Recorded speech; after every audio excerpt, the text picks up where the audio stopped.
level.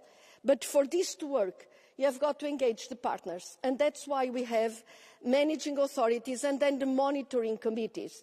And I think these monitoring committees are in fact a place of dialogue, of exchange of views, in which you have got to engage not only the municipalities but also the young people, in particular the universities and the technological centres, also non-governmental actors, if they are credible, in order that, in fact, you construct a programme and that you present a programme.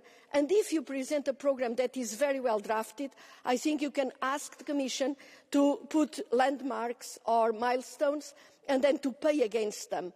But this requires a level of quality in the public administration or in the entities that manage this programme that we need to reinforce, because for the time being, sometimes we have it, but sometimes we don't. So this is work in progress, I think. Prima di passare al prossimo oratore, ricordo i colleghi che sono in sala che se intendono proporre delle interrogazioni devono iscriversi tramite appunto il pulsante Catch the Eye. E ora diamo la parola all'onorevole Malluli, che ne ha fatto richiesta.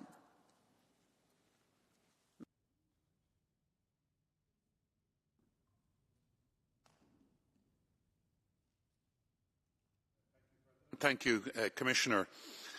I'd like to speak to you today to address the critical challenges, as you say, in the implementation of the cohesion policy. I have two questions really for you, Commissioner. Firstly, and congratulations on your period in office and the work you have done. And you acknowledge yourself the challenges that are there. And the challenge of the overly bureaucratic process is in my focus. I know the success of cohesion funding, but I also know what the regional authorities say to me about the complexities and the administration and the burden that places on them. So there's a clear need to ensure that administrations and beneficiaries can navigate the systems better. It's imperative we cut through the red tape when we can. And then specifically there's evidence why it's not working. We know my own country of Ireland, the implementation rate currently sits at 5.4%. 5.4%. Member States really have to refocus their attention on cohesion funding to ensure they can reduce these regional disparities. I'd like to know your view on how that can be done. And secondly, the Just Transition Fund, you mentioned it yourself briefly. It's working, but not supporting the families directly who lost their jobs because of decarbonisation in many areas. I'm asking if you would be in favour of a more targeted approach.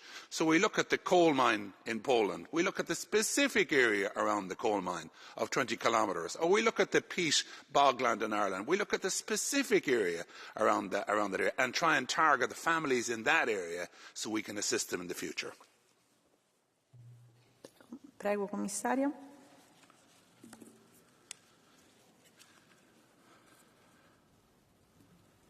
Well, thank you very much for your question. I think it touches upon very important issues, but I would not confirm completely this complexity you are talking about, because in reality the policy was quite flexible in order to be able to address the consequences of the COVID crisis, then the refugees coming from Ukraine after the invasion by Russia, also to address the energy complex impact of this war or of this invasion in reality, and more recently to allow also for financing highly technological companies. And in what concerns Ireland, we have for 21-27 on average level of commitment of around 26%, 26-27%, and I'm quoting figures from so more than a quarter of the budget is already allocated. But in the case of Ireland, we have a number of 50%. So half of the allocation to Ireland is already committed by Ireland to specific projects. And in fact, this is the starting point. Then the transfers of money, they come as the projects are implemented on the ground. But when we have this amount of commitment, this is a good indicator that things will go on. Also, you are benefiting from the Just Transition Fund exactly to allow or to stimulate a transition from the dependence of carbon-based industries into new things. But it is up to the Irish and to the region and to the trade unions and to define and to propose. And from that perspective also, you are already proposing. It takes time, because the simple thing is to finance hanging fruits. The difficult thing is to organise a transition for a region. And so I call your attention and your support to the process of really changing an area. And I've been visiting Poland, and also I was in Ireland, not in the Midlands, unfortunately, but in fact I visited also Ireland. And I think one of the aspects from where you benefited a lot was from the BAR, from the adjustment reserve, and also from the Peace Project, that is a very special project by Interreg. So I would be a bit more, not so vocal on the inefficiency of cohesion policy and the inflexibility and complexity, because I think reality goes in a different sense with support of this House. Thank you. Bene, grazie Commissario. Onorevole Malluli, vuole replicare o è soddisfatto? Vuole replicare, prego.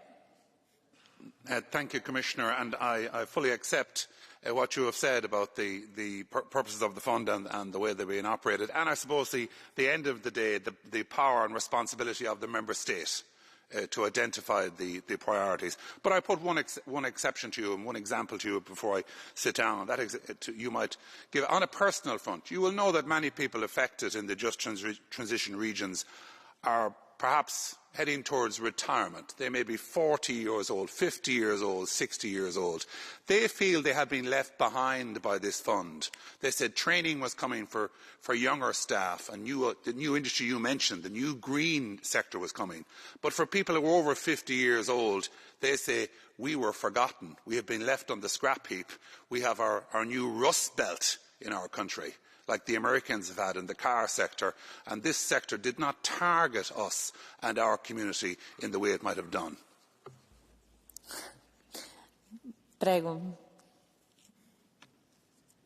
Thank you again. You are putting very crucial questions, and I accept your case. I've been visiting a lot of just transition areas, and my comment is the following.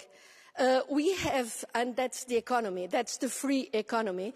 Yes, there are transitions, there are changes. We had lots of other changes all across Europe, and you have witnessed them, I think.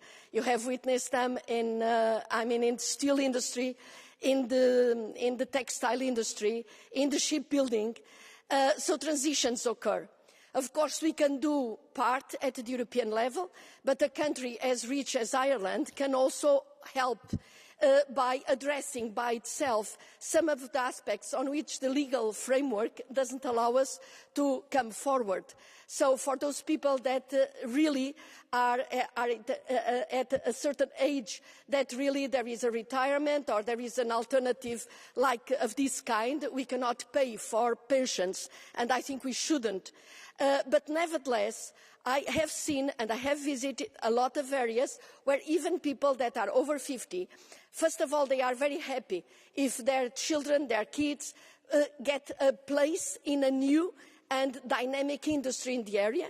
And the STEP legislation allows you to use the funding to attract the new areas and the new industries. And Ireland has all the conditions for that, because it's really the dynamic that you have in Cork or the dynamic that you have in Dublin can be expanded also to other areas.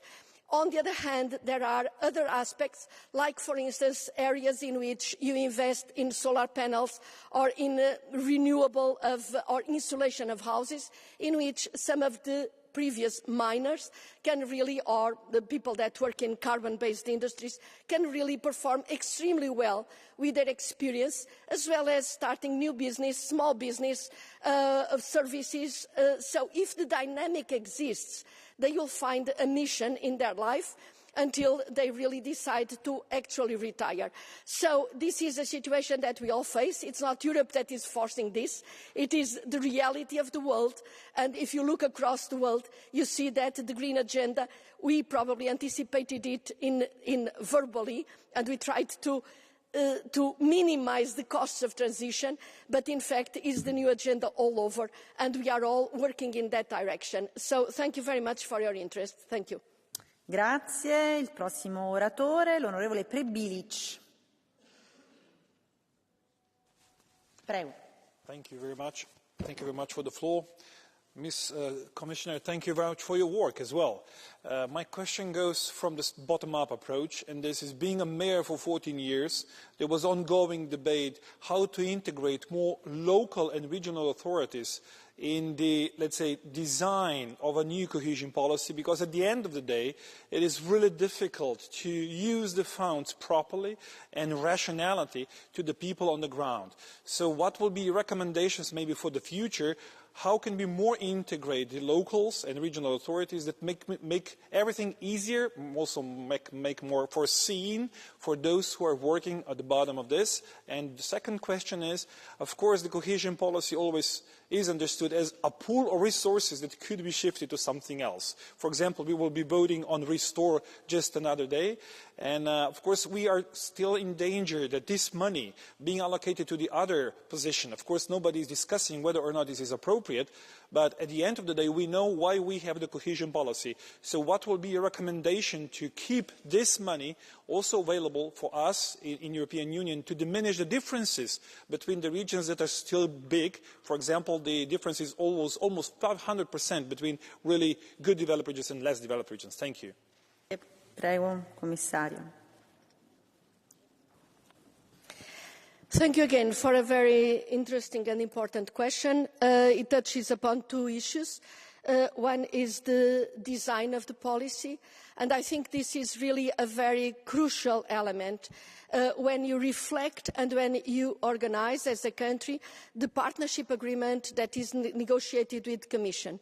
I also recognise that probably the Commission has got to reinforce the knowledge of the country, but it is the country itself working under democracy that has to make the right choices.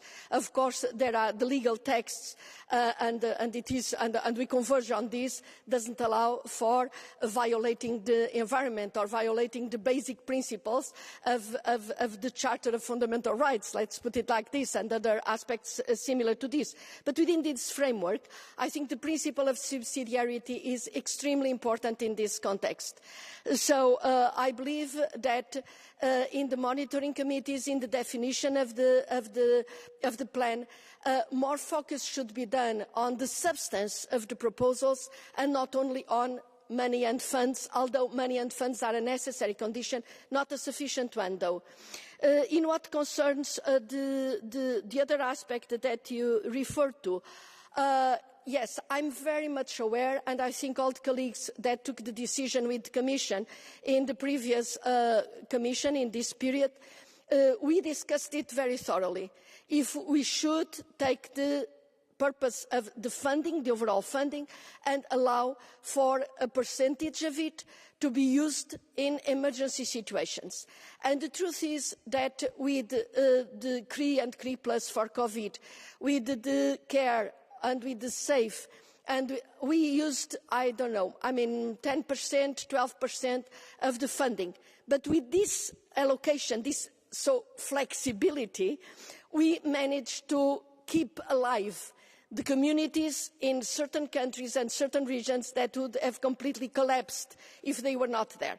And this is a choice that we have to make. So I don't have more time. I will stop here, but probably I have a chance to go on if you follow up. Thank you. L'onorevole intende appunto avere il suo follow-up? Ovviamente sì, prego. Thank you very much. I will switch to Slovenian language as well. Hvala lepa za vse vaše delo. Na koncu bi samo še eno vprašanje, ker odhajate, pa me vendar zanima.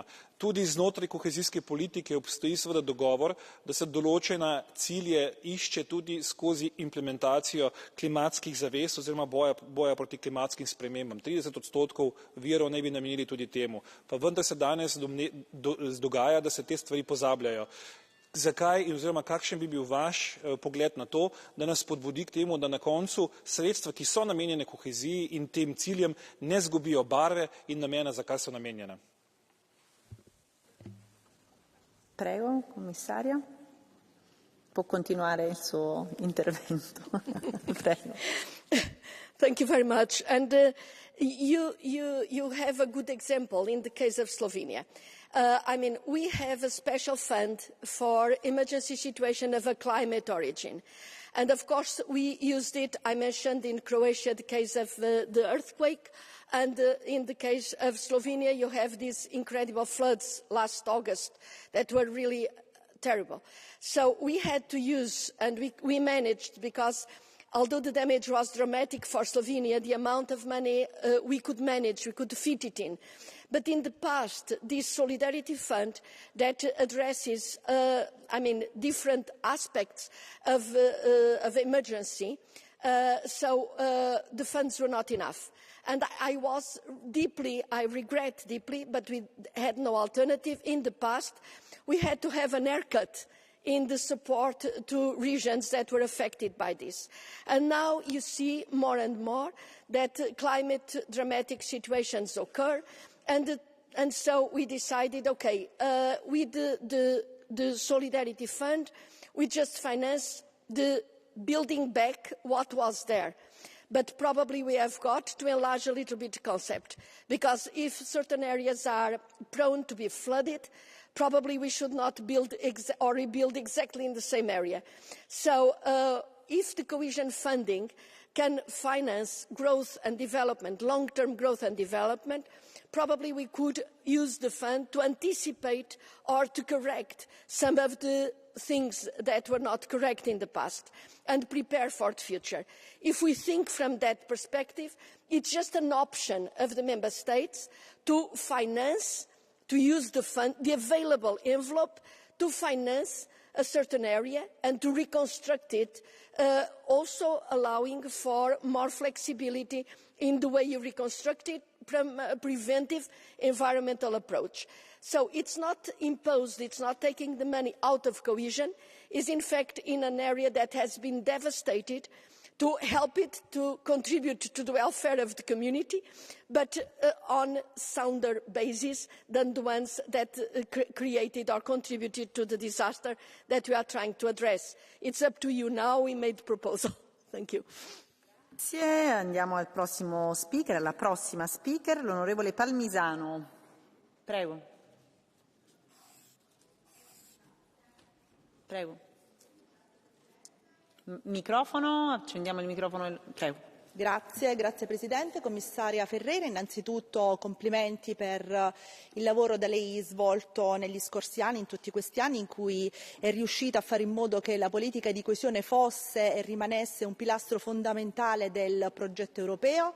Un progetto europeo fatto di paesi, di Stati membri che cooperino tra loro, che si aiutino, che cercano di andare alla medesima velocità. Quindi questo è davvero molto importante, perché è importante anche creare un rapporto di fiducia tra gli Stati membri che possano avere dei benefici tutti, nessuno escluso. E soprattutto in un momento particolare di crisi delle istituzioni, in cui i cittadini sentono il distacco con le istituzioni, con la politica, secondo me l'Unione Europea può e deve andare nella direzione opposta e deve far sentire la sua vicinanza ai cittadini, e lo può fare proprio attraverso le politiche di coesione. Noi dobbiamo fare in modo che tutti sappiano che qui si lavora sempre per non far sentire nessuno indietro e per fare in modo che tutti possano avere una vita dignitosa. A questo proposito io le chiedo se lei conferma l'impegno della Commissione a mantenere una politica di coesione forte e regionalizzata finanziata con programmi negoziati direttamente dalle regioni e se si sta esplorando qualche meccanismo che consenta alle regioni e agli enti locali di poter modulare direttamente l'accesso a questi fondi per fare in modo che possano essere compatibili con le esigenze dei vari territori. Grazie. Prego, commissaria Ferreira.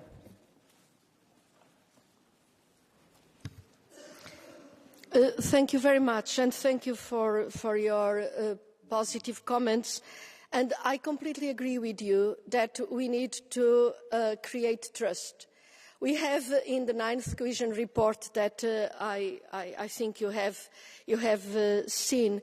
We have a reflection that comes from academic work in which it is evident that people that feel left behind, and you can feel left behind if you are in a very low level of development or at an intermediary level of development or even sometimes at a high level of development when you don't have a perspective of growth, of development, when you see that you were better off than your children are.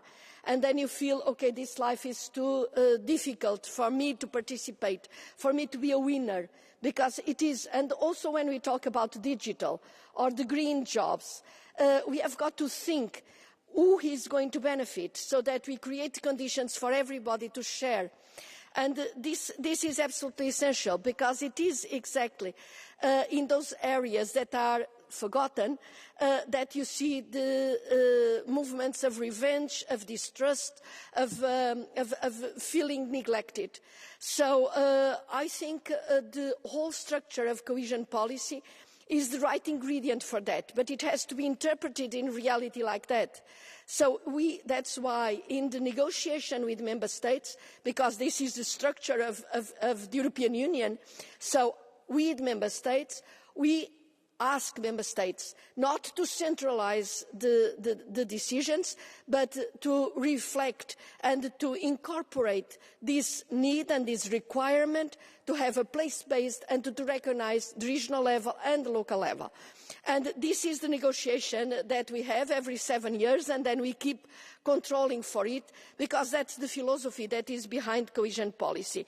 There is a project that probably I can address later on, but a very interesting project that is called New European Bauhaus, on which Italy was very active.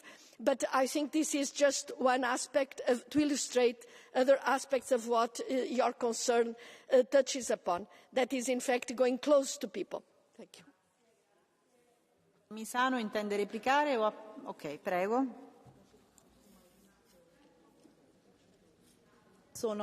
Sono molto soddisfatta della risposta, commissaria, e a tal proposito le chiedo, sempre nel solco della sua risposta, cosa possiamo fare per quelle regioni, per quegli Stati che proprio a causa del fatto che scontano delle fragilità e delle limitazioni hanno una capacità amministrativa anche limitata. Come possiamo fare in modo che non possano avere accesso ai fondi disponibili in maniera proporzionata rispetto a tutti gli altri? Grazie. Prego, commissario. You are putting a question that is over the limits and the framework of cohesion policy, that is the quality of democracy. And of course, in certain countries, it is really important to stimulate this reorganisation of the administrative framework so that really you can recognise the capacity at the different levels where it exists. But in fact, until now, the Commission has refrained from interfering on an issue that is considered from a sovereignty kind of framework, so there is no interference from that perspective.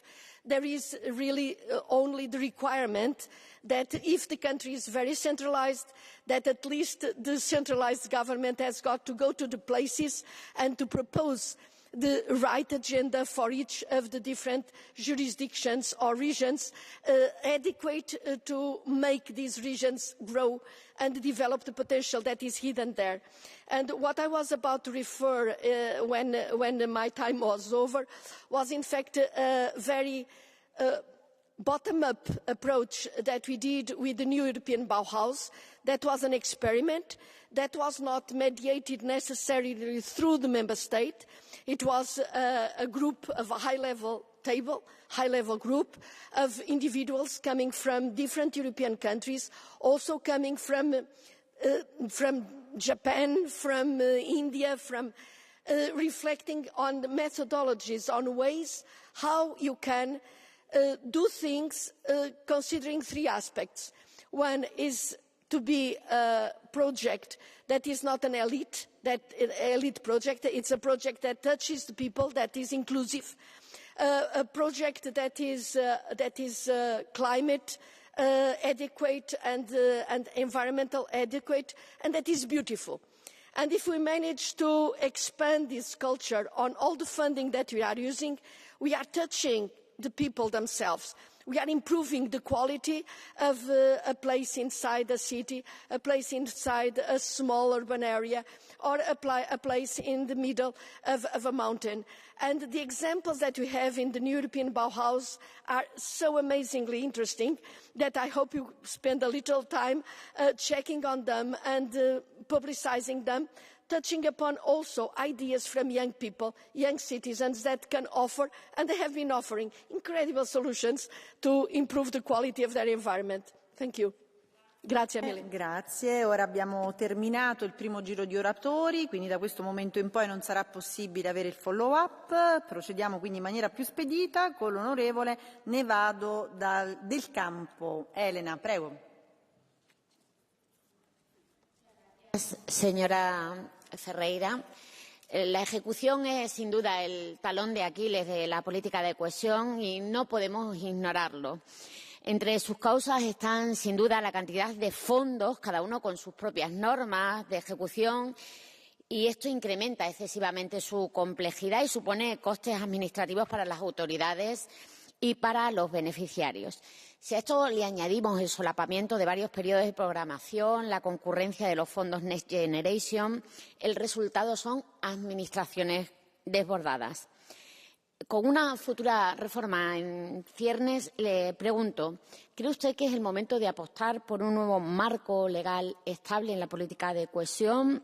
Ya nos ha dicho que sí apostaría por la formación de los funcionarios y las capacidades, pero piensa que hay que avanzar en la auditoría única, en la digitalización documental, en la eliminación de las barreras de acceso, por ejemplo, para las empresas, porque hablamos de que estos fondos tienen que llegar a las familias y a las pymes. Gracias. Grazie, prego, comisaria. Well, muchas gracias por su cuestión, pero le voy a contestar en inglés. I think in fact this is an issue, but we have got to get away from this impression that it is complex. It is complex, of course, but it is, on the other hand, it is not that complex, because there are lots of improvements that at least the Commission has the capacity to accept. So it is a mutual work with member states, with the managing authorities, with the auditors, national auditors. That is the first issue, and the Commission. Of course, there is also an issue that has been addressed here in this room previously, and this is, for instance, the use of artificial intelligence or data mining into acceding to the crossing of data.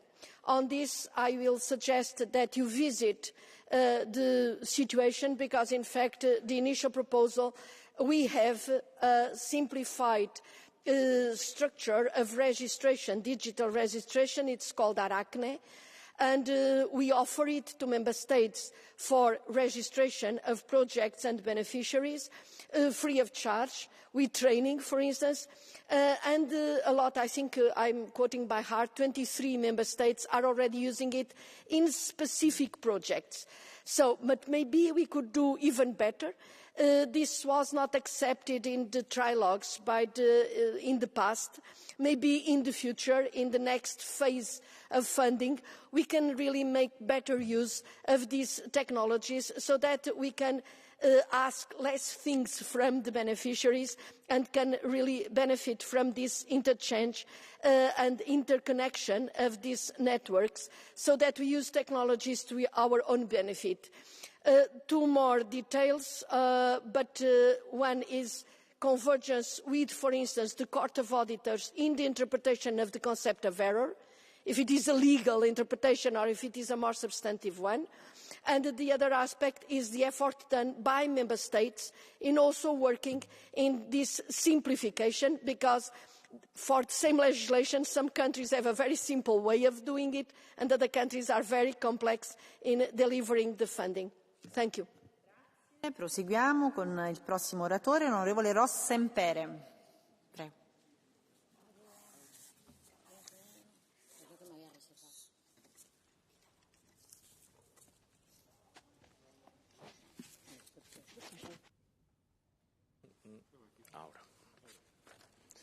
Querida comisaria, querida Elisa, gracias por asistir hoy a este turno de preguntas y gracias sobre todo por los 5 años al frente de la política de cohesión y sobre todo gracias por el trato que ha tenido con este Parlamento. La política de cohesión es estabilización económica, es desarrollo equilibrado entre regiones y así ha sido desde la creación del proyecto común que es nuestra Unión Europea y ha contribuido a minimizar los desequilibrios provocados por el mercado único. Señora comisaria, usted también sabe que lo que hoy es una región exitosa, mañana podría convertirse en una región estructuralmente débil por los cambios económicos, por los nuevos sectores productivos, si no acompañamos adecuadamente las transformaciones. ¿Cree usted o está de acuerdo conmigo en que la política de cohesión no solo debe ser reactiva, sino también proactiva, anticipando los cambios estructurales? ¿Y cómo cree que la política de cohesión puede apoyar a estas regiones en el futuro inmediato 2021-2027. Muchas gracias y buena suerte. Prego. Muchísimas gracias por tus palabras, Marcos, and thank you very much for all the support of this Parliament. I think if we did a good job, it was also due to your active participation, your requests, your questions, your proposals, and in fact it was really an amazing time for me. But you are right, in fact competition brings value added to the community. It doesn't necessarily share equally the benefits of this competition. So if we have unequal partners competing, you have got to create the conditions for boosting or accelerating the capacity to compete of the ones that are not so far away in this race. And in particular, I think one of the elements of flexibility is in 7 years period.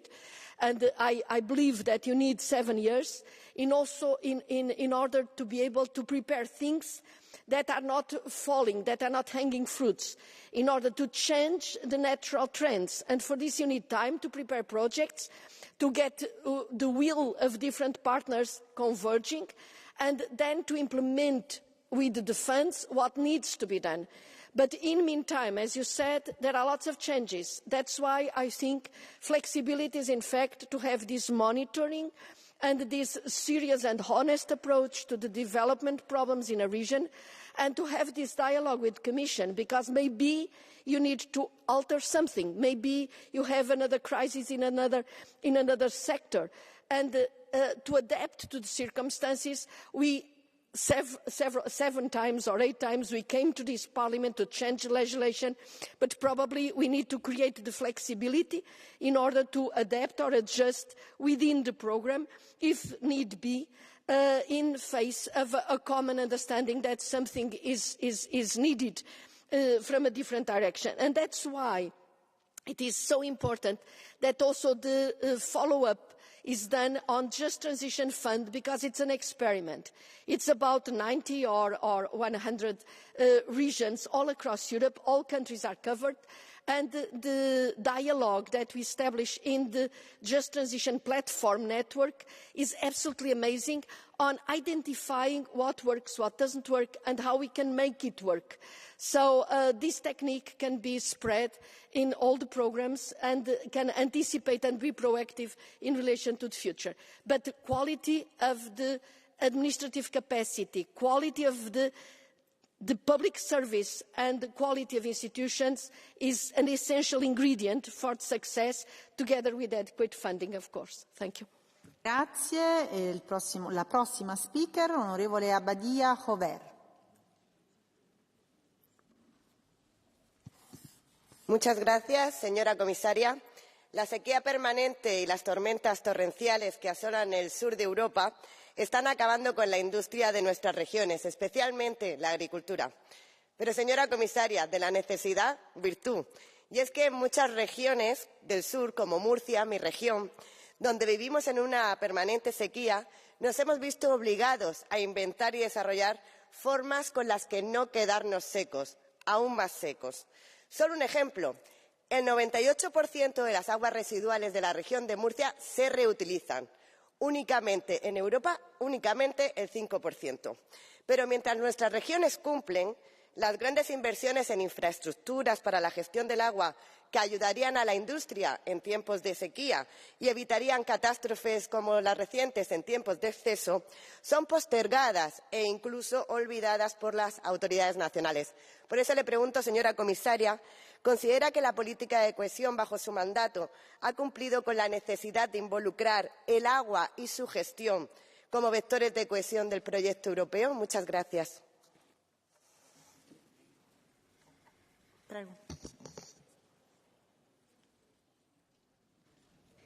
Muchas gracias. I think the availability that is offered by the funding includes, of course, this possibility and this capacity to have the right projects anticipating what is the problem from a climate perspective, which is, in fact, the drought and the excess of water. And the two things come together, because as you kill through the excessive heat the roots of the plants, then when it rains with a lot of intensity, it's very likely that the arable land will go away. So, in fact, there is this possibility and this wish. Now, another aspect is to find out and to address what is the perception on this issue of the member state and of the region. You are talking about Spain. I'm not going to address the situation in the region of Murcia at all, because it's out of the scope of this discussion.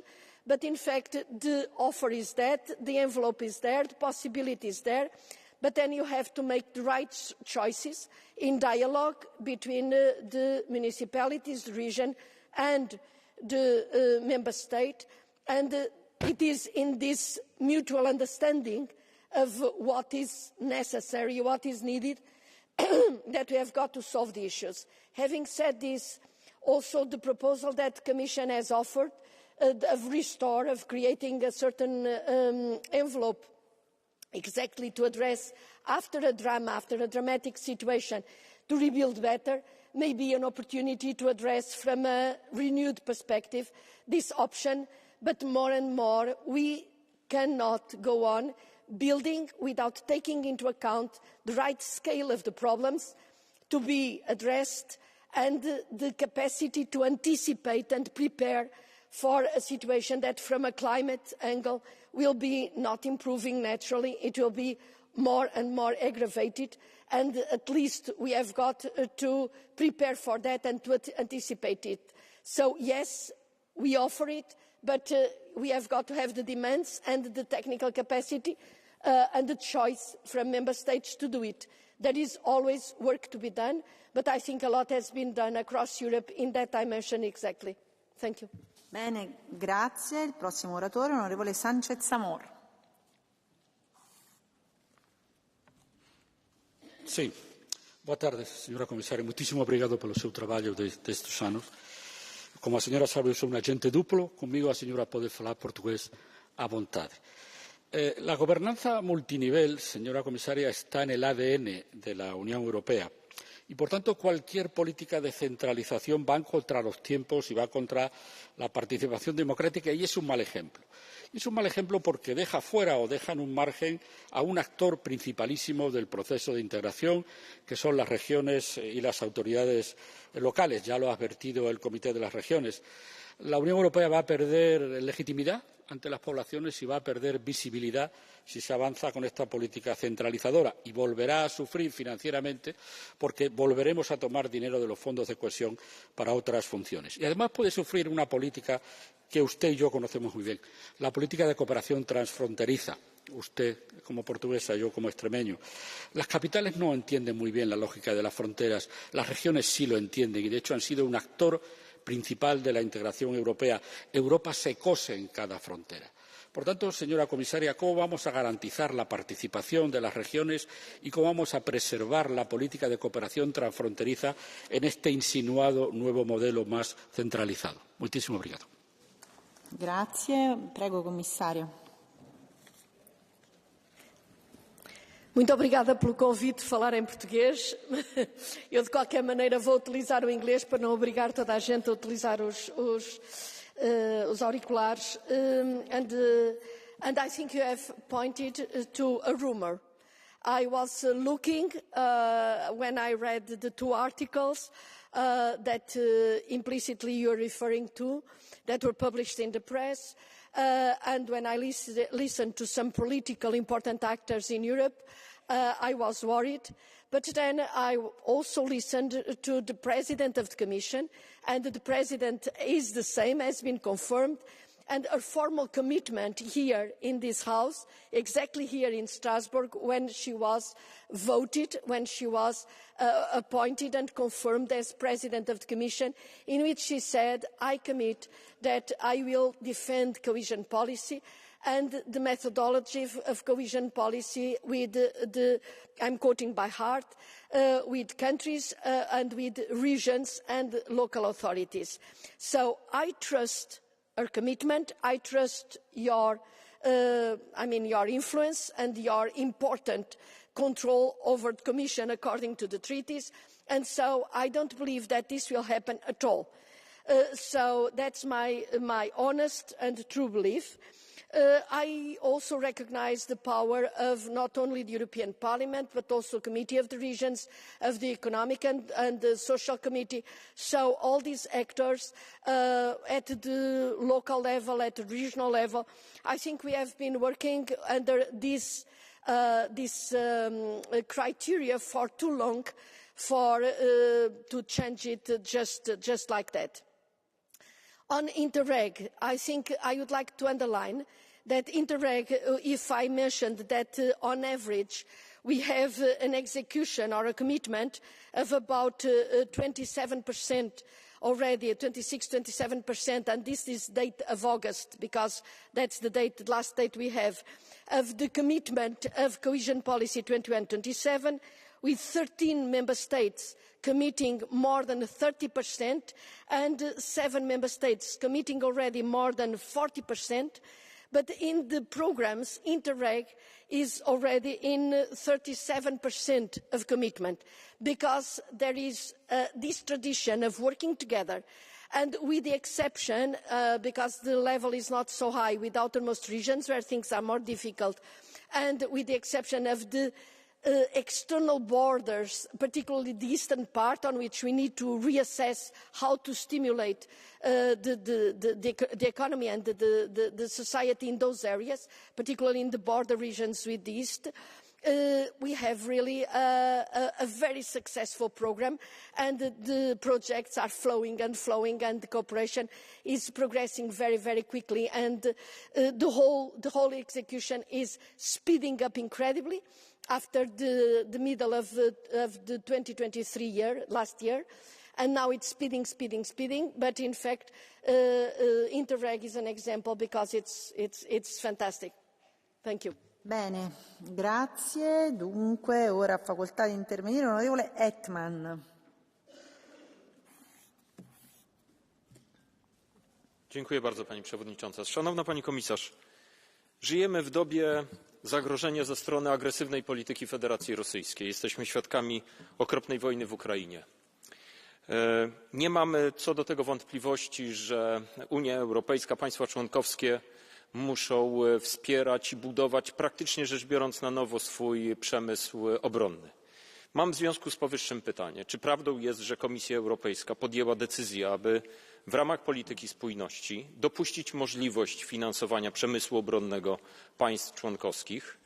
Jeśli tak, to na jakich zasadach i kiedy? Jak wyglądałoby to skoordynowanie z Europejskim Funduszem Obronnym? Jak by przebiegała linia demarkacyjna? Czy to oznacza, że będzie można wspierać przemysł zbrojeniowy, ale także produkcję produktów podwójnego zastosowania, czy też miejsc infrastruktury publicznej, takie jak szkoły, stadiony, dworce, które przy odpowiednim zaprojektowaniu mogłyby być miejscem schronienia dla ludności w sytuacji krytycznej. Dziękuję bardzo. Prego. Dziękuję bardzo, and I will reply to you saying that you need to see case by case. Defence industry as such was for a long time outside the scope of cohesion policy. Nevertheless, there is in fact a lot of support that cohesion can do to things like you just mentioned, so railway stations or schools, and I think we should prepare. And when we do something, we should be aware of, what the dangers, not only the climate ones, but all the other dangers that we are facing. I think Poland is showing a lot of wiseness in the choices that you make. I have been speaking a lot, not only with the central level, but in particular with marshals from different regions. I can see how important, how enlightened they are in their choices. And until now, every proposal that they have made to us, they have been accepted because they abide by the rules, by the legislation, and they make sense in the development of the country and of the regions. In particular, I think it's important that the STEP proposal that really allows also to use funds for highly technology projects like artificial intelligence, like biotechnology, it's very difficult to say how this, or to state that these projects, that they don't create this kind of know-how and capacity that may be then extrapolated to other actions and uses. So it's a very important but complex question, the one that you are putting. I cannot have a general answer like saying no, defence as such, but when a project is relevant for the development of the region, for creating good jobs and to stabilise the economy in a region, or to build infrastructures that can be used also in case of a climate emergency or a security emergency, I think the legislation is open enough in order to be able to accommodate at least part of your concerns. But of course, this is not the support to the defence industry. If you really want to do defence industry, you have got to move to another level and not just to cohesion policy, because the purpose of cohesion policy is, in fact, to boost the development of the regions that need to be boosted in order to be able to play the game of an internal market in a normal economic framework, and not for defence industry as such. So defence requires another approach. Grazie. Prossimo speaker, onorevole Gonçalves. Muito obrigado, Sra. Presidente. Estimada Comissária Elisa Ferreira, a política de coesão é um instrumento fundamental da União Europeia. É através dela que combatemos as desigualdades entre regiões, enfrentando problemas estruturais como a falta de desenvolvimento e de oportunidades. Sabemos bem a importância que a política de coesão teve para o meu país, para o nosso país, Portugal, para a minha região, a região ultraperiférica da Madeira, e é por isso também que, como madeirense, como português, como europeu, lhe quero agradecer todo o trabalho que fez no desempenho destas funções. Mas, dada a sua experiência, queria também aproveitar esta oportunidade para questionar acerca de como manter o equilíbrio entre coesão e reformas, entre uma política de coesão que se quer descentralizada, que é executada e implementada essencialmente por autoridades regionais e locais, e, por outro lado, reformas que são, na maioria das vezes, competência dos Estados, dos governos nacionais, das autoridades nacionais, e que pode levar, naturalmente, a uma tentativa, a uma tentação de centralização também da política de coesão. Muito obrigado. Prego, Comissária. Muito obrigada, Sr. Deputado, and allow me to answer in my mother tongue. Muito obrigada, Sr. Deputado, e coloca uma questão que é muito importante, porque, de facto, falamos muito de coesão e reformas. Eu penso que as reformas de que normalmente se fala a nível europeu são reformas que, basicamente, só podem ser executadas pelo nível central.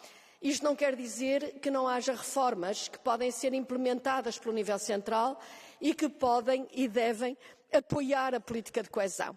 Se nós tivermos políticas a nível central, e isto chama-nos a atenção para as recomendações, nomeadamente no âmbito do semestre europeu, onde progressivamente aparece já um anexo, um capítulo que trata da política espacial e regional. Se nós estivermos a falar de recomendações sobre, por exemplo, as infraestruturas do país, se estivermos a falar sobre a reorganização da administração pública ou até a reorganização das competências, provavelmente nós encontramos sinergias entre o desenvolvimento espacial mais equilibrado e essa tal reforma do Estado ou do país.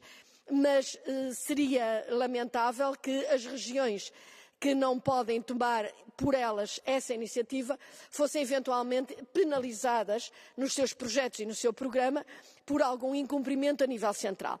E isto requer, de facto, um trabalho muito fino de coerência entre níveis de responsabilidade e, digamos, aquilo a que se pode chamar um sancionamento por um eventual incumprimento. Daí que a política de coesão, a meu ver, tenha de ter a sua própria lógica, o seu próprio funcionamento, e a política de coesão tem sido absolutamente crucial em períodos de abaixamento da economia, precisamente compensando alguns períodos em que a retração do investimento público tem gerado uma situação de degradação económica e de degradação social nos países.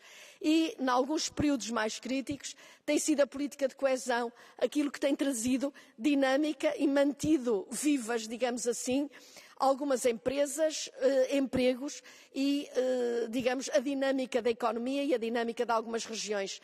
E, portanto, eu penso que este papel também de estabilizador e de anticíclico, que antes do Next Generation a Europa não tinha de todo, foi outro dos papéis que a política de coesão teve e que, de facto, eu acho que é de valorizar e de mantê-la ativa, sobretudo quando ela é mais necessária, e nos períodos de crise ela é particularmente necessária.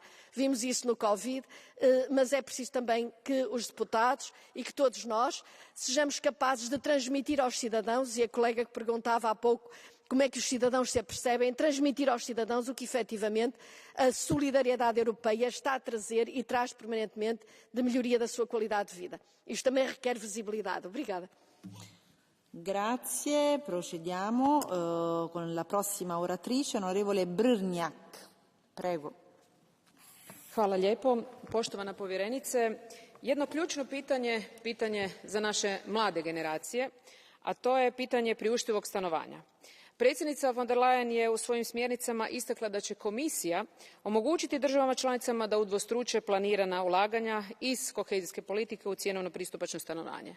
Možete li nam objasniti detaljnije na koji način smatrate, te i da li je to dovoljno za rješavanje problema priuštivog stanovanja u Europskoj uniji, te kako iz trenutnog proračuna za koheziju osigurati sredstva za priuštivo stanovanje, budući da postojeća sredstva iz ERDF-a znamo itekako da nisu dovoljna. Hvala. Prego.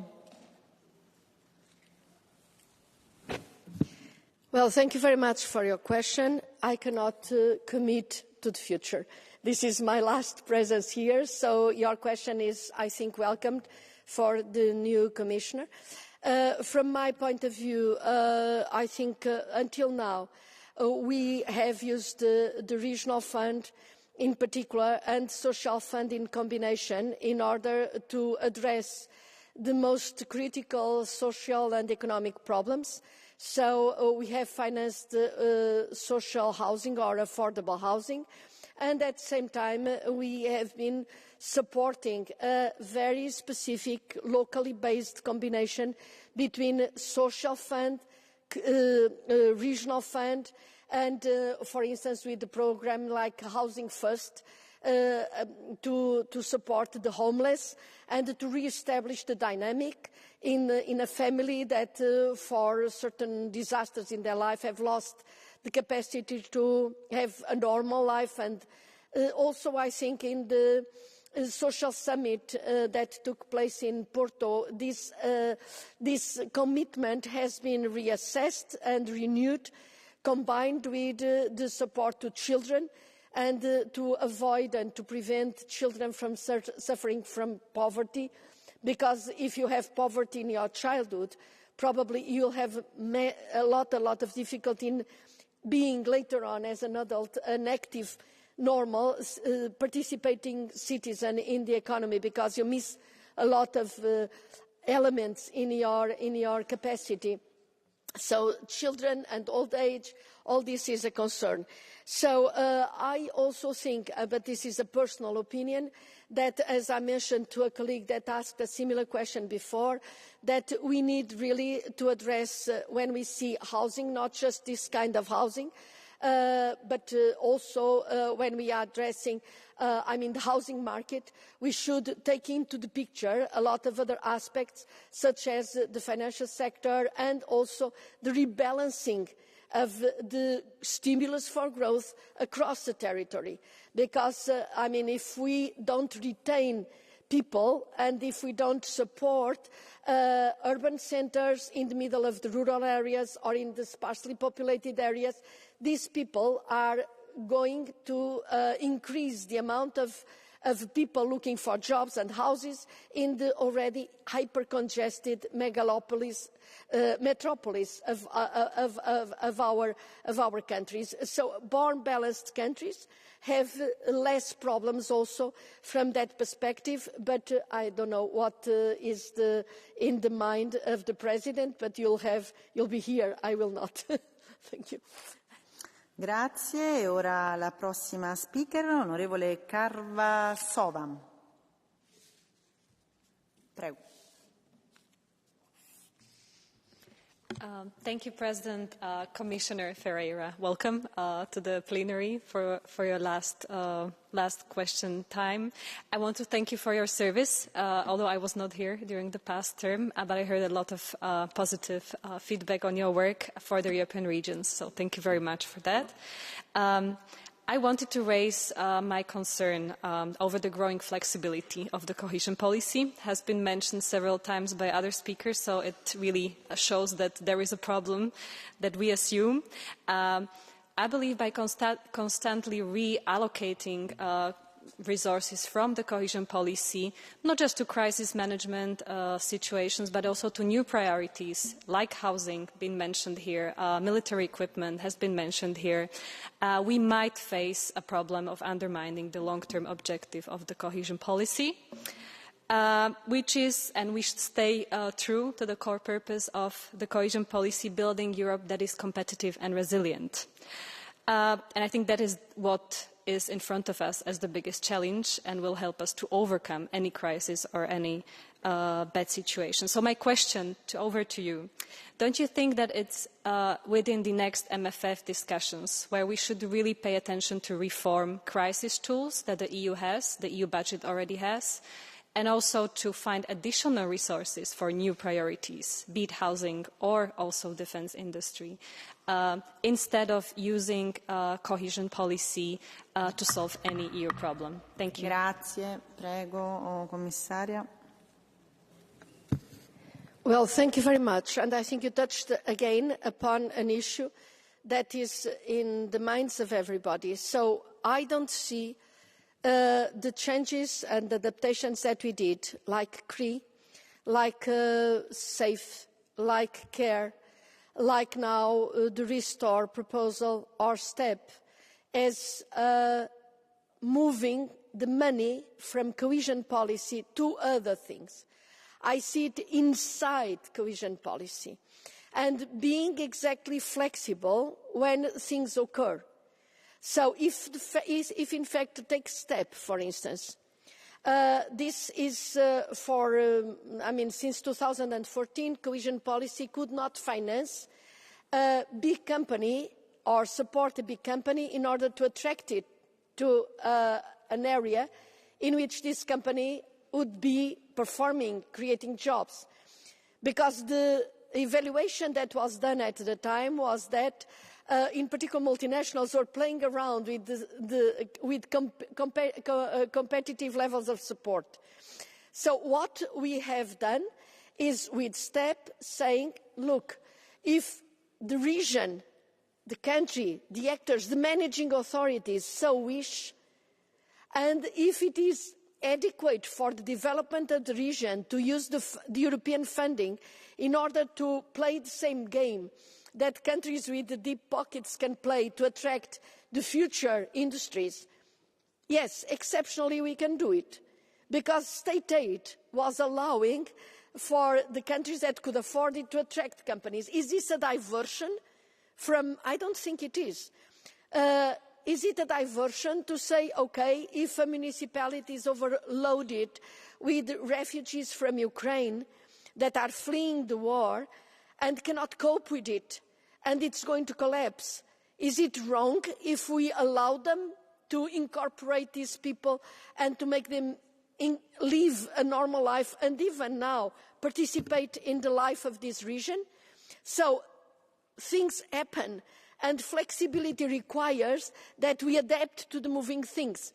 So I interpret it inside cohesion policy as an option shared with you, but for COVID and for the refugees and for the energy impact, we used 10–12% of the overall amount, and we managed to keep alive a lot of regions and a lot of countries. And this is the final result of this issue. But I completely agree with you. This has got to be controlled and managed, because the other issues that will be putting pressure on the budget cannot be solved at the cost of cohesion policy, for sure, or we'll have a disaggregated Europe. Thank you. Grazie. Onorevole Sieper. È in sala? Prego. Sì, sì. Vielen Dank, Frau Vizepräsidentin, sehr geehrte Kommissarin Bom-Dia. Im Namen der Partei des Fortschritts möchte ich den Kohäsions- und Strukturfonds ausdrücklich loben. Mein Land, Deutschland, erhält zwischen 2021 und 2027 11 Milliarden Euro aus diesen Mitteln, eine nicht zu unterschätzende Summe. Aber es gibt eben auch viele Probleme auf unserer Seite, die meiner Ansicht nach mit dem Föderalismus zusammenhängen. Die Mittel werden von der EU an die Bundesrepublik, an die Bundesländer, an die Kommunen weitergeleitet. Und das bedeutet, dass es für die Unternehmen und sonstigen Begünstigte sehr viel Bürokratie gibt, weswegen die Begünstigten manchmal diese Mittel überhaupt nicht erst in Anspruch nehmen. Deswegen meine Frage an Sie, Frau Kommissarin: Wie können wir das Abrufen dieser Mittel im Allgemeinen vereinfachen? Würden Sie mir zustimmen, wenn ich sage, dass diese Mittel direkt von der EU an die kommunalen Akteure gehen sollten? Und wenn Sie bei der letzten Frage zustimmen, sollte Ihr Nachfolger Raphael Fito bei der Bundesrepublik Deutschland auch dafür werben? Und schließlich möchte ich eine persönliche Frage stellen: Welche Erfahrungen und Werte geben Sie Ihrem Nachfolger mit? Obrigado. Prego, Commissaria. Dankeschön. Honourable Mrs. Sieper, I think you have put an important question. I've been speaking with the German Länder and I visited some of them, and I can confirm that they value very much the money that is transferred from Europe to them, and that it is also particularly valued the fact that cohesion funding covers all the Länder, as it covers all the regions, in a philosophy of helping proportionately more those that cannot help themselves. So the amount of money that is transferred to a poor area is much less per inhabitant. I mean, for a poor area is much more per inhabitant than the money that is transferred to a Länder on which the need or the capacity to help themselves is higher. But what we do is to discuss with the federal level all these, allocations, but then, the bulk of the funding cannot be managed directly to the regions because that's not the structure that we have institutionally at the European level. What we have is special projects like urban initiatives, and we have the European Bauhaus. We have very specific programs that, similarly to Erasmus, for instance, or Horizon, don't go through the normal procedure of having a partnership agreement and then discussing with member states the internal allocation. So the philosophy is like this. So we make sure that the proportion of money that is allocated reflects the relative capacity of each region to help itself, but we cannot, legally, have established a dialogue directly with the regions, also because across Europe the levels of decentralization vary immensely, and of course we are dealing with a federal state, but not all the countries have this kind of structure. So this is for future discussion and thinking, but that's what it is for time being. Thank you. Bene, grazie. L'onorevole Sislo ora. Prego. Pani komisarz, pani przewodnicząca, szanowni państwo. Komisja Europejska musi zdawać sobie sprawę z potrzeby zmiany zapisów polityki spójności, tak aby przepisy te były dostępne, jasne, skuteczne dla regionów, zwłaszcza tych najbiedniejszych, aby te przepisy i ta polityka wyrównywała szanse między regionami, aby pomagała regionom.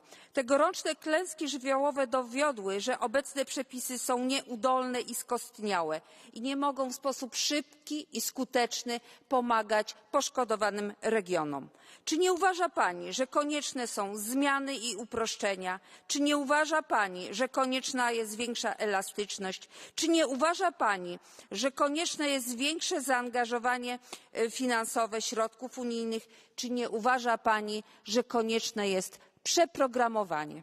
Szanowni państwo, Unia Europejska musi stać się prawdziwą wspólnotą dla wszystkich, od wschodu do zachodu, włącznie z tymi najbiedniejszymi regionami Unii Europejskiej, regionami i krajami, które dzisiaj są strefą buforową w związku z wojną na Ukrainie, w związku z wojną hybrydową między Białorusią a Polską, w związku z niekontrolowanym napływem na przykład nawozów z Rosji czy z Białorusi. Pani komisarz, jak w ramach polityki spójności można pomóc krajom, które sąsiadują z Rosją, Białorusią i Ukrainą? Dziękuję. Sì, prego, commissaria. Well, thank you very much. I wouldn't be that critical in relation to cohesion policy. I think you are Polish, right? You are from Poland? Yeah. And we look at Poland, we see the departing level of Poland, and we see where you are now. And in fact, there is a massive progress. If we look around the roads, the railways, the quality of the urban areas, the change is absolutely amazing, and I had a chance to move inside Poland. So Poland is making a very good use of this support. Also, Poland is the biggest beneficiary of the Just Transition Fund, and in a lot of your areas, like Silesia and many other areas, you have really also a program going on that is really bringing life again to areas that, if it wasn't for the cohesion support, would have completely collapsed, I think. So I suggest that when we make this kind of approaches, that in fact, and also Poland benefited a lot, and I had the chance to visit Jaszów in the border area when you were welcoming the refugees, and then I was in Warsaw, and I saw the capacity and the quality of your welcoming to the refugees from Ukraine. So I think cohesion policy has a success story in Poland, and I hope you value it like that for the future. I think when this Parliament addresses complexities, as you were mentioning, they still exist, of course, but I read very carefully what was the suggestion for the future from the Visegrad countries that organised a meeting and a proposal, and the paper they wrote was extremely, extremely nice, but we have got to narrow down the proposals. What exactly should be the change in what legislation and for what, without losing control, and I refer to it, having the agreement of the interpretation also from the auditors and from the Court of Auditors and from the European Public Prosecutor, so that in fact we move forward in simplification, but we don't lose the control over the taxpayers' money, as usually we say, because it's a big responsibility to transfer money and not knowing exactly where it went, what was done. If we respected all the legislation, and you as legislators, please think what is the impact in real life when new legislation is proposed and implemented. Thank you, and approved. Thank you. Thank you very much, Madam Commissioner. The question time is over, and then we move to our next item in the agenda, what is Council and Commission statements, continued escalation in the Middle East, the humanitarian crisis in Gaza and in the West Bank, UNRWA essential role in the region, the need to release all hostages, and the recent ECC arrest warrants. First, I will give the floor to the Council. Mr. Boca has the floor.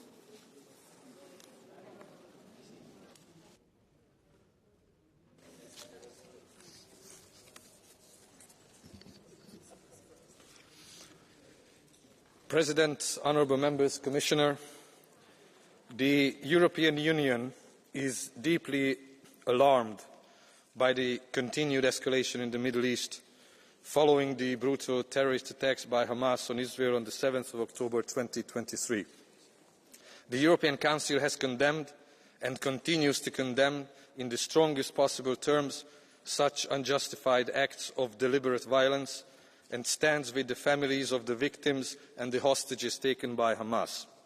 It has called on all parties to exercise the utmost restraint, put an end to all hostilities immediately, and fully abide by international law, including international humanitarian law.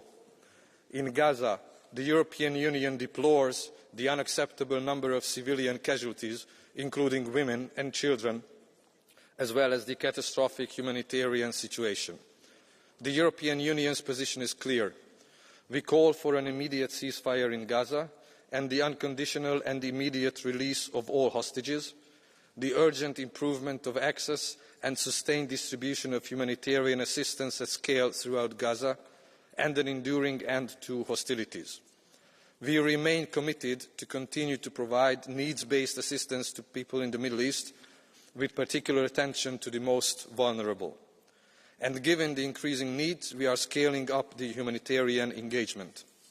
Furthermore, the European Union stresses the essential role of the United Nations and its agencies, notably UNRWA, in providing essential services to millions of people in Gaza and the wider region.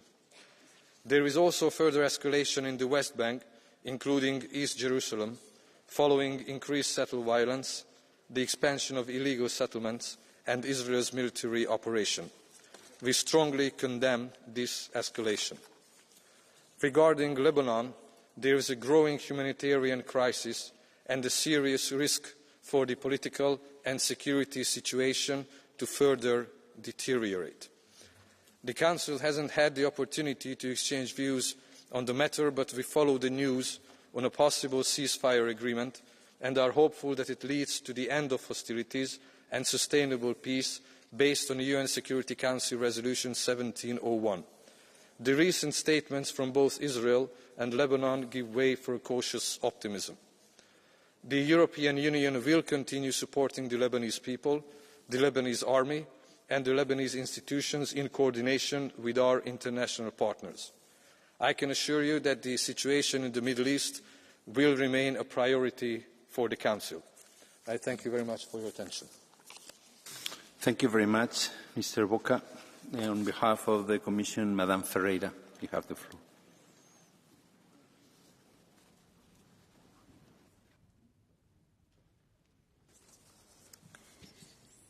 Thank you very much.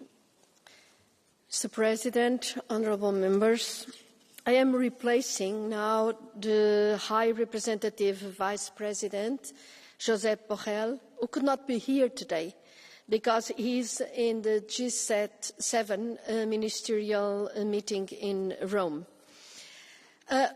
In fact, we don't have words to describe the unprecedented level of the humanitarian catastrophe in Gaza.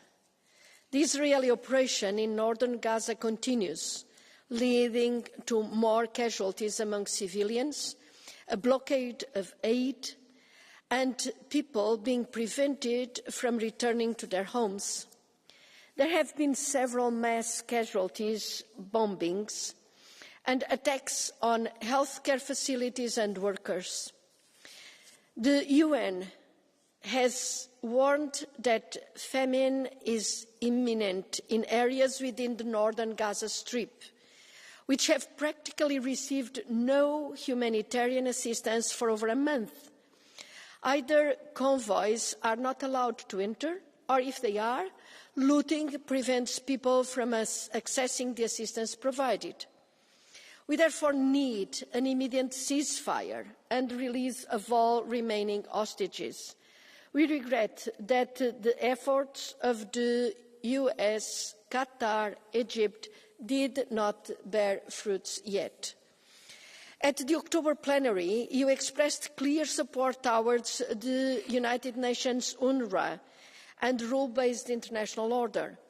We are gravely concerned about the impact of the laws voted in the Knesset on the 28th of October, which can effectively obstruct all UNRWA's activities in Gaza and the West Bank, including East Jerusalem.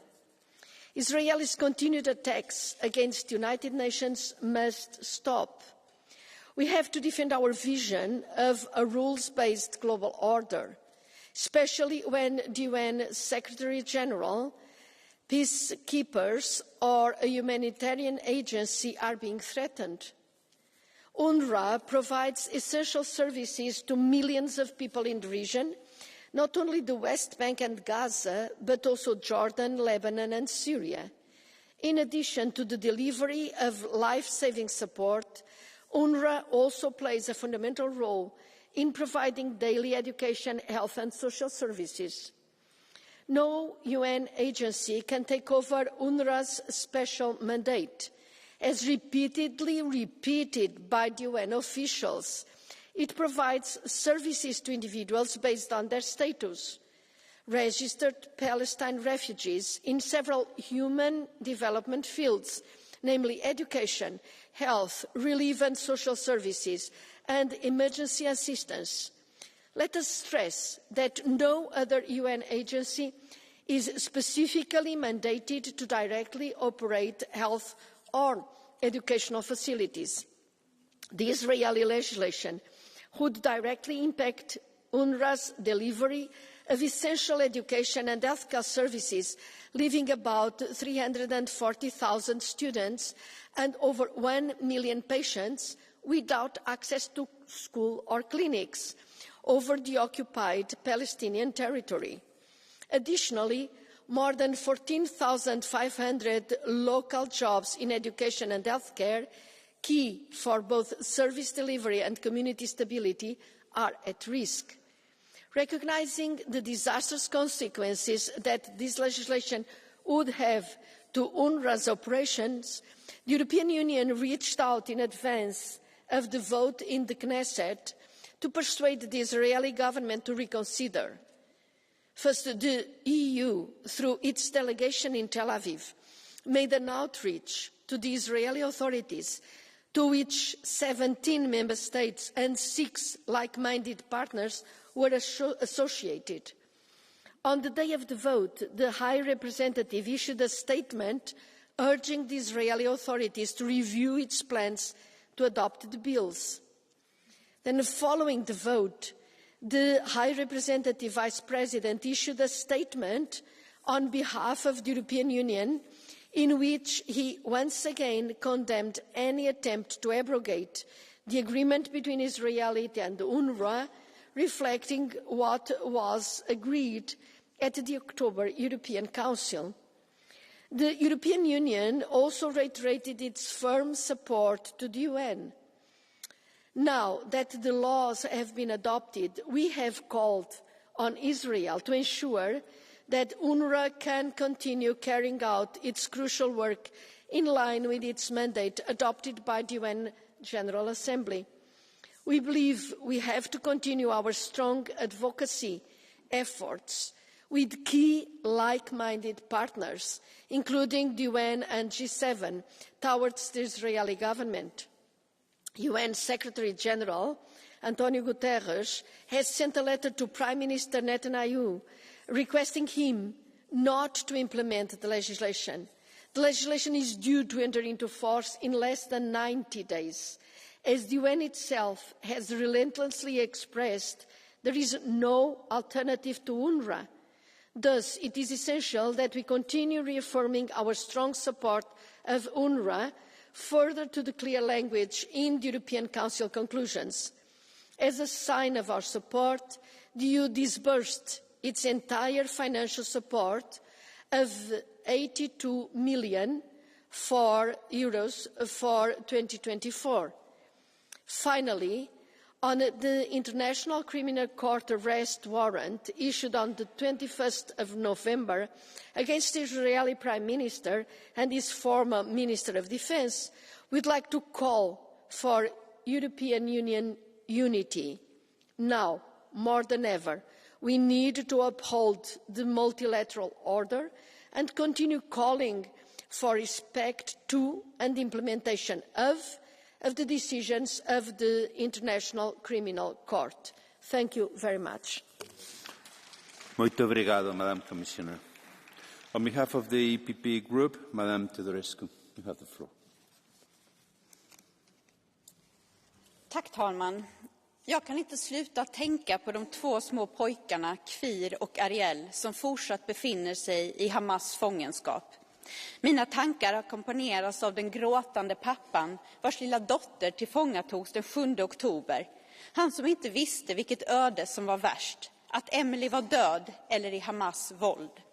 Flickan frigavs senare och pappan berättade att hon, enbart viskande, beskrev tiden i Gaza som lådan.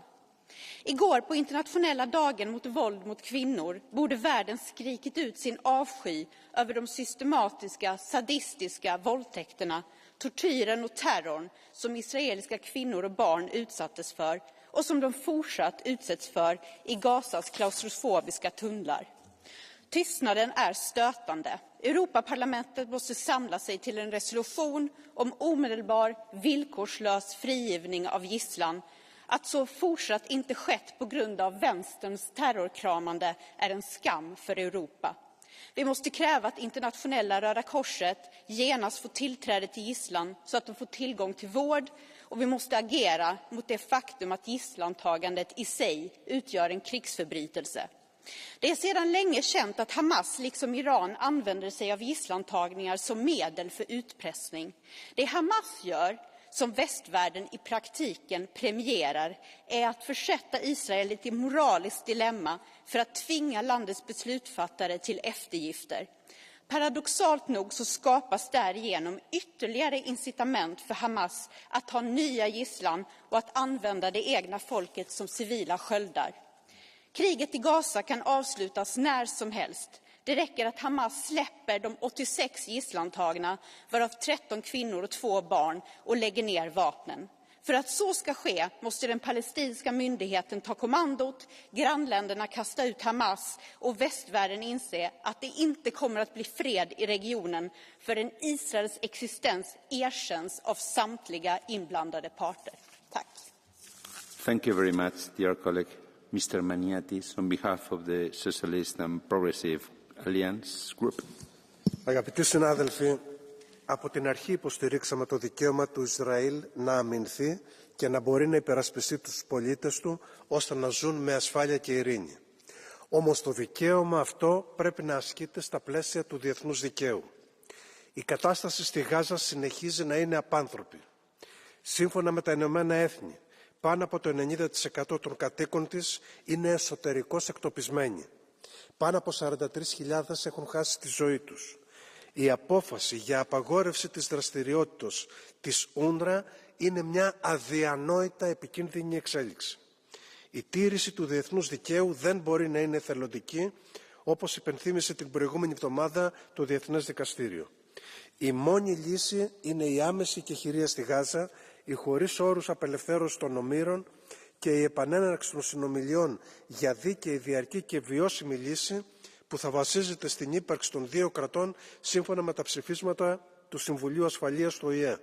Ένα ανεξάρτητο Ισραήλ το οποίο θα μπορεί να προστατεύει τους πολίτες του, καθώς και ένα ανεξάρτητο, δημοκρατικό και βιώσιμο Παλαιστινιακό κράτος στα σύνορα του 1967. Σας ευχαριστώ. Colleague, el señor Martín Frías, en representación de los Patriotas de Europa, Grupo. Señorías, la Comisión ha desempeñado un lamentable papel desde los terribles atentados cometidos contra Israel el 7 de octubre. Un papel en el que ha predominado la equidistancia, cuando no el ataque al gobierno de Israel. Situar en el mismo nivel, como acaba de hacer la Corte Penal Internacional y ha abrazado con entusiasmo el señor Borrell, a una organización terrorista como Hamas, con el primer ministro de una nación democrática como el señor Benjamin Netanyahu, denota una falta de claridad moral que demuestra hasta qué punto el multilateralismo está podrido y tomado por las peores causas e ideas del islamo-izquierdismo. ¿Cuántas órdenes ha emitido la Corte Penal Internacional contra los cabecillas criminales de regímenes totalitarios como el de La Habana, Caracas, Teherán y Managua? ¿O contra los responsables de la UNRWA que han permitido que haya asesinos entre sus empleados? Señorías, Israel debe defenderse y proteger a sus ciudadanos. Muchas gracias. Muchas gracias, señor Martín Frías. Our next speaker is Mr. Riausen from the ECR Group, on behalf of the ECR Group. Dank u wel, voorzitter. Beste collega's, dat de humanitaire situatie in Gaza uitermate zorgelijk is en dat we daarom alles eraan moeten doen om de hulp ter plekke te krijgen. Ik denk dat we het daar vandaag snel over eens zijn. Maar als dat onze belangrijkste zorg is, dan begrijp ik niet waarom de commissie en sommige collega's alleen maar naar UNRWA kijken. Alsof dat de enige instantie is die zou kunnen helpen. Dat is namelijk niet zo. Er zijn wel degelijk alternatieven. Denk aan UNOCHA, UNHCR, het World Food Programme. Instanties die erop zijn gericht op hele korte termijn noodhulp te bieden in crisisgebieden. Zeker nu Israël UNRWA terecht in de ban doet vanwege de banden met Hamas, moeten we wel andere instanties gaan inzetten. En laten we bij dat alles ook de gijzelaars inderdaad niet vergeten. Ook vandaag zeggen we, Hamas, laat ze gaan. En tegen lidstaten die zich nu blind achter het ICC scharen en zeggen bereid te zijn Netanyahu te arresteren, zeg ik, u vergist zich. Landen hebben hierin namelijk ook een eigen verantwoordelijkheid. En hebben op zijn minst de plicht na te gaan of de onderbouwing van het arrestatiebevel wel deugt. Daar zijn namelijk hele grote vraagtekens bij te zetten. Dank u wel. Thank you, dear colleague. On behalf of the Renew Europe Group, Madame Boutmans. Dank u wel, collega's. Moeilijk om mij aan mijn blad te houden met mijn speech na zo'n uitlatingen van collega Ruijsen, maar ik ga het toch maar doen. De oorlog in Israël en Palestina houdt Europa een fameuze spiegel voor. En we hebben hier, collega Ruijsen, altijd de mond vol over het internationaal recht wanneer het over China of Rusland gaat. Maar nu die westerse bondgenoot geconfronteerd wordt met datzelfde internationale recht, horen we een oorverdovende stilte, zelfs protest, zelfs ontkenning hier op de banken. Als het arrestatiebevel van het internationaal strafhof genegeerd wordt, is het internationaal strafrecht niets meer waard, collega's. En twee, wat me minstens evenveel zorgen baart, is de dramatische humanitaire situatie daar. Het is onwaarschijnlijk wat daar gebeurt. Voor de aanslagen 500 vrachtwagens per maand, nu nog 37. Ik heb hier heel veel analyses gehoord. Ik heb twee heel concrete vragen. Hoe gaat Europa ervoor zorgen dat het internationaal strafhof en de uitspraken gerespecteerd worden door alle Europese lidstaten? En twee, hoe gaat u ervoor zorgen dat UNRWA nu onmiddellijk toegang krijgt? Er is, collega Ruijsen, geen alternatief. 13.000 medewerkers van UNRWA. Ik weet het, maar de commissie gaat ook altijd over zijn tijd. Dus daar sterven kinderen. Ik ga toch doorpraten. Thank you very much, dear colleague. Your time is finished. Mensen daar, die kunnen dat doen. Speaker on behalf of the Greens European Free Alliance is our colleague, Madame Vieira. Dear Chair, dear Commissioner, international law emerged as a safeguard against the horrors that humanity should never repeat. But that safeguard is under immense pressure today. In Gaza, we see unthinkable destruction, mass displacement, civilians that are deliberately targeted, and starvation being used as a method of warfare. So naturally, internationally recognized judicial bodies are ringing all the alarm bells about Israeli war crimes. The ICJ concluded that there is a risk of genocide. The ICC issued an arrest warrant against Prime Minister Netanyahu. But what does this change?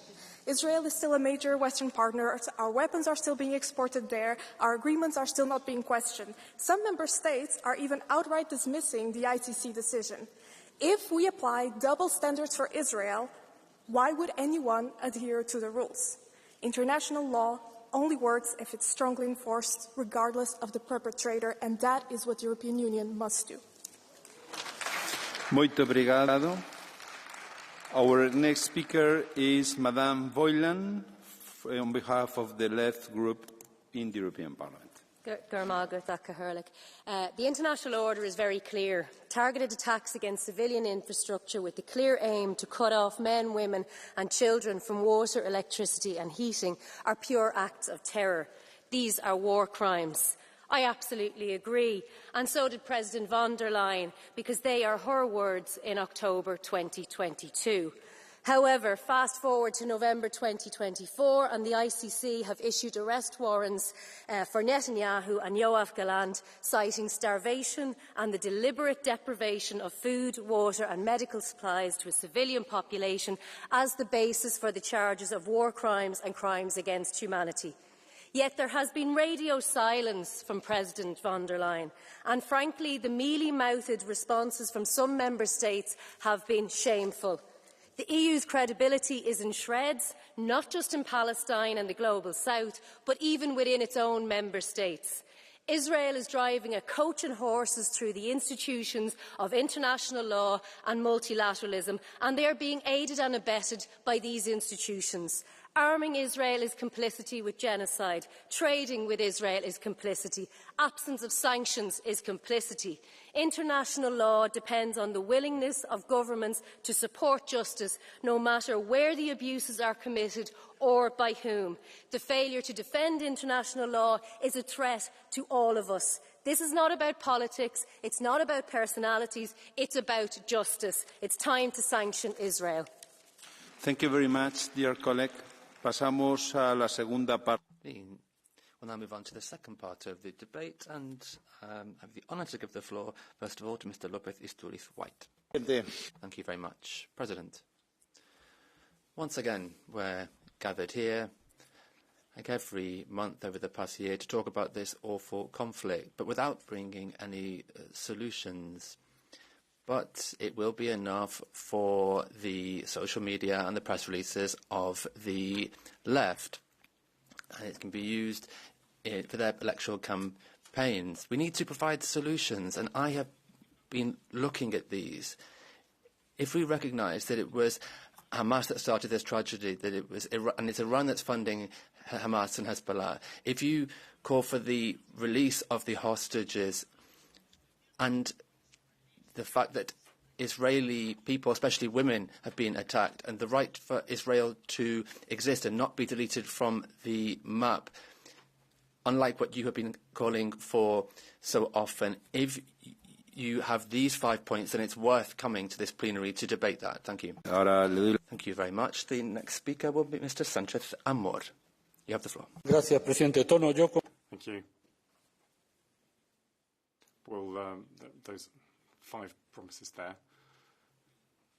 Double standards are cancer in the EU's external policy, and they erode our credibility worldwide, and particularly in the global south. And despite that, we carry on frivolously exhibiting this every time we deal with the Russian war of aggression and Israel's abuse of the self-protection. Talking about anti-Semitism, if there's any criticism, is voiding this of meaning.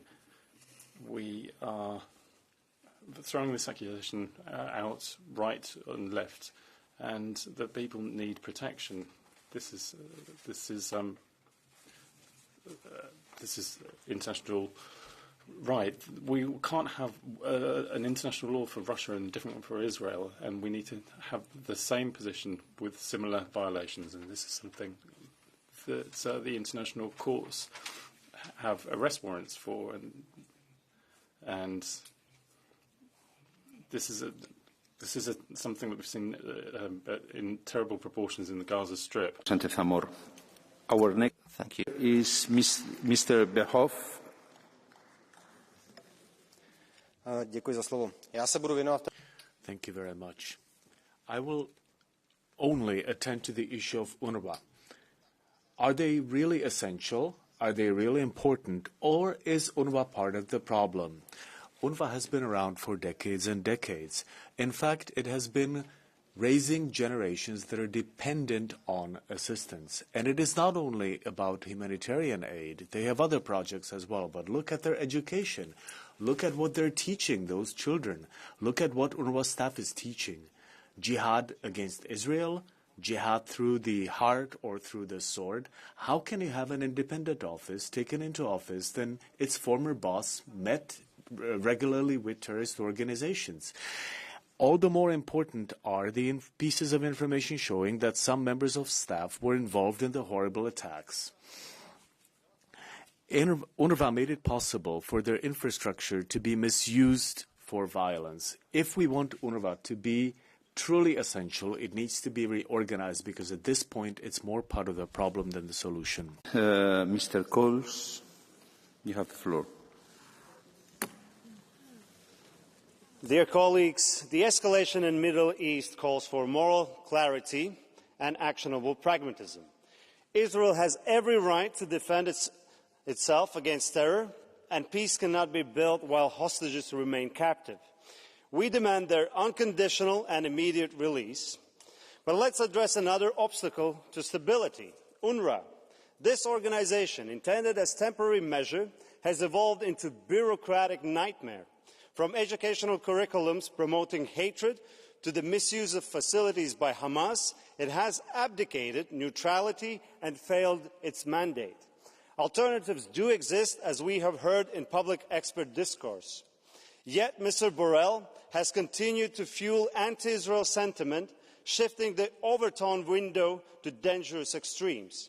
This failure of balance does not foster peace, it undermines it. Events like the recent pogrom-like violence in Amsterdam show us the consequences of this recklessness. Peace in the Middle East demands engagement from all regional players and solutions that address root issues, not one-sided narratives or institutional inertia. Thank you. Thank you very much, Mr. Coles. Our next speaker is Mr. Andrews. Thank you, President and Commissioner. I would like first of all say that Mr. Coles is wrong, of course, that the European Union carried out a very extensive evaluation to satisfy itself that there is no risk whatsoever of the diversion of EU funding from its intended purpose, and that has been established time and time again by the European Commission. And I would call on the President of the Commission to make a statement putting the full weight of the European Commission behind a request to the Government of Israel to request the Knesset to extend the 90-day period because, as everybody knows, there is no replacement for UNRWA. As our HRVP said, all ICC decisions are binding on all Member States. Despite the overwhelming support of EU Member States, we have had no statement from the President of the Commission, and I think it's reasonable to conclude that that silence undermines the legitimacy of the Court and of international law. In the EU Action Plan on the ICC it states, and I quote, "The EU and its Member States will undertake consistent action to encourage full cooperation of states with the ICC, including the prompt execution of arrest warrants." Thank you. Mr. Andrews, you have a blue card coming from our previous speaker, Mr. Coles. Do you accept it? Thank you. Our next speaker is Madame Kunki. Thank you, President. War crimes, crimes against humanity, the most serious and most disgusting things that human beings can do to each other. It's you who are refusing to do what needs to be done to stop Netanyahu has made this possible. And all those civilians, most of whom are women and children being killed in Israel's attacks, or who die of famine because food, medicines and other necessary provisions are not being provided, we're never going to get those people back, nor the hostages who've been killed in Hamas's tunnels. But we still have time to rethink this and do the right thing. Maintain the arrest warrants of the ICC, pause the association agreement of the EU with Israel, bring about an immediate arms embargo and increase the support to UNRWA. Thank you. Thank you very much, dear colleague. Our next speaker is Mr. Oliveira. Obrigado. Quando propusemos este debate, tentaram When proposing this debate, an attempt was made to talk about the decision by Israel. We talk about the rights of the Palestinian people. With the initiative from the European Parliament, we want to give a voice to the Palestinian people. But it's not the agency itself that we should be discussing, but the Palestinian people and Palestine and its people. It is the humanitarian response that we need. 2/3 of primary care in the Gaza Strip is provided. With this attempt to prevent UNRWA activities, there are Palestinian refugees who are condemned to hunger and illnesses. And what we need to think is, what will the EU do to defend UNRWA? Next speaker is Mr. Brown.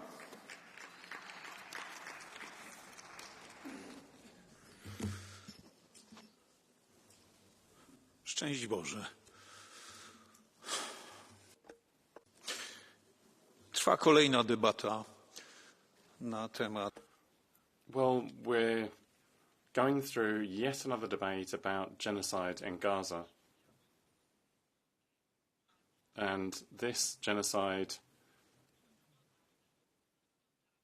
is being carried out by the Jewish terrorist state, and that's happening because a prime minister of a member state has invited the premier from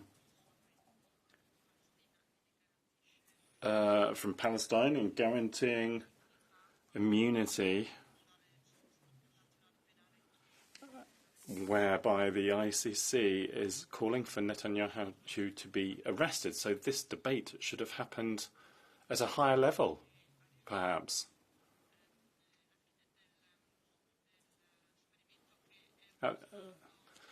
Following the experiment of a state set up following a democratic UN vote years ago,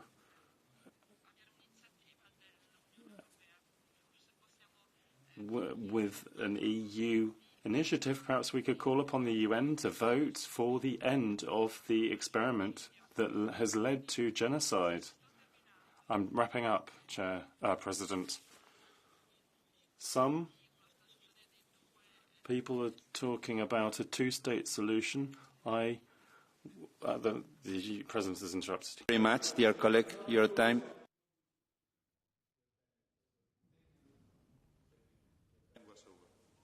Our next speaker is Mr. Mandel. Thank you very much, dear colleagues. Defend democracy and rule of law, separation of powers, independent justice, freedom of speech and opinion, freedom of press. And these are pillars our civilization is about. And who is fighting at the utmost frontier for this civilization and for these values is the Israeli Defense Forces. And it's the Israeli government. And it's the Israeli people in the first place. So I very much listen also to courts, but I also very much use my right to say my opinion in the framework of freedom of speech, freedom of expression. And I think Churchill won the Second World War not alone, but he was the leader. Netanyahu will win the war for this very civilization, not alone, but he is the leader, and he will be politically defined by the people of Israel in the first place, because this is a democratic country, and this is one other of the pillars of our civilization, and this is also what people in The Hague, decision takers there, should understand. Thank you very much, Mr. Mandel. Madame Insir.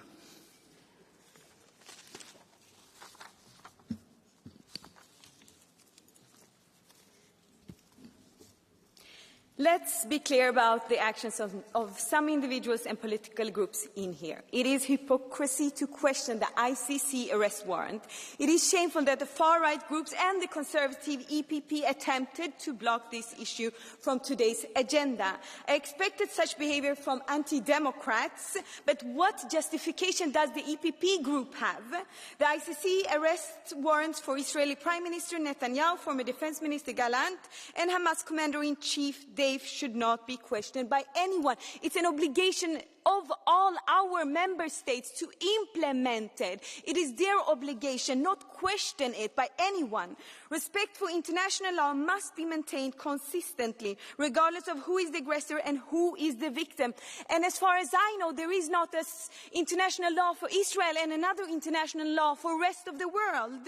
There is no difference between perpetrators and those silently and actively watching people being killed. Don't forget that silence is to be complicit. Stop defending war crimes for God's sake. Thank you, dear colleague. Now I give the floor to Madame Gencheva. Thank you, Chair, and dear colleagues. The humanitarian situation in Gaza is an urgent matter that affects hundreds of thousands of Palestinian refugees. We must acknowledge the essential role played by the humanitarian agencies actively working on the ground. UNRWA, as a leading organisation, provides food, shelter and health care to nearly 2 million people, and it's responsible for 63% of primary health care just in Gaza. And it's only the only UN organization, UN agency educating more than 350,000 children in Gaza and in the West Bank. Those services are crucial for the well-being and dignity of the people there. Yesterday, positive news regarding the possible peace deal for Lebanon offers a hope, a powerful reminder that peace is achievable. We must extend similar efforts to Gaza, promoting a two-state solution. As a Union, we have the capacity to play a more active role in fostering peace. Thank you. Thank you very much. Le doy la palabra ahora a la señora. Ms. Miranda has the floor.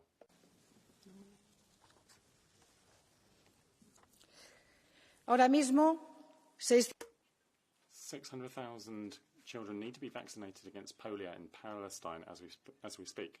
Up to 1 million people have found refuge with the help of the UNRWA there. It would be a humanitarian catastrophe to stop UNRWA getting into Gaza and the West Bank, Commissioner. There is no plan B for Netanyahu's government. If UNRWA can't get through, no one will give aid to the Palestinians. No one will do that. However, Israel has a plan A, and that plan is two-step. Those of the far right, ethnic cleansing and genocide. What he's doing is genocide. The ICC admitted a clear warrant. He's a war criminal, and they need to be prosecuted in Europe too. But Ms. von der Leyen, who will be here tomorrow, didn't even bother to comment about this.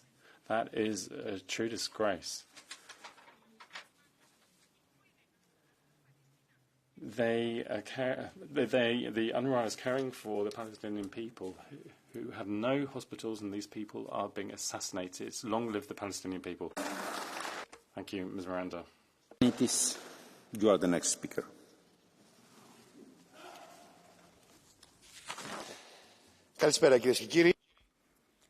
Good afternoon, ladies and gentlemen.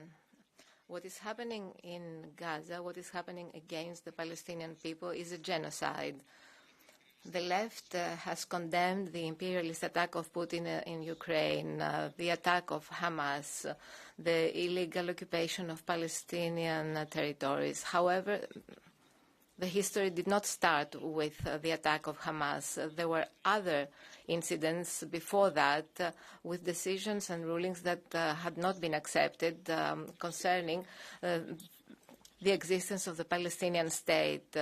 There are not two standards in international law. The two bills adopted by Knesset are blocking the operations of UNRWA, that is the main humanitarian aid provider in Palestine. It is a dehumanizing policy, the policy of Netanyahu. Please read the arrest warrant of the International Criminal Court in the same manner as you read the previous resolutions, not applying double standards. Choose whether you side with legality or illegality. Thank you.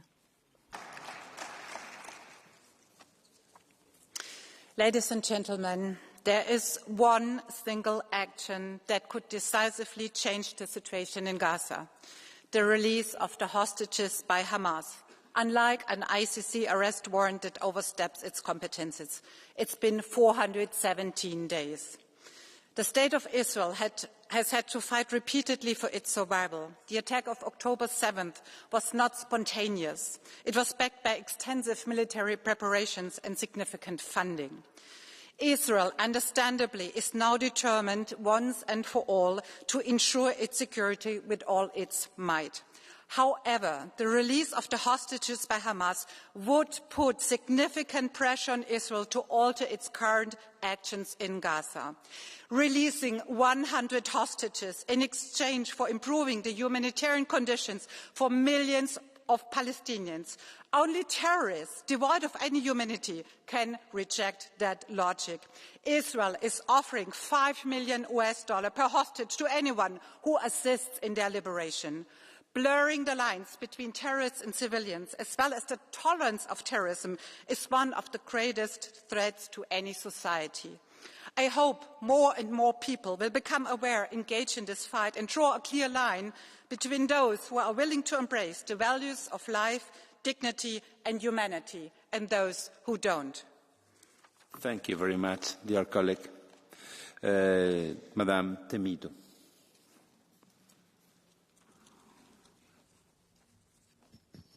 Senhor Presidente, Senhora Comissária. President, Commissioner, the last special report from the UN is very clear. In Gaza, the Palestinians have been the target of a campaign that is targeting them because of their ethnicity. This mass assassination and dehumanization is on an ongoing scale. These tend to be in keeping with the same things as we define genocide with. We can see the socio-economic rights of the Palestinian people being abused. We're seeing an apartheid situation, basically, and that is the situation where we now see the ICC establishing arrest warrants. This is not a political decision, it is a legal one. 132 states have signed up to the ICC, and the European Union states are amongst their signatories as well. This level of warfare is unprecedented.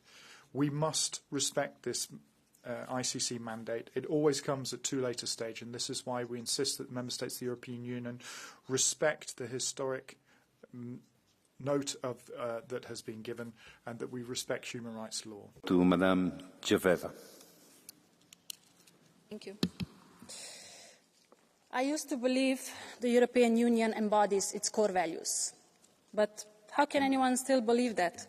What we are witnessing is crimes against humanity. Israel went as far as to making targeted deadly attacks on UNRWA staff and property, and when that didn't make them leave, they decided to ban them. Still, the EU's silence and failure to condemn Israel's actions means we are de facto supporting it. I'll admit I was hopeful last week that the EU will stand united in backing of the ICC ruling to issue arrest warrants against senior Israel leaders and Hamas officials, as we portray ourselves as defenders of the rule of law. Yet, once again, the deeply rooted double standards have prevailed. You should be ashamed. And to all of you who still pick and choose when and for what you uphold EU values, there's no decision to be made. Do better, colleagues, and be quiet when the children are sleeping, not when they are being killed. Thank you very much, dear colleague. Madame Fourreau.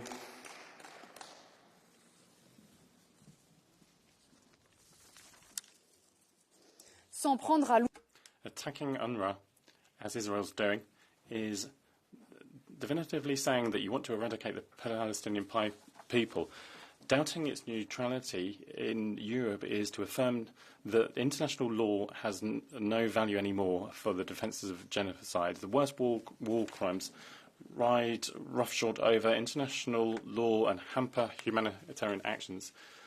Netanyahu is killing people very slowly and plunging people into humanitarian disasters, and this is something that NGOs and doctors have seen that empower us to change. The EU needs to respond firmly by suspending the association agreement and reaffirming support. All member states should and must implement the arrest warrant from the ICC. The struggle for peace is the greatest battle, Jurist said. Let's add that there's no peace without justice. Justice for the Palestinians. A continuación le doy la palabra al señor Stier. Mr. Estier. Kolegice i kolege, slušajući neke rasprave, mogli bismo se zapitati. Thank you. Well, we could ask ourselves whether there is any difference between Russia and Ukraine and Israel, because their leaders have been indicted by the ICC. But there is a fundamental difference between them. On the 24th of February 2022, Russia launched an aggression, and on the 7th of October 2023, Israel was a victim of an attack of aggression, and that is the key difference. So if people ask us why do we treat Israel and Russia differently, that's why, because Russia launched an aggression and the other country was the victim of an aggression. It doesn't mean that a victim of an aggression can do whatever they want. They have to abide by the international law, and if they fail to do so, they have to be held responsible. But the international community must not treat a victim and the aggressor in the same way, and we cannot do it here in this House. Mr. Nemetz. Dear colleagues, in the light of daily war crimes committed in Gaza and Lebanon, the ACC arrest warrants are a grim consolation for tens of thousands of victims. I welcome ACC's decision and call on all states to respect it and to defend international law and institutions. Let's be clear, protecting international law and ensuring accountability for all, regardless of nationality or position, is imperative. The ACC must fulfil its mandate to uphold justice and prevent future violations. This applies equally to Putin and Netanyahu, both facing war crimes charges. What's even more striking than the double standards often applied, including the EU institutions, toward Israel is the silence of President von der Leyen. Silence is complicity. In 2012, the European Union received prize for its contribution for post-war peace in Europe. The question is, does it still deserve it? The actions of its leaders speak for themselves. Not in my name. Ceasefire now. Sanctions now. Peace now. Thank you, dear colleague. Next speaker, Madame Jarre. Dear colleagues, nothing can justify the brutal Hamas attack on October 7 or the suffering of Israelis still held hostage. While recognizing Israel's right to self-defense, it is impossible to justify its response, resulting in over 40,000 civilian deaths in Gaza. And I want to address this humanitarian catastrophe happening in front of our eyes. This winter, millions of Palestinians face hunger and diseases, lacking homes, food and medical supplies. And the role of UNRWA is vital. It is providing essentials like food, water, healthcare and education, and there is no replacement in the region. Israel's bills labeling this UN agency as terrorist organization take effect in 2 months, yet, as I said, there is absolutely no viable alternative in the region that can replace this agency's crucial aid. Let me be clear, Israel has no plan B for war refugees, and if we all fail to act, history will judge us. Thank you. Thank you very much, dear colleague. Mr. Clausen, you have the floor.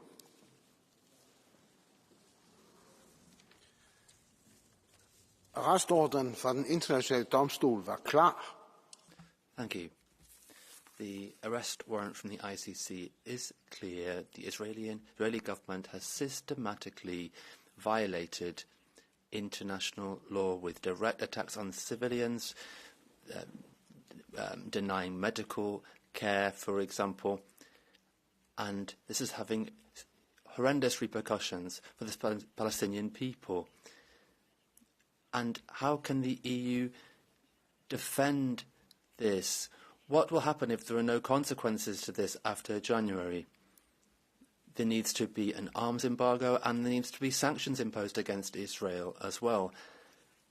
I'm ashamed of what the EU is doing. It's so hypocritical. The EU says that they support international law and humanitarian law and fundamental rights, but then We have innocent Palestinians being killed. We cannot simply take that approach. We need to see action, not just words, and we need to prevent these war crimes against Palestinians. You have the floor.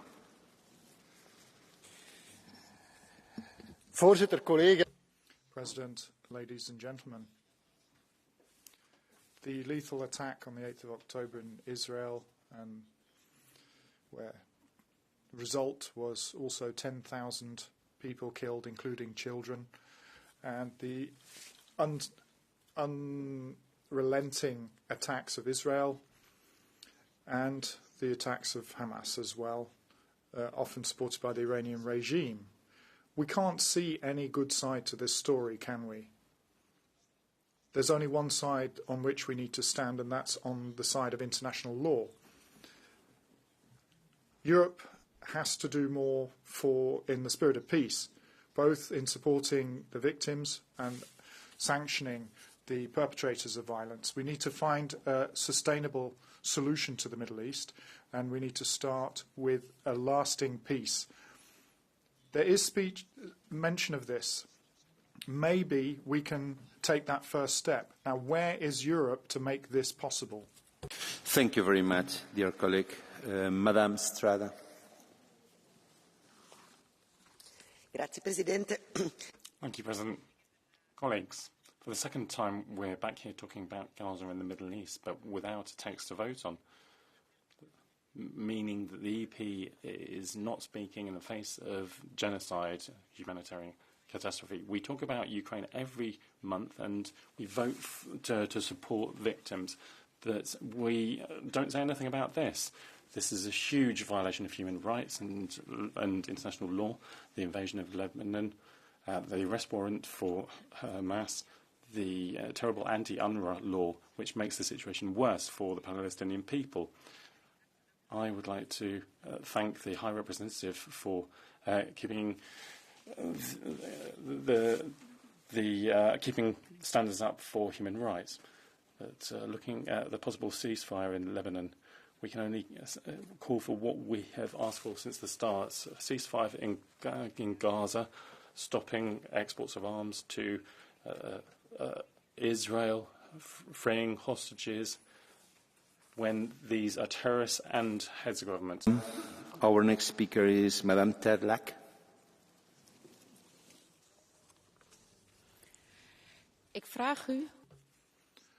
I'd like to ask you to stop for a second. 90% of those who live in Gaza don't have a house anymore. Of all those who have died, 4 out of 10 are children, most of them between 5 and 9 years old, and access to humanitarian aid is zero.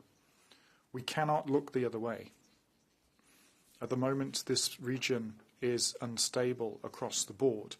There is fighting going on, and humanitarian organisations such as UNRWA are absolutely essential to provide services and to avoid further victims. And we have to continue to work on a peaceful and sustainable solution. It's a complex conflict. The negotiations on a ceasefire and negotiations on the liberation of all hostages need to press on, because it's only together with all stakeholders can we reach a solution for this conflict. Thank you very much, dear colleague. Our next speaker is Mr. Rutten. Thank you, President, Commission, colleagues. De geweldsspiraal in het... The spiral of violence in the Middle East is continuing day after day, and we consider this normal.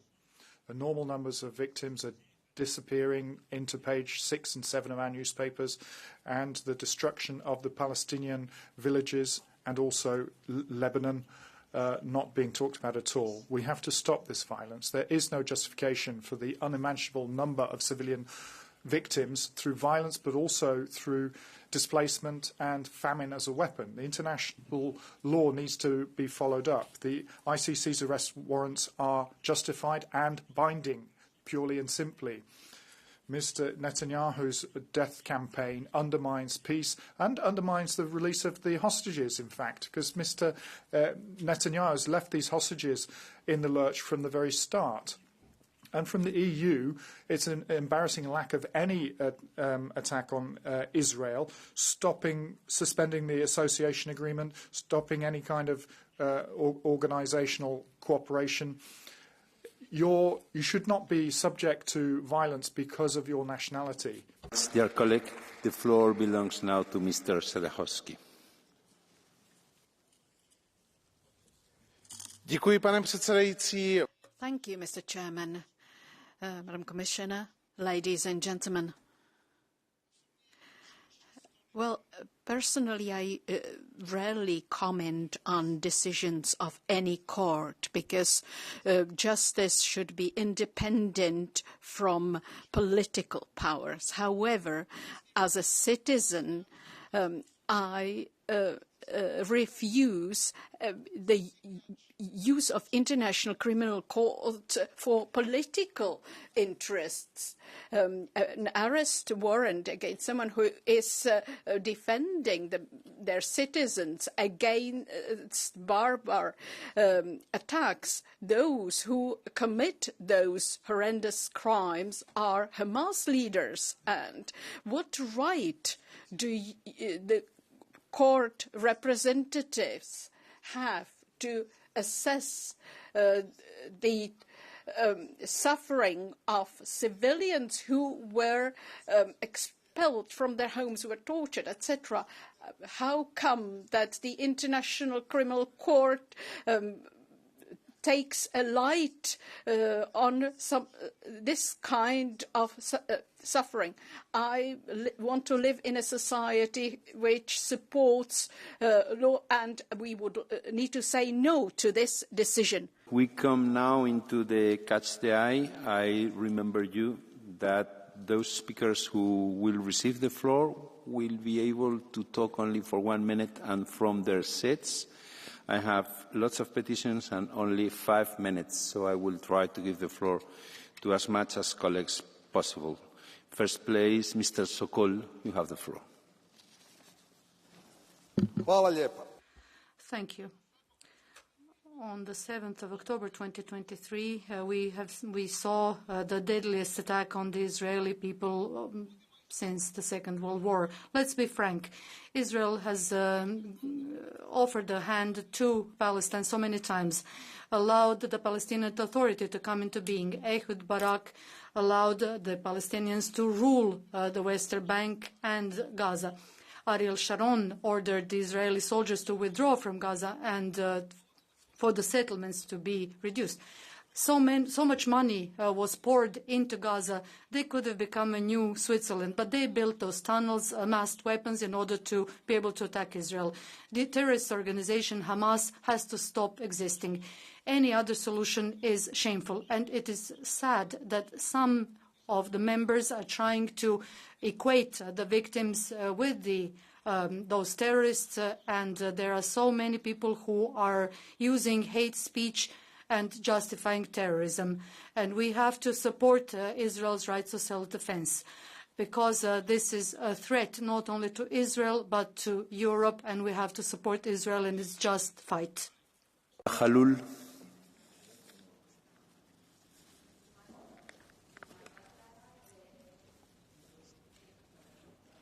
Muchas gracias.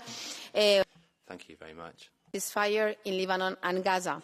For humanitarian aid to reach families in northern Gaza. We have always condemned the terrorist attacks of Hamas, 7th of October. We demand release of all hostages with no conditions. Families are suffering, and Netanyahu is not bringing them back home. We need an arms embargo that will avoid more deaths. We need terrorists of Hezbollah to surrender arms and to reinforce the Lebanon government and Lebanese institutions. We need to support the ICC decisions because we support them for Putin. So we need to support their decisions for Netanyahu, that is responsible for the killings of thousands of civilians. We need to maintain international law system. We need peace. People in the Middle East has a right to live. The life of Jews and Arabs was the same. They are brothers and sisters. Ceasefire now. Thank you. Thank you very much, dear colleague. Muchas gracias. Perdón. Our next speaker, Mr. Moreira de Sá. Muito obrigado, Sr. Presidente. A política externa. Thank you very much, President. The foreign policy of... Hvala lijepa. Vanjska has forgotten Cardinal Richelieu's maxim, according to which states are not eternal. So there are idealists around, but they can destroy European ideals.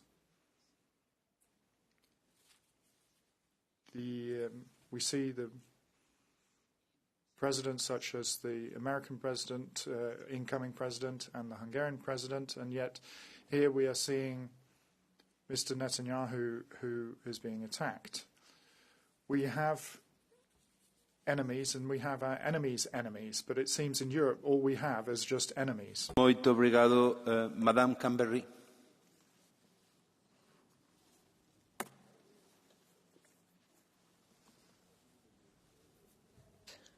Thank you, President. The humanitarian crisis in Gaza has reached unprecedented levels, with countless lives depending on indispensable work of the United Nations Relief and Works Agency. Suspending funding for UNRWA would be catastrophic, cutting off critical services to millions of Palestinian refugees.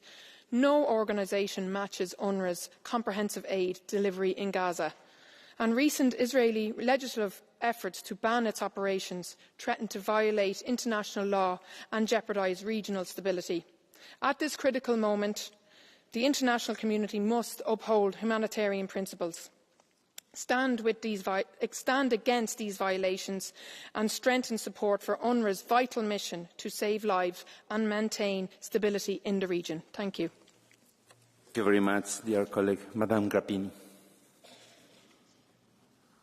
Domnule președinte, doamna comisar, stimați...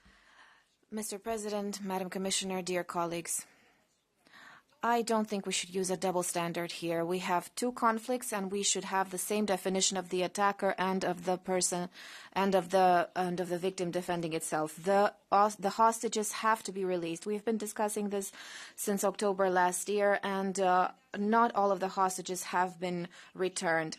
We need several paths in order to offer humanitarian aid, but we cannot say that Israel is the only guilty party here, as long as Hamas is an attacker and a terrorist organization that has organized attacks in the past. I think we should be fair and find a solution for peace in order to keep people from dying and to keep children from losing their parents and not having access to food. This is the right solution, not taking sides depending on different principles. We have to treat international conflicts in the same way. El señor Asens. Gracias, presidente. Señora... Thank you very much, President. Commissioner, the warrant by the ICC is against Netanyahu, and he be a fugitive of justice, and he needs to be held responsible. However, we need to look at USA and Europe as well, because Western leaders don't participate in Netanyahu's crimes, but they make them possible with their financial, political and military support.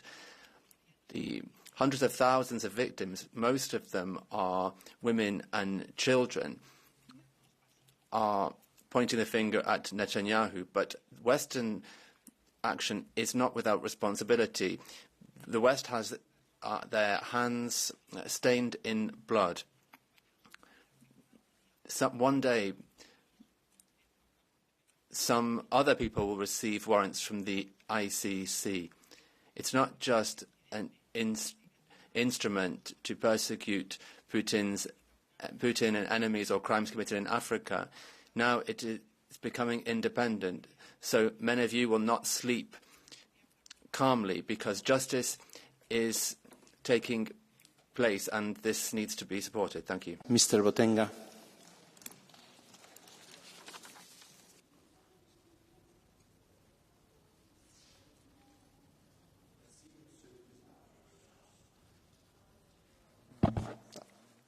Merci, Monsieur le Président. Hvala lijepa.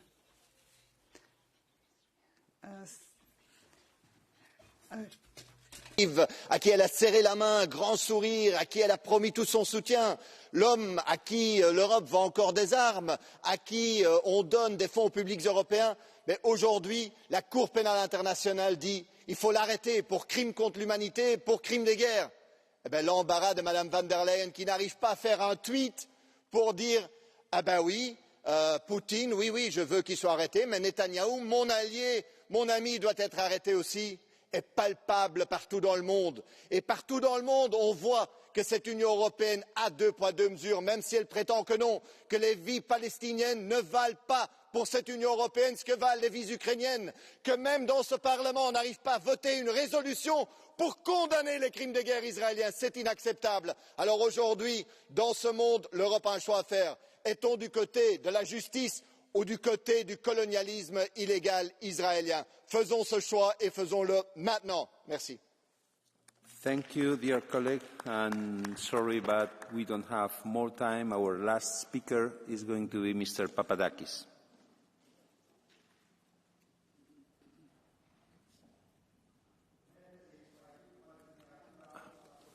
Micro, please. Micro.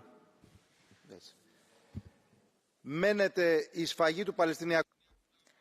The massacre of the Palestinian people by Israel is continuing. Israel is invading Lebanon, Syria as well. It is banning UNRWA.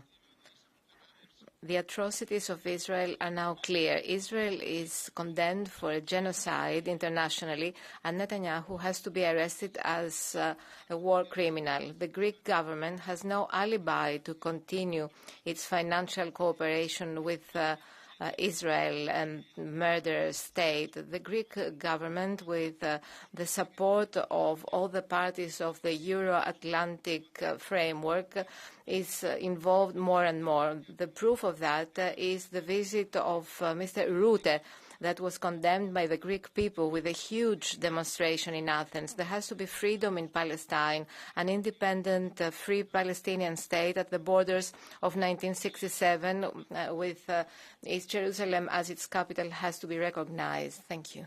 Thank you very much. Señora Comisaria. Commissioner.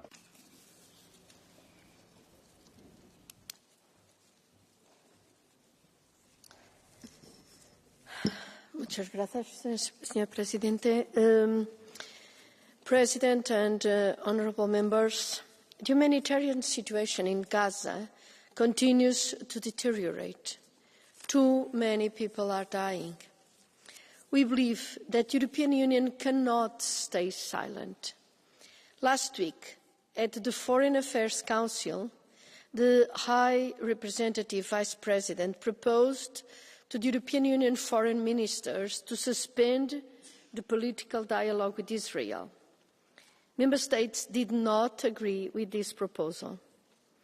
We do hope that Member States will be able to agree on sanctioning violent settlers and those that enable them in the West Bank, as well as Hamas supporters.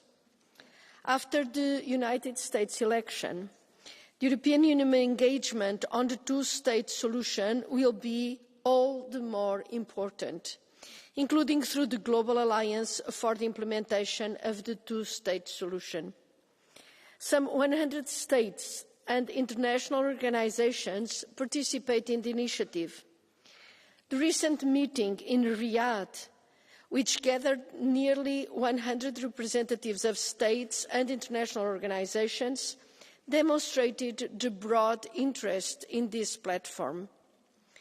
The high-level representative Vice President will chair, with the Belgian Foreign Minister, incoming Commissioner Adia Lahib, the next meeting of the Global Alliance in Brussels on the 28th of November, at the invitation of Belgium and the European Union. Our intention is to use the meeting to push for more structured cooperation on practical contributions to help protect and advance the two-state solution. We should try to reinforce this alliance, as we know well that only a political solution will, with the deep involvement of Israel and Palestine's neighbours, will bring peace and stability in the Middle East. Thank you very much. Muchas gracias, President. Muito obrigado, señora comisaria. Gracias por todo. And our last speaker is Mr. Boca on behalf of the Council. No? Okay. So the debate is closed. Dear colleagues, present the Rule 251(4) of the Rules of Procedure. I would like to inform you that there was no request to put to the vote the 6 core agenda announced in plenary yesterday at the opening of the sitting. The core agenda are therefore deemed to have been approved. Next item on the agenda is Commission statement outcome of COP29 and challenges for international climate policy. I'm wishing to give the floor to our Commissioner. You have the floor. It's waiting for you. It's all yours.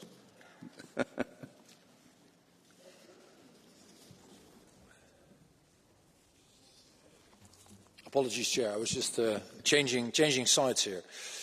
And dear Chair, honourable members, and in particular those members who have been with me at least part of the last week. Thank you very much for having the opportunity to reconvene, and there are a couple of messages that I'm sure many of you have already incorporated yourselves, but I do feel are good to share. First of all, we have all seen, and all of us who were there have also sensed, that this was truly very difficult. It was truly very difficult to come to an agreement. And I have to tell you, at many moments, particularly in the last evening, we were on the verge of collapse. And I do feel at the same time that it is of tremendous importance that we did manage to strike a deal that is in many ways less than ideal, but still is very important for the world. And the first reason that is the case is that in the end we did manage to build bridges to our friends and allies and partners from all over the world, particularly those most in need. And secondly, because if you look at the world today, geopolitics, the geopolitical situation is already tremendously complex. And a deal has value in itself, has inherent value in itself, because it shows that multilateralism is still possible. The other reason, of course, why it is so important that we did manage to broker this deal in the end, and again after very intensive conversations with people from all over the globe, is that we managed to reach an agreement on the funding. And the 300 billion, where it is crystal clear that the European Union and other developed countries will continue to lead, where many of the multilateral development banks are actually making a significant step up, but where we also managed to bring others to the table. So it is not just a tripling, but it is also that we have managed to enlarge the contributor base. And that is to many here in Europe, whether they are ambitious or even very ambitious on climate. This is important because it helps to bring more money to the table, and it helps in the domain of fairness. Where I am, frankly speaking, disappointed, even though that was not the main focus of the COP, is the domain of mitigation itself. The good news is that against the odds, we did manage to safeguard the agreements that we put on the table last year in Dubai. And so the UAE consensus is safeguarded. But I'm also not going to hide the fact from this Parliament that, that was not easy, and that, of course, ideally, we would have made a step up, because that is one of the reasons why we came to the COP this time. So a lot of work ahead of us, particularly in the domain of mitigation, but also in the domain of adaptation and everything that is related to it in the 12 months that we have ahead of us. Another part of good news, and I wanted to highlight that because it is something that you might not have seen in the various newspaper articles, but that was part of the core of what we were striving for, is the agreement on carbon markets. It got a lot less attention, but it is of pivotal importance from a content perspective, but also because it builds a bridge between those in the global north and the global south in terms of ambition. So I think that is also a very clear win, even though, as I said, it is less prominently featured than the tripling of the amounts that we put to the table. Dear Chair, last but not least, and it is of course up to Parliament to judge what they make of the result and what they like or potentially dislike about it. I do want to express my thanks to the many actions and conversations ministers from the whole European Union have been involved in, but also members of this Parliament who played a very active role and with whom I had the pleasure to meet a couple of times. So thank you very much for that. This was truly a team effort.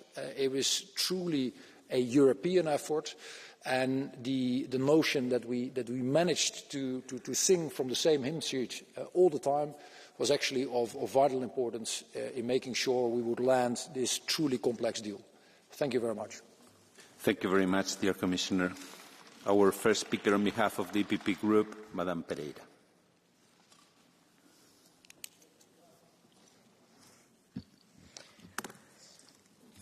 das pessoas 93% of people believe that climate change is a serious problem.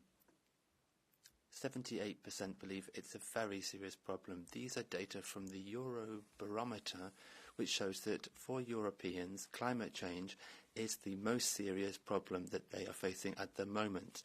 We have an obligation to listen to these people and to respond to their concerns.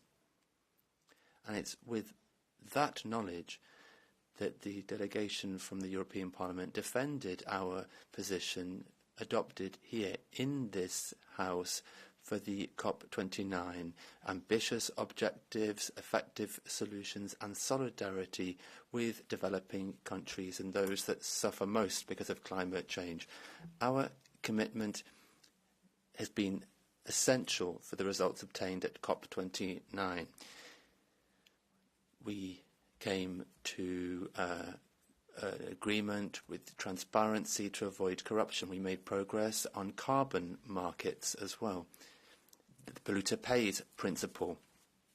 COP29, unfortunately, saw countries like Saudi Arabia that did not want to be more ambitious. They wanted to gradually abandon the use of fossil fuels.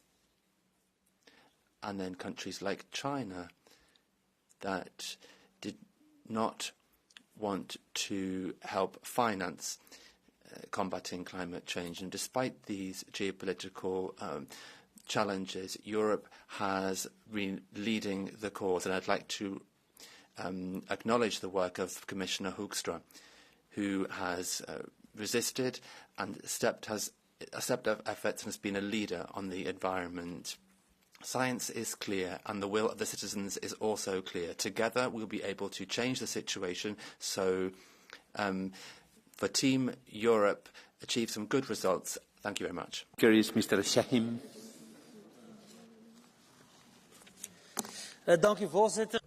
Thank you, President. Maybe I can start on a positive note. We didn't turn down our level of ambition, but standstill is equivalent to retrograde steps as far as I'm concerned. What's absolutely necessary is to push for more ambition from other countries. Island states like Samoa and Maldives see climate change as being a death sentence. They're disappearing year on year. And we talked about the 100 billion that we wanted to promise, and now we've moved up to 300 billion, but most of that is loans. I understand the disappointment and the lack of trust from some countries. At this tempo, it will take 100 years before we can get to the level of funding that we need. How many islands will still remain after 100 years? So at least we have an agreement. Then we've got to have transposition, and we'll see if that's going to work. But one thing is sure. We have a great deal of work to do, not just to make sure that we are financing action to help the climate, but also the ambition, because climate action is not on the right podium yet. On behalf of the Patriots for Europe group, Madame Tovallieri.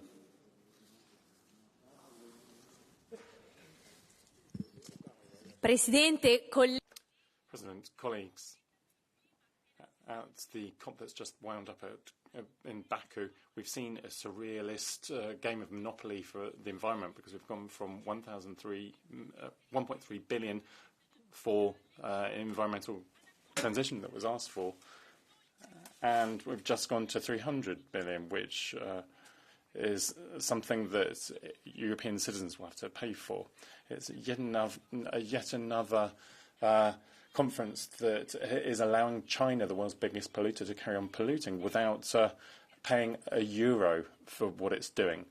So the transitional account, the money for transition will be paid for by Europe, while China carries on with its coal-fired plants. We are the only continent that's paying for this transition, with destroying industry, losing jobs, but once again giving money to finance the big polluters. So it's time for the EU to safeguard our development and make sure that the true polluters pay. On behalf of the ECR Group, Madame Zalewska. Panie Przewodniczący, Panie Komisarzu, koleżanki i koledzy. Thank you very much, colleagues. President, I'd like to say a few words about climate protection. This agreement was reached, 300 billion euros every year, without specific quotas. This is very low, small participation from the United States. Now, it's important to state that the United States will leave the Paris Agreement, but also developed countries will need to make sure that money is sent to developing countries. However, the EU ambitious plan was rejected. We do not want to destroy our own economies. And this green policy clearly shows that we're not able to give up on fossil fuels completely, and because this could lead to financial catastrophe for Europe. Thank you. Europe Group, Madame Fries. Det var en interessant tur til Baku. Well, it was an interesting meeting in Baku last week, COP29. Everything smelt of oil and gas. Yes, we're talking about $300 billion for those countries that are suffering the most, but we're talking about thousands of billions of euros short if we really wanted to deal with this. Okay, an agreement's better than nothing, but Trump is threatening to leave the Paris Agreement, and that is a serious disappointment. Saudi Arabia and other oil producers have managed to get their way. China as well, a country that can send rockets to the moon, but still is regarded as a developing country because they don't want to pay their fair share. And we've seen this on the last COP round as well. We have to get rid of fossil fuels, but in Baku, well, it wasn't possible to get that done.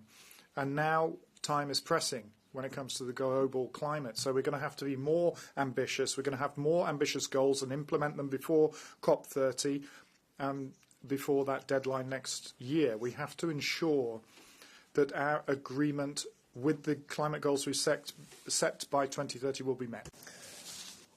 Sehr geehrte Damen und Herren. Ladies and gentlemen, the outcome of this climate conference is nowhere near the challenge of climate. Firstly, fossil autocracies should no longer pay into a climate conference. Azerbaijan is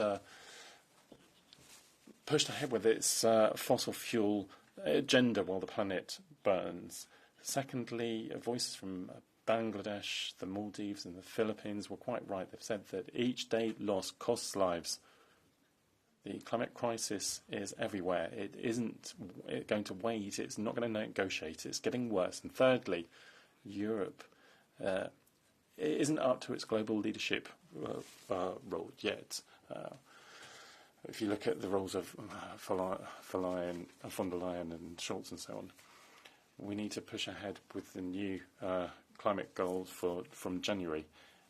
Europe is not just responsible, but it has the duty to press ahead with climate goals. Thank you very much. Now, Mr. Frantouris.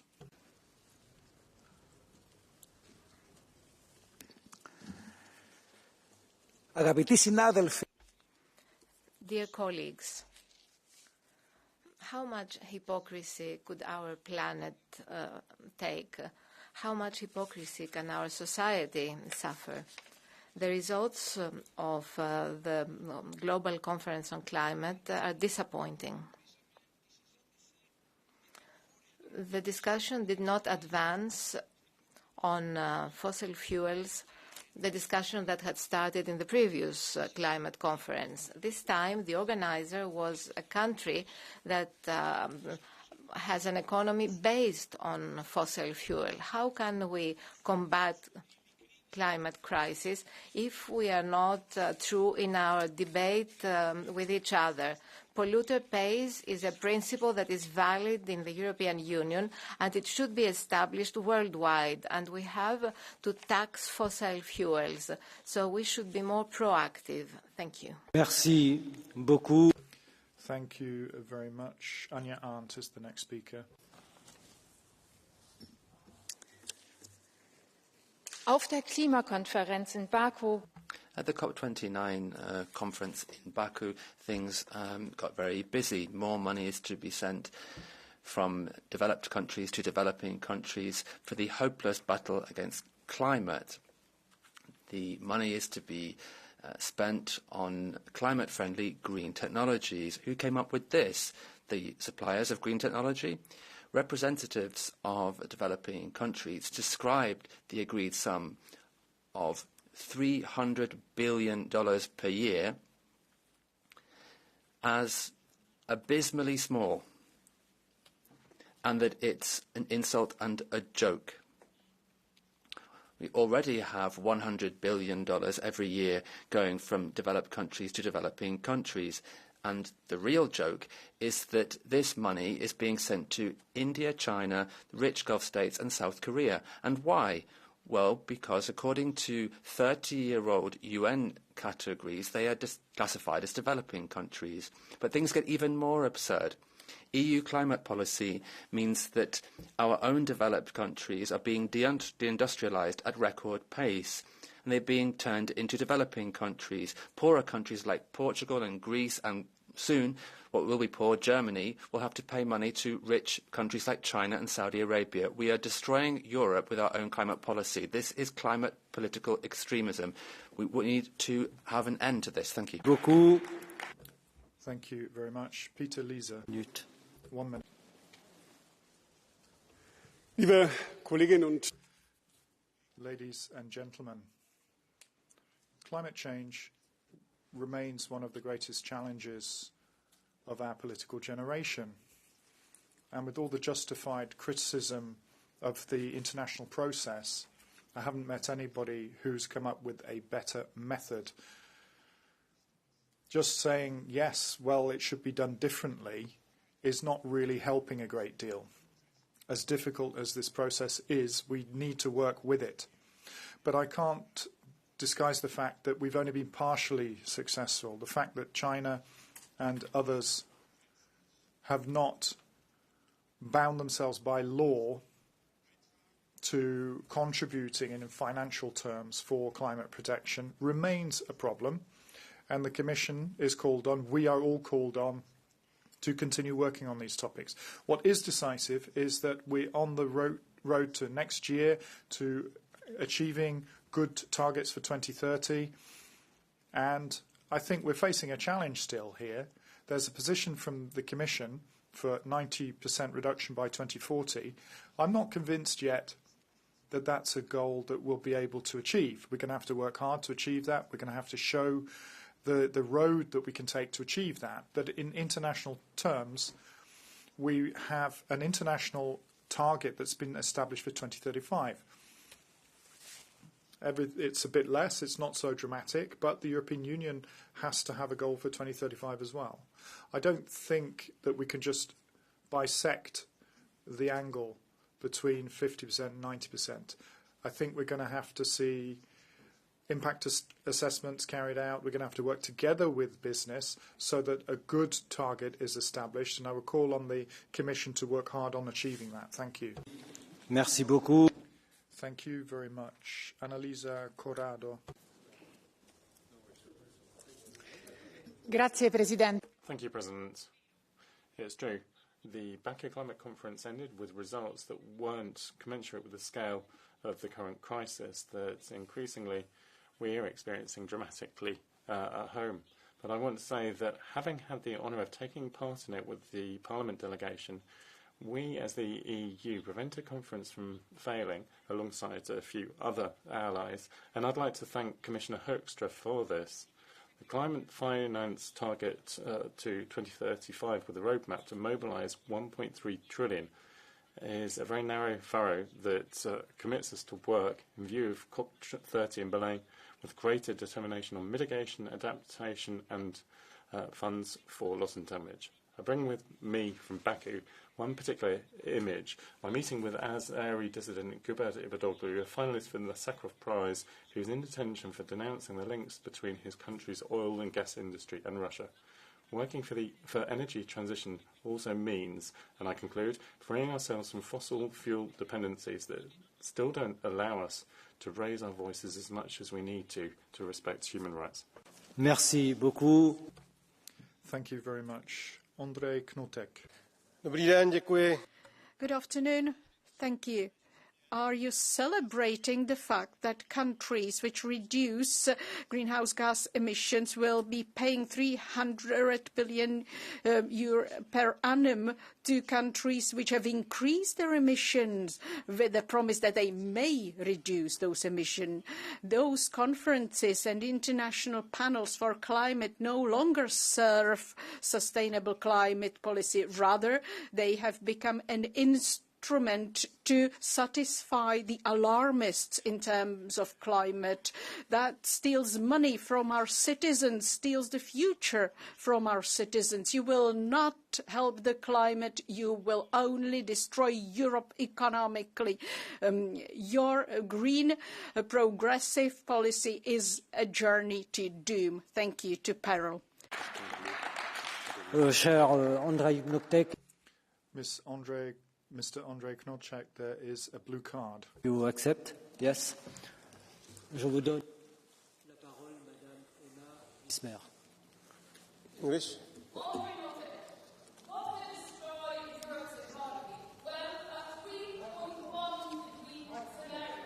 That will destroy Europe's economy. Sorry, was it not on?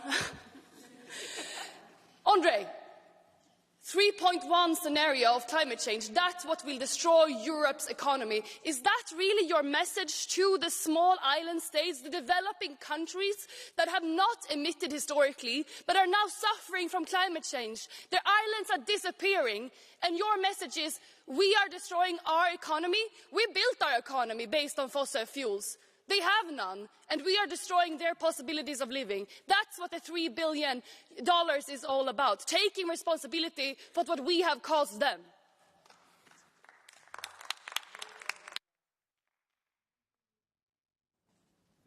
Is that your policies of climate activists as you are not leading to saving the climate. You are lying to people about that if they will be ambitious, that there will be no floods and so on, but that's not true.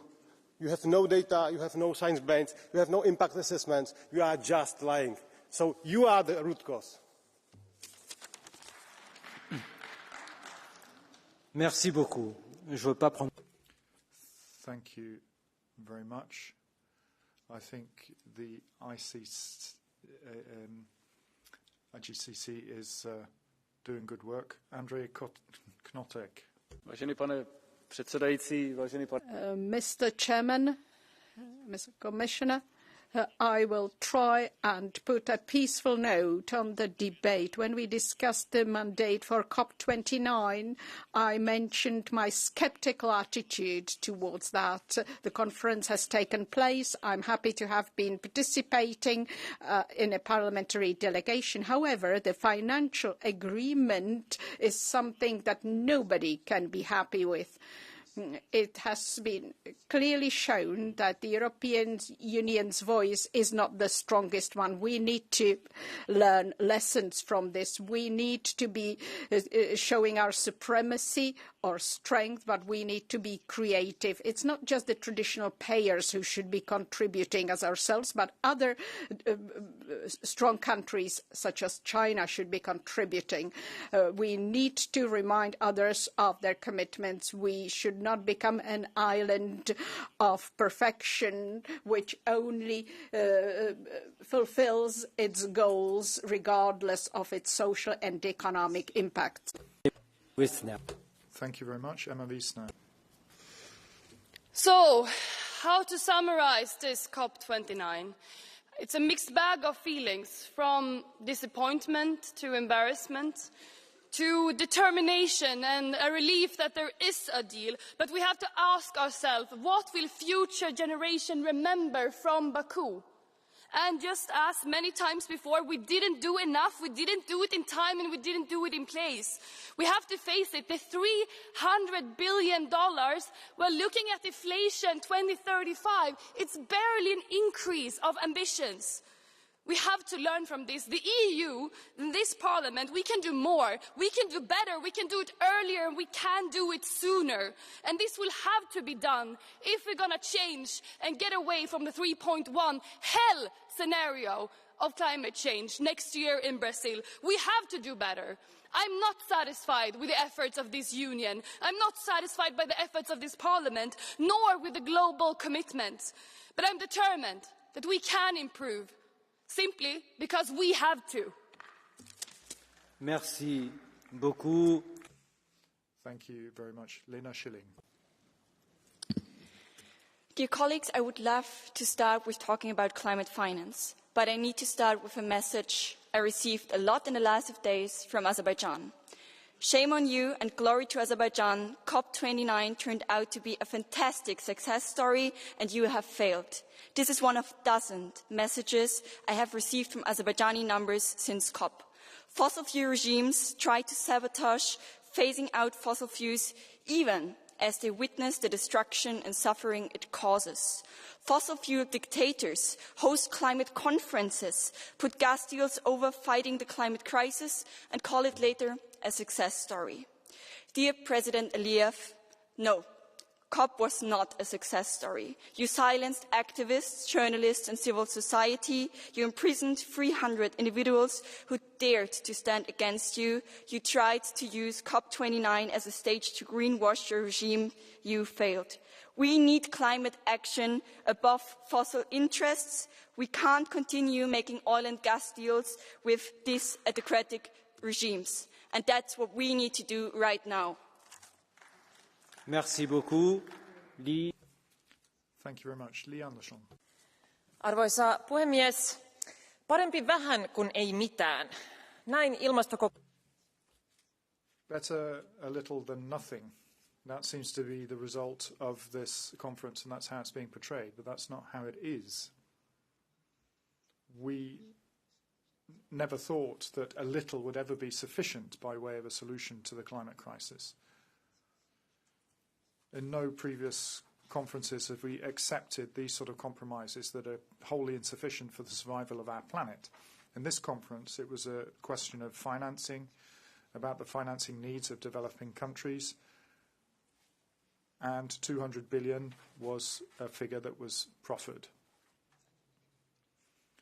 A much smaller amount per year was established, and that money is to come from the markets. So market financing gives a problem, or gives rise to a problem, that many of these developing countries are already subject to huge levels of indebtedness, and if they want to finance things on the market, their interest rates that they have to pay are much higher. 6.6 billion euros is how much we're paying for fossil fuels. That's unacceptable. You want to save planet, so stop with your greenwashing, which destroyed people's life in member states of the European Union. You don't see how much houses cost in the EU, how much people have to pay so that they can buy a house or a flat or lease it. You don't see that young people in Europe cannot have families because everything is extremely expensive. What's your reply? You introduce further measures, further costs. You will tell them that they will pay in order to be able to heat their houses. Special taxes for fuel, special taxes for gas, so that energies go even further up. You don't see where Europe is heading. We are poorer. The whole world is ahead of us, and we have to pay further 300 billion for your green nonsense, which will fail. Planet need to be saved from your stupid ideas. Thank you very much. Ingeborg Terlaak. Je bent de puinhoop nog aan het opruimen en daar... We're still clearing up the rubble, and the next flood is upon you. It's basically trying to bail out with the tap on. And we're seeing... but this will happen in Europe as well. The message at the COP was very clear. We need more money. We need to make sure that nobody's left behind. The cost of doing nothing is, of course, much greater. Luckily, there's finally an agreement that's been reached. But it's not a point at which we can stop our efforts. Next year, at the Climate Summit in Brazil, we'll have to establish goals for 2035. These will be important, but it's much more important that we and other countries actually deliver on those goals. Thank you. Merci beaucoup. Thank you very much, Ms. Penkova. Dear President, dear Commissioner, colleagues, as part of the delegation at COP29 in Baku last week, I can assure you that the participation of the European Parliament there is key and crucial. Apart from the call for greater financing for the developing countries, that was one of the requests from the Global South, additional one, clear and foreseeable regulatory framework. The agreed commitment for 300 billion of investment is a small step. However, in the upcoming years, we will not only be facing the lack of financing, but we will also need clear and predictable investments from the developing countries that are already experiencing impressive economic growth. What I saw on the ground during our meetings with the various national delegations is the same desire for predictability that I see here in Europe, in the Just Transition region. People want to be certain that the rules of the game would not change midway. If Europe wants to remain at the forefront of climate diplomacy, we must first make sure that we solve our problems domestically and lead by example. Thank you. Merci beaucoup, chers collègues. Thank you very much, Jorge Busadé. Thank you, President. I have read the closing speech from COP29. 3 conclusions. When a bureaucrat says something like tripling green policy, and that being for security for humanity, and that needs to be done as quickly as possible, you can see that all they want to do is empty the pockets of Europeans. And then there's a sociopath around here. If you look at the UK and Brazil, these are left-wing governments that spent the summer imprisoning political dissidents and cracking down on civil liberties. What will people think from Valencia when they see Pedro Sanchez going to the climate summit hiding from Spanish people? What will people think about the lethal consequences of climate hysteria, where they want to triple this madness? They just want to empty out riverbeds. The Paris Agreement is threatening freedom and prosperity. Thank you very much. There's a blue card for you. Sir, will you accept it? Pereira. Sr. Deputado, depois do que aconteceu recentemente... Thank you very much. Following what has happened recently with the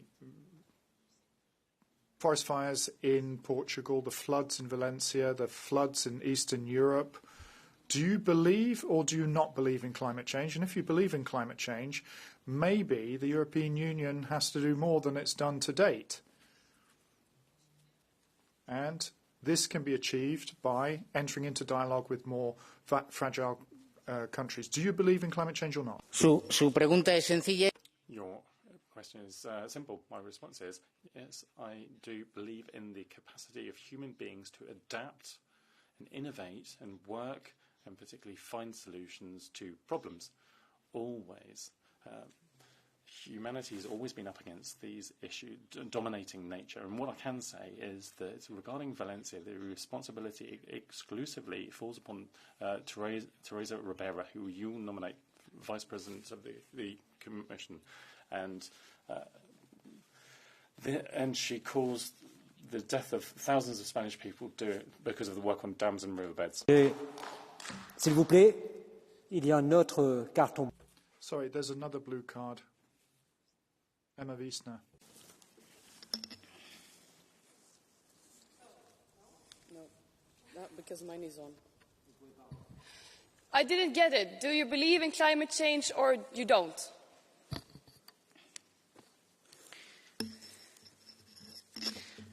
Pues se lo voy a volver a repetir. Well, I will repeat. I believe in human capacity, and I believe in God, of course. I don't believe in political theories or ideological theories, of course. I believe that man, since they came to this planet, has adapted, has innovated, has discovered and invented. We have cities that are below sea level. We have channeled rivers, thanks to what was done in 1957 in Spain. Valencia wasn't dragged away by floods. Now, I need to speak. That's reality. I believe in this. I believe in human capacity to adapt and improve. You have 30 seconds to reply. Please stick to the time. Stefano Cavadagna. Bien, qui n'est pas là. Ramus. He's not there. So, Rasmus Nordqvist.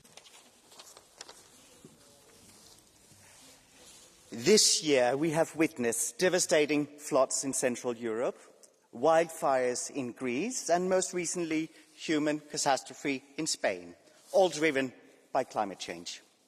Climate change is no longer a distant future scenario. It's here, it's tangible, it's costly, and it's dangerous. Climate change has entered a new and more critical phase, but the way we talk about it remains the same. And the poor outcome of this year's COP29 are clear proof of that. The global north bears an historical responsibility for the crisis we are facing. This was acknowledged in the Article 9 of the Paris Agreement. And yet, the global north has shown itself to be unwilling and unprepared to honour its commitments by failing to provide necessary funding. We are creating policies that are totally disconnected from reality. Instead, we must make reality the foundation of our political decisions. I'm sorry, we actually decided on 1.5 and we already breached this. Thank you. Merci beaucoup, Sébastien Verdig. Thank you very much, Sebastian Everding. Zusammenfassung COP9. Summary, COP29 in one word, disappointing. Too little and too late. as what African negotiators are saying by way of an example, and it is the country of the global south who is suffering the worst from the climate issues. 300 billion by 2035, a drop in the ocean. We need much more investment, and we need to have debt forgiveness for global south. One way to make the money we need available could be the Danish Green Deal. The agricultural sector is responsible for a large amount of greenhouse gas emissions. So Denmark is going to introduce, as of 2030, a climate tax on meat and milk. Oh, the animal and climate activists want to take away my schnitzel, my roast. No, we want you to pay for your roast the same price that is a fair price that covers the environmental destruction, climate change and suffering of animals. Thank you very much. Andras Kulja. Colleagues, last week I attended the COP29 climate conference in Baku, and while I was there, we had discussions with delegations from several countries. Once again, these negotiations highlighted that only international action that's based on cooperation can lead to results. Climate protection measures must be designed so that they don't only reduce harmful emissions, but so that they also address challenges that society faces. And that's how we can maintain people's trust and stop populists from gaining ground. If we invest in the energy efficiency of buildings, we can improve people's living conditions, at the same time reduce energy dependency and create healthier environments for disadvantaged groups.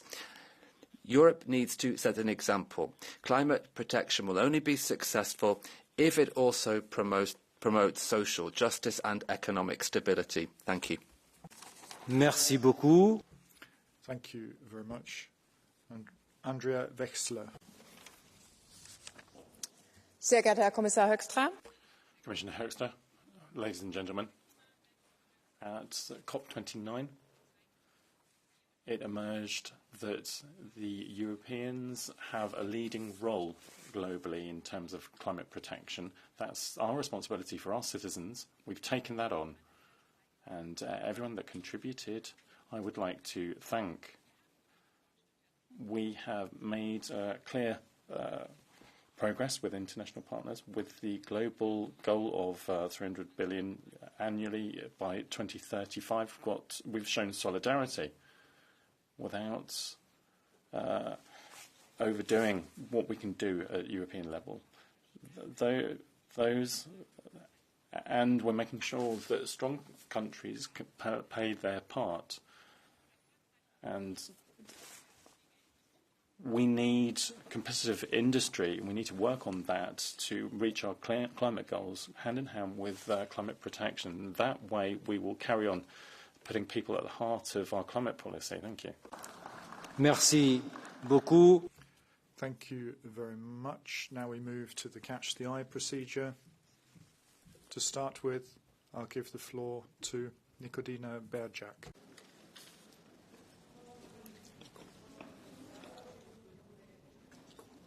Vous pouvez activer votre micro. Merci. Could you turn your mic on? Poštovani predsjedavajući, poštovani povjereniče. Dear Commissioner, I come from Croatia, which is one of the Mediterranean countries, which has important challenges because of climate change. And the Mediterranean Sea is getting warmer quicker than other seas in the world. Croatia has got many islands and in the Mediterranean, and we understand the clock is ticking in matters of climate change. The big question now is tourism. If we continue with the current model of tourism, emissions of greenhouse gases could increase by 25%. That is why I think that the European Union, which is the biggest tourist destination in the world, will take the leading role in fighting negative effects of tourism. Thank you very much. João Oliveira.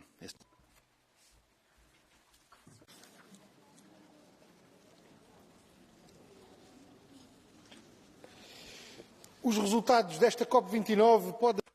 The outcome of COP29 can be summed up as not meeting the objectives in terms of financing and not enough measures to deal with climate change. Developed countries haven't taken up their historical responsibility in terms of taking actions. We need more loans, and they're a very dangerous markets. We need to have the polluter pays principle. You can't guarantee harmonious relations between humans and nature with the current policy. Changing production paradigms, returning to strategic sectors and avoiding waste is essential. Strengthening investment in research for policy, dealing with spatial planning, making sure that we reject policy war so that we deal with the climate challenges. Gregors Braun. Thank you. Gregors Braun is the next speaker.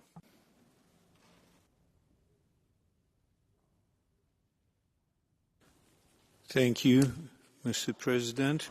Well, it's good and nice to hear that some of you are beginning to back up from your doctrine of global warming, Green Deal, and other superstitions that are proposed here. It's nice that some back up, but it would be much nicer if you simply rejected this false, not scientifically based, not fact-checked doctrine, because it's devastating. It's ruining Europe and all the world, wherever you Marxist, Leninist, Lysenkists take power. So it's really high time and probably last minute to jump off this crazy train that is heading to some abyss. Thank you very much. Bien. Merci beaucoup. Thank you very much. Lukas Zipa is the next speaker.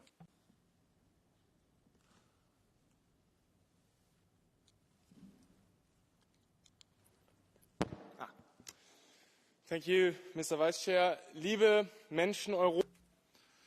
To the people of Europe, as with any debate on the climate, we hear a lot of good things, but also a lot of things that leave you despairing. And here I'm not only referring to one colleague who was talking about superstition, whereas most of his speech was filled with a formulation to praise Jesus Christ. I'm also referring to people who deny that climate change is happening. And the worst thing, and this is the first time I've seen it this clearly, to colleagues who maintain that the fight against climate change has already been lost.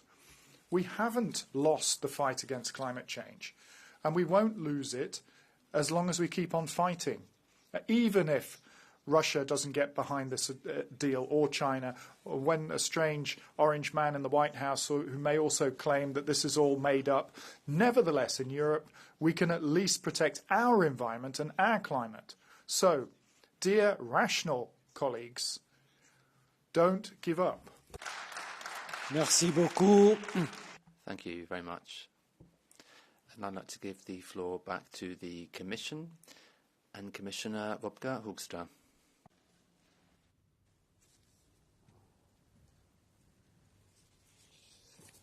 Merci, Monsieur le Président, and many thanks for the questions and comments by the various members, and particularly those who came with those supremely nuanced perspectives and solutions-oriented contributions. I think it is probably helpful to underline at least three things that might have been misunderstood.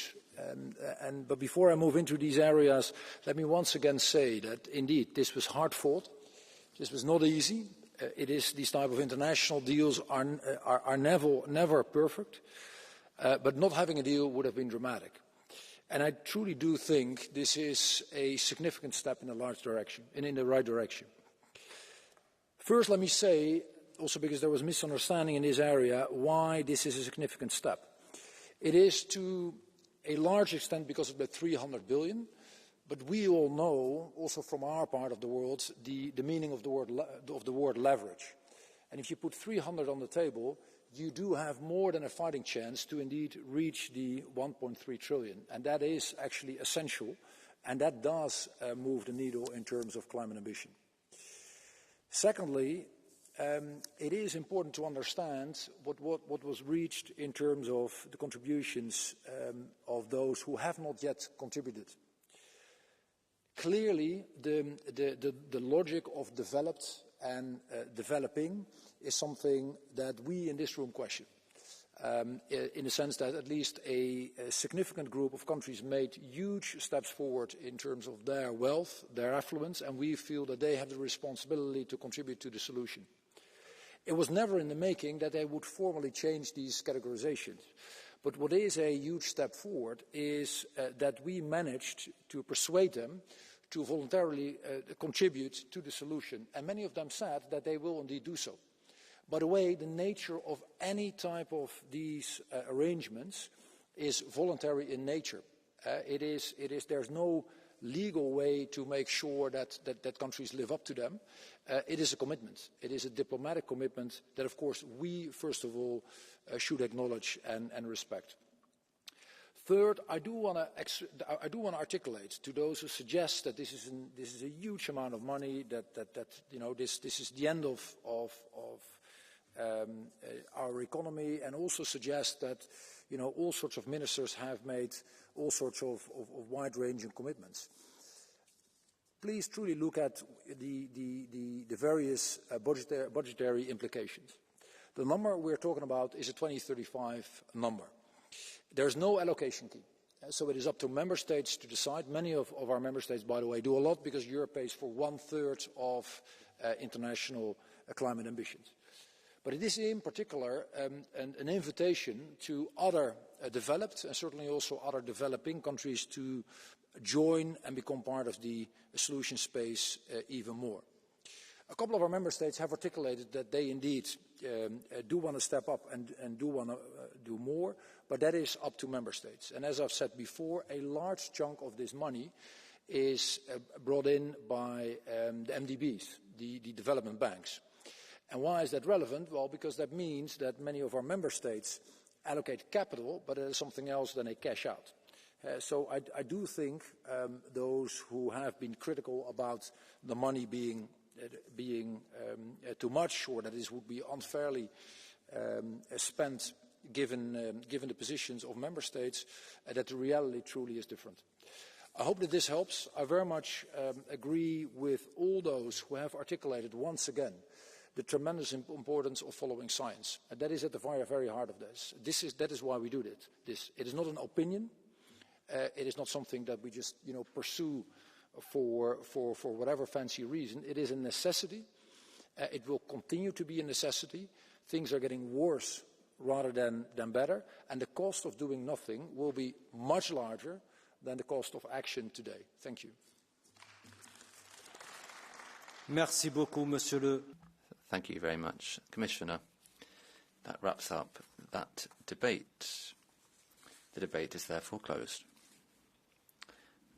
And we now can move on to the next item, Commission Statement, full accession of Bulgaria and Romania to the Schengen area, the urgent need to lift controls at internal land borders.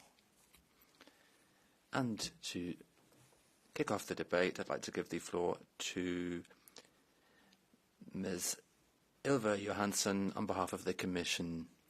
I'll give Commissioner Johansson the time to get ready, but once you're ready, you have the floor, Commissioner. Thank you. Thank you, President, honourable members. This is a bit of an emotional moment for me. This is my last Strasbourg session. Standing here, I think back on the many discussions we have had here, often emotional ones. Fires, shipwrecks, terrible crimes, COVID, war. That reminds us everything we do is always about people, human beings. But there are also happy moments, and today is one of those.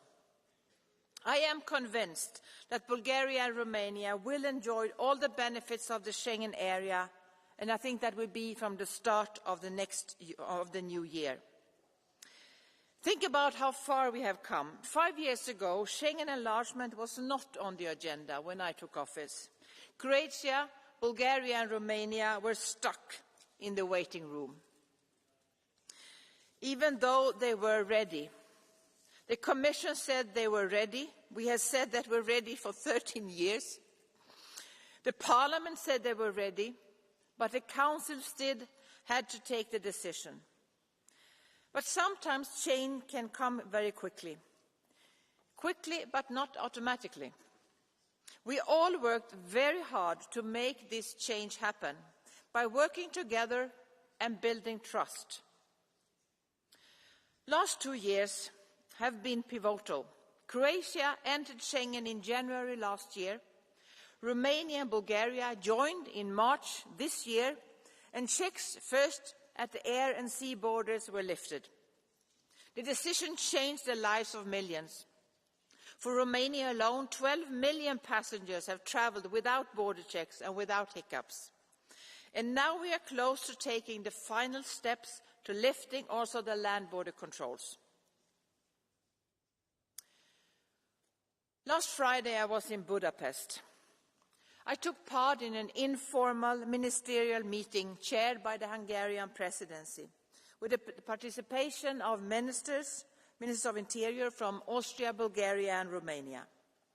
The ministers reached a very important agreement last Friday. And this meeting was an important step forward.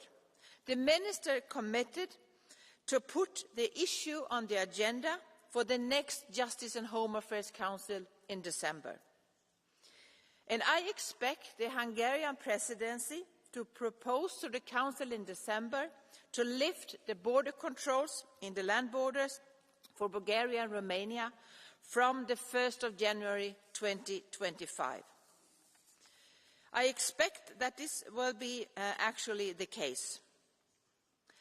And if you ask how we got here, it's not only by negotiations. It's about working together, taking concrete measures on the ground to counter irregular migration, to fight the smugglers, to build and invest in our common security. And measures are paying off. Since Bulgaria and Romania joined the Schengen family, Dublin transfers are increasing and works very well today. Frontex is reinforcing the external borders with nearly 250 officers in Bulgaria, 220 in Romania. Since these two member states joined, irregular border crossings at their external borders have dropped with 80%. I have only a few days left as Commissioner, so it will be my successor who will be present at the JHA Council next month. I won't be there, but you can be sure I will be following. I already have the champagne ready, and you can be sure that on New Year's Day I will be thinking of my friends in Romania and Bulgaria. I'm very happy because they have worked towards this goal for many, many years. And I'm very happy that at the end of this mandate we are so close to the decision to fully welcome Bulgaria and Romania. But most importantly, I'm so happy for all the citizens in Bulgaria and Romania. I would like to say to you, you belong to Schengen. You deserve to benefit from all the freedoms in the Schengen area. Thank you. Merci beaucoup, Madame Thank you very much, Madam Commissioner. It is a historic moment in the history of Romania and Bulgaria and the history of the European Union. And to start today's debate, I'd like to give the floor to Lena Dupont.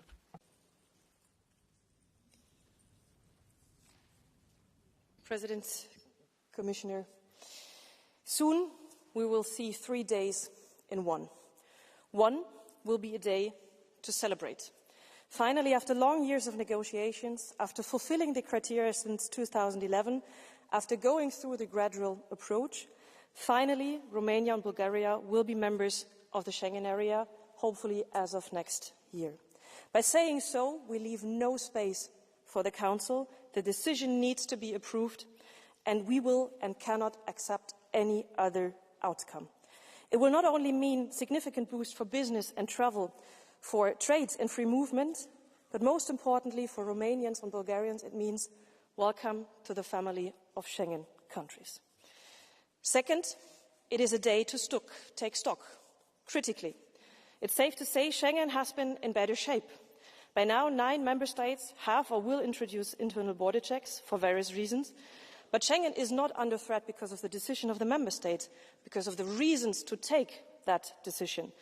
The rise of migrant smuggling, organised crimes groups exploiting the Schengen area, terroristic threats we are facing, challenging geopolitical landscape and the security picture, it is a call to action.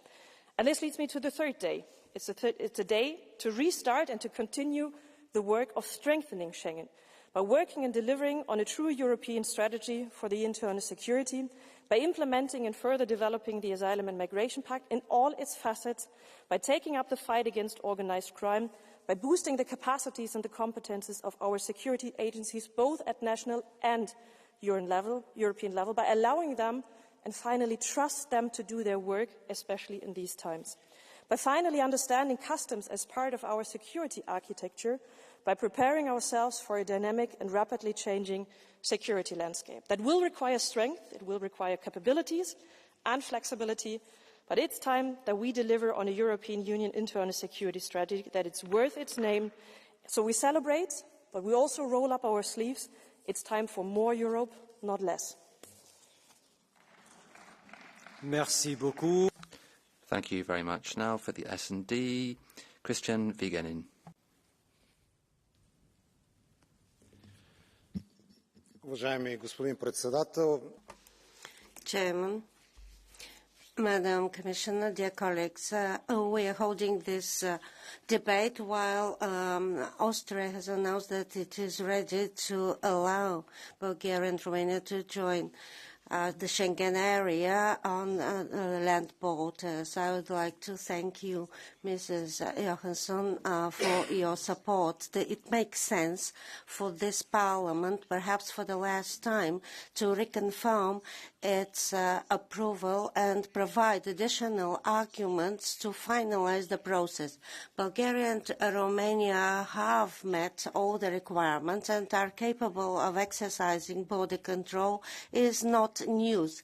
That it has been in this procedure for quite a while and it's ready to complete. It is also no news that joining Schengen will mean also cutting the cost of transport and improving competitiveness of the European business is also a valid consideration. And so on, this soap opera that has taken too long will finally have its end on the stage. Thank you very much. On behalf of the Patriots, Mr. Leggeri. Merci, Monsieur le Président. Thank you, President. Bulgaria and Romania are about to accede entirely to Schengen, allowing free circulation. External borders won't be ready if Brussels carries on fleeing.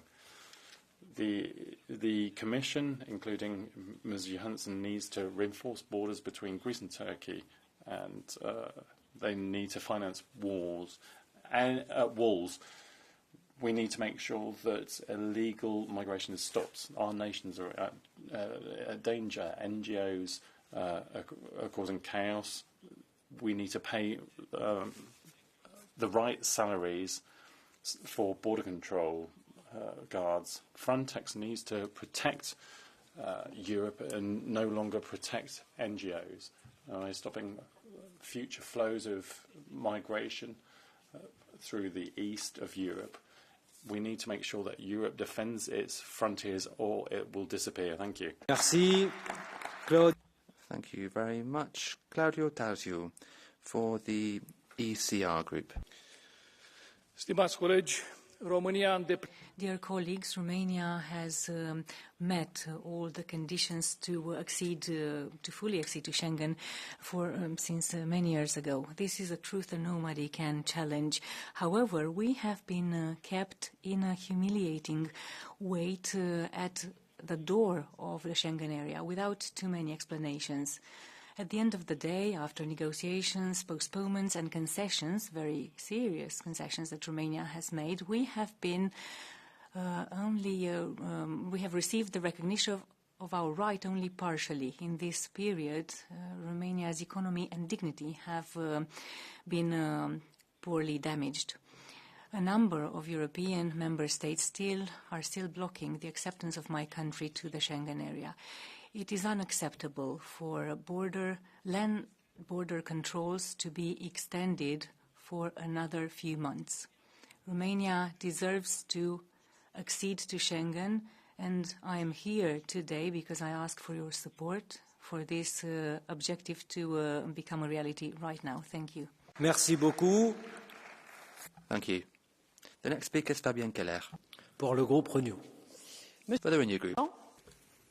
President, Madam Commissioner, Ylva Johansson, this constitutes a victory for Bulgarian and Romanian citizens, of course, because they soon will benefit from free circulation that is untrammeled within the European Union. After so many years of applying themselves, the Romanians and Bulgarians have done what was necessary and provided the guarantees in terms of security for the external borders. It's a victory as well, ladies and gentlemen, for the European project. A Schengen area which is being bolstered as an area that's growing many decades after its creation. This area of free movement of people, workers and capital will help our continent to prosper. At the start, there were only a few people who believed in cooperation, the unity of Europe in this way at the start. But this is a project that is dear to us all and continues to provide results. Thank you, Commissioner. Throughout your mandate, you were resolute in supporting Romania and Bulgaria to enter the Schengen area. And with my Renew Group, we sincerely thank you. Merci beaucoup, cher. Thank you very much. Now for the Greens, Nicolae Stefanuta. Madam Commissioner, I have to admit that your speech moved me because I felt that it came from your heart. Croatia, Romania, and Bulgaria. That's quite a feat for a commissioner. So please know that we want to personally thank you for doing everything you could. On behalf of all Romanians, thank you. We have been waiting for 13 years. That meant suffering, billions of euros that no longer ended up in our pockets. That meant pollution, that meant carbon emissions. And that also meant that sometimes Romanians felt that they were second-hand citizens. And that was very painful because Romanians love Europe. Moreover, that kind of emotion has been instrumentalized, weaponized by the far right, and now a far right candidate has won the first round of the presidential elections. But now it's encouraging to see that finally Romania and Bulgaria will fully enter Schengen in January. I feel that we are today losing a convinced European Commissioner, and we will remain here in order to take the European spirit forward. Thank you very much. Now for the Left Group, Fernando Barrena Arza. Gracias, Presidente. Thank you very much, President. I'd like to focus on the topic we're talking about here, and I'd like to join those member states that want to see Romania and Bulgaria joining the Schengen area as full members, including at land, border, borders. We've seen an abusive use of the Schengen area with extraordinary requests to the Commission every 6 months. Germany established border checks in September, and Austria has also done so in the past month, and we've seen it in Denmark and Sweden on an ad hoc basis. But this causes problems for cross-border areas, and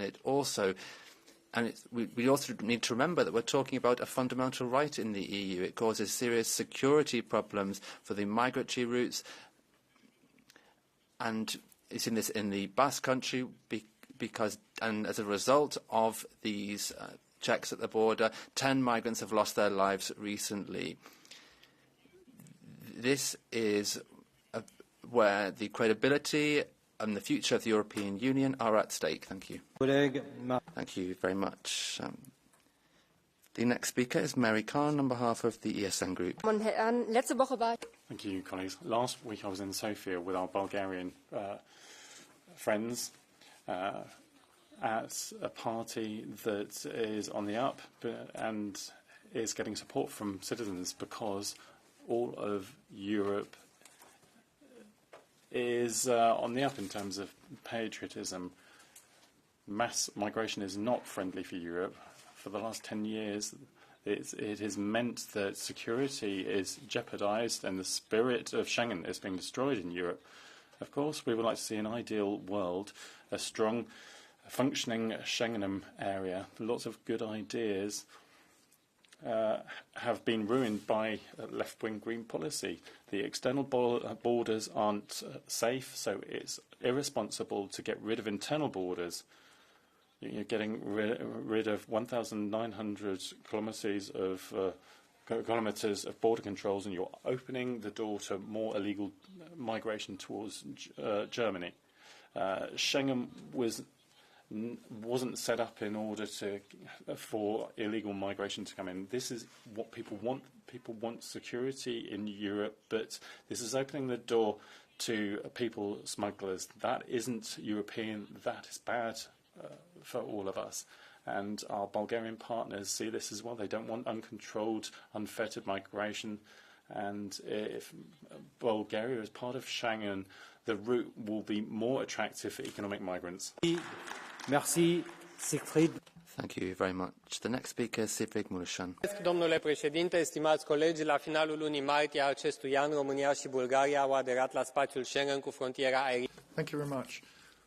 We have joined the borderless Europe in Schengen already for the air and sea borders, and we saw that this was something that was very useful because the Romanian Bulgarian authorities cooperated with all the other authorities in other countries in the EU to counter illegal migration, to protect the borders of the EU, and the Schengen area is stronger with Bulgaria and Romania at its heart. Following this positive development, Romania and Bulgaria, for many years, have actually met the criteria to join the Schengen area, a decision which will finally be completed soon for land borders. For the entrepreneurs of our countries, this will be beneficial for the whole of the EU, and this is a very clear message that we're sending to the extremists and populists in the EU. We are European Union, we are united, and we're just waiting for this to be implemented. Je ne vois pas Dan. Thank you very much. I don't see Dan Nika. I'll now give the floor to Andras Laszlo.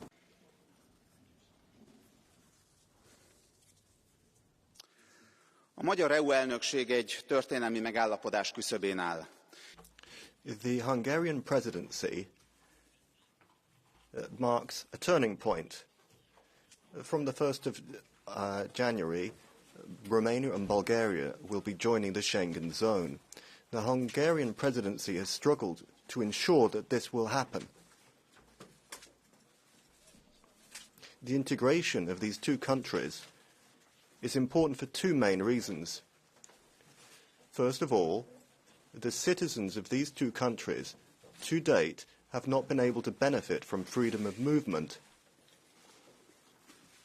Secondly, we will need to ensure there is an international police contingent, which is the right solution for migration. It's not a question of closing internal borders or setting migrant quotas. The future of migration policy is not the question of punishing member states, but rather we should jointly protect the external border so that everyone within Europe can benefit from freedom of movement. Thank you very much. Ivailo Valchev.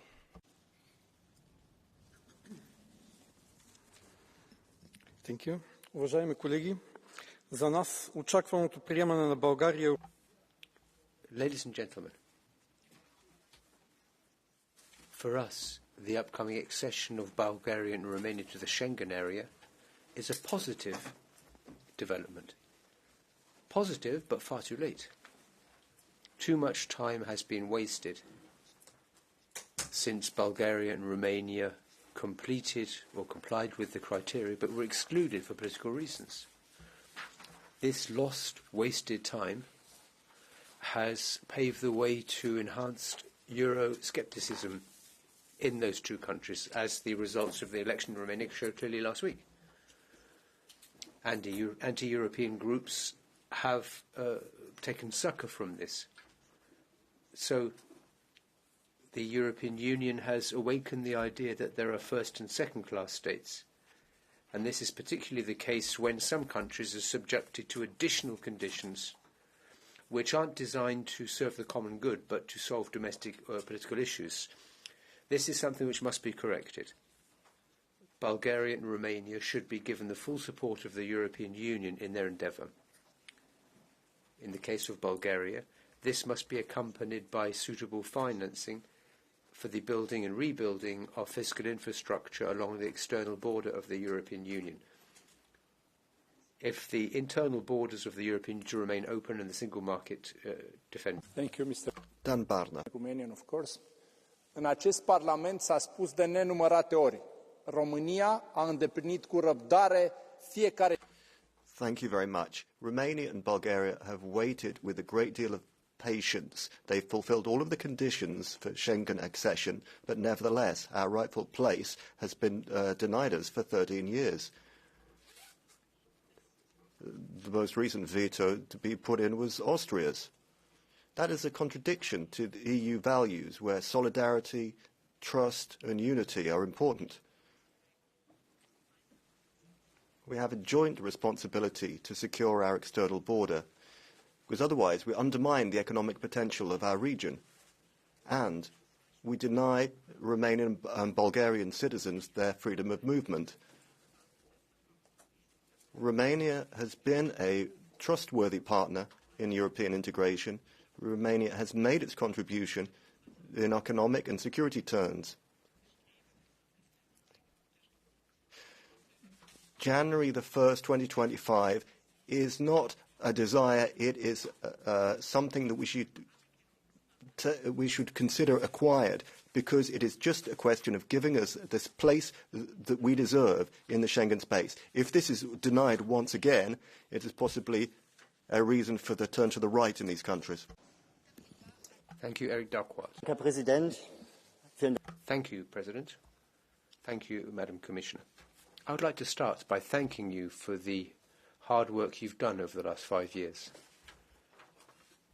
You have been working within a difficult political context, and I think you've achieved as much as you could hope to do.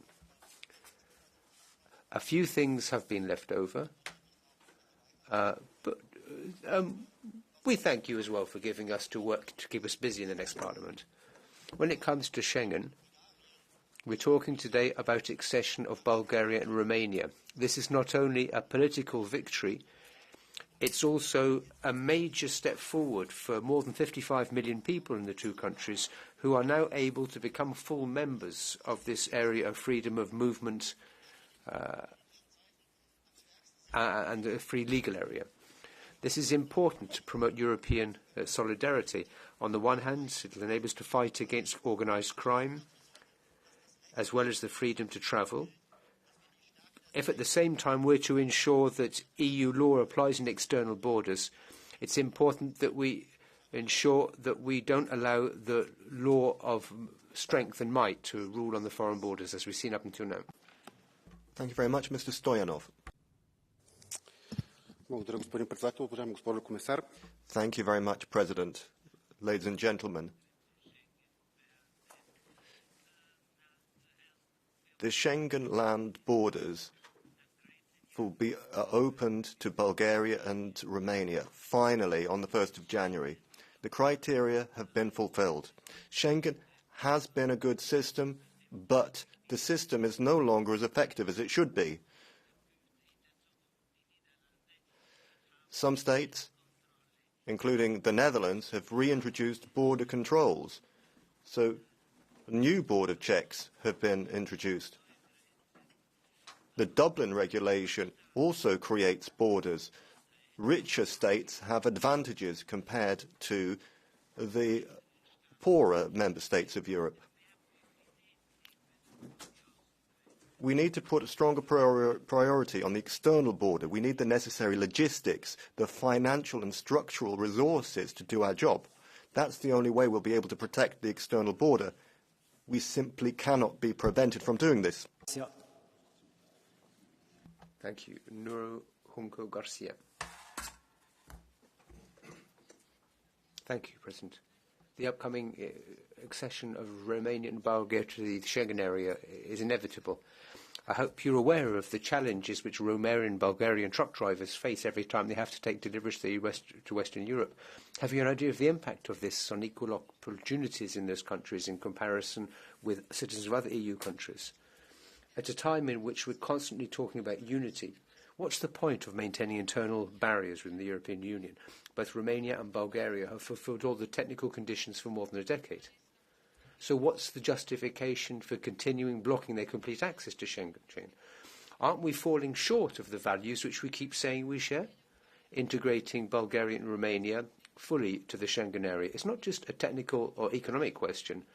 It's also a recognition of their role as fully fledged allies in the stability of Europe.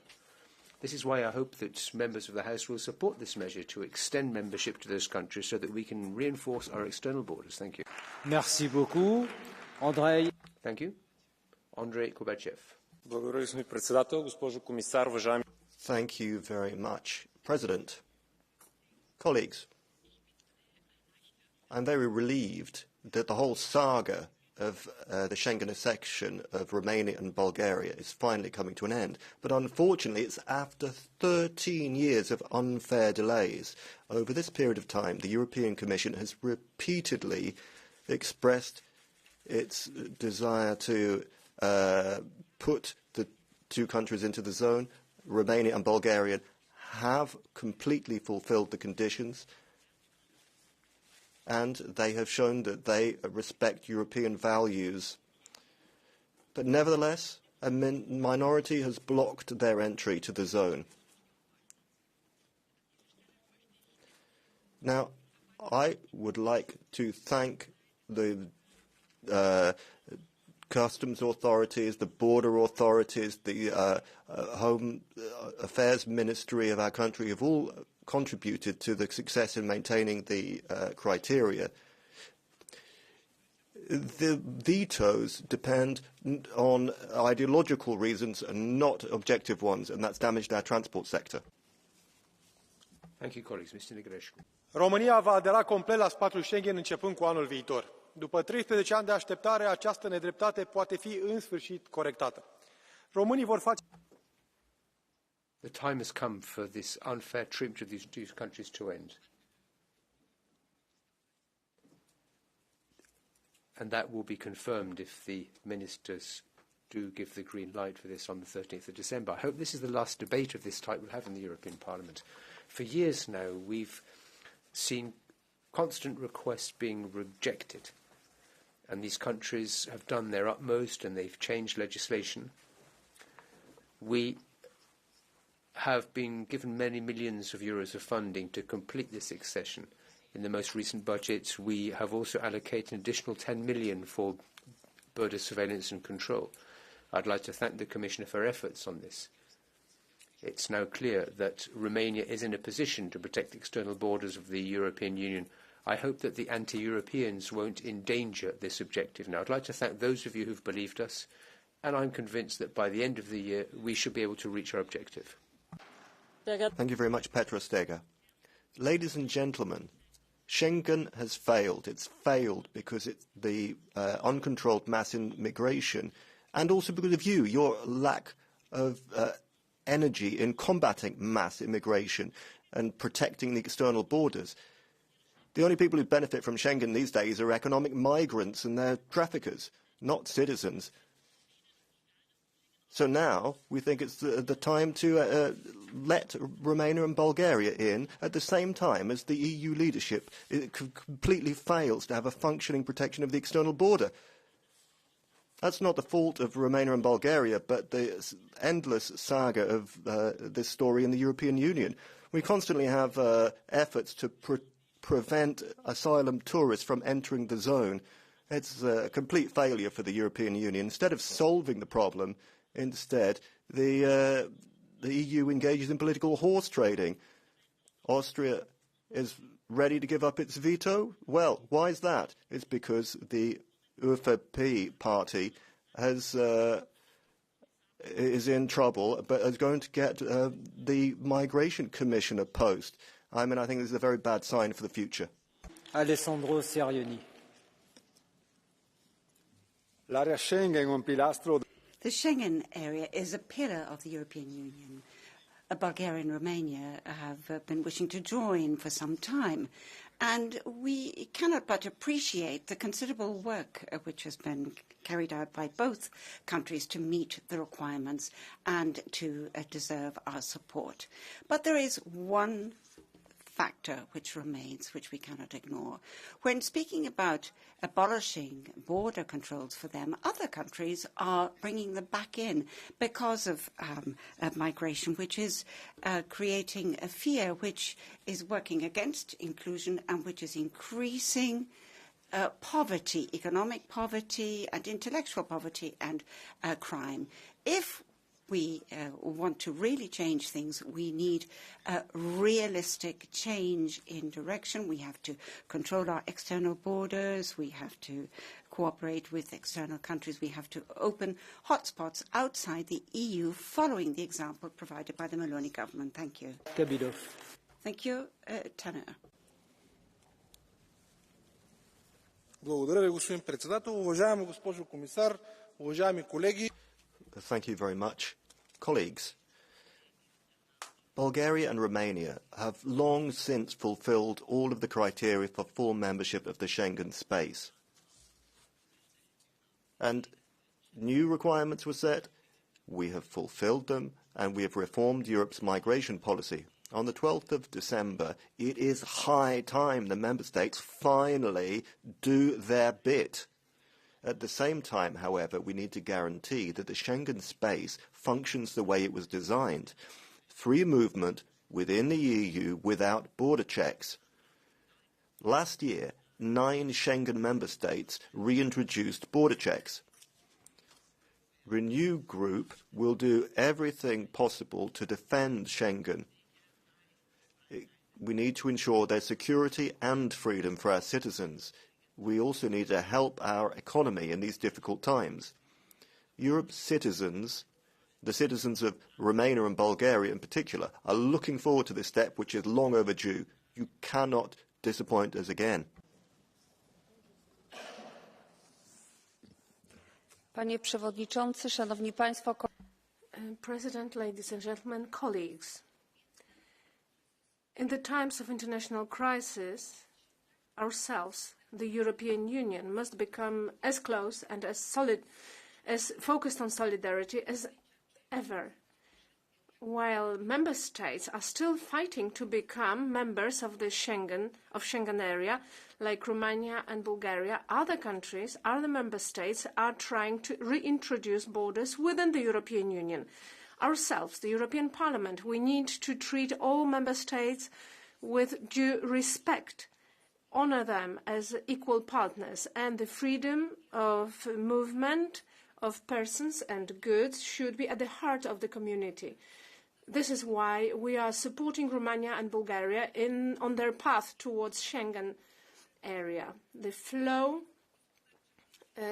free flow must not constitute a threat to the military security of any member states, as is the case in eastern parts of Europe.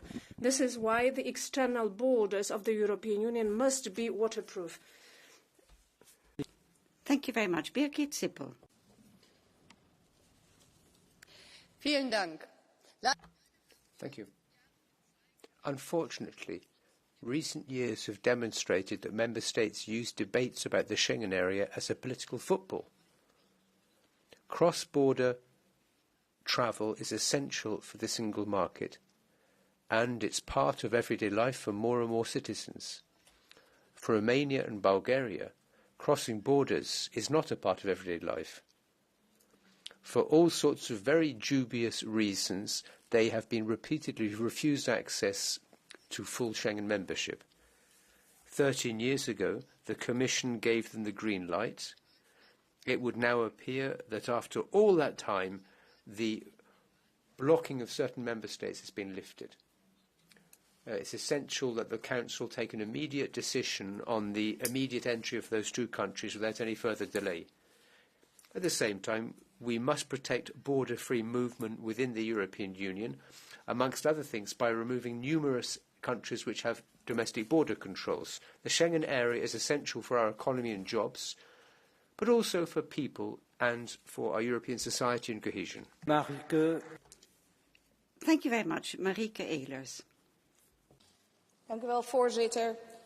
Thank you, President. We are on the eve of full accession of Bulgaria and Romania to the Schengen area. Now, the Schengen chain will be somewhat longer, but as we know, a chain is as strong as its weakest link. And recently, the left-wing government in Spain chose to make immigration rules more flexible, even rejected asylum seekers who are therefore illegally remaining in Spain will be considered for a residence permit. And thanks to free movement within Schengen, these happiness seekers, once they have a permit in Spain, will be able to travel to the Netherlands without any problems. And although we're always very glad to welcome St. Nicholas and his servants from Spain, at least they go back every year, but illegal migrants don't, because our returns policy fails time after time. Schengen is quite simply not solid enough to deal with a huge inflow of migrants. As long as we can't protect our external borders, it is our duty to control the internal ones.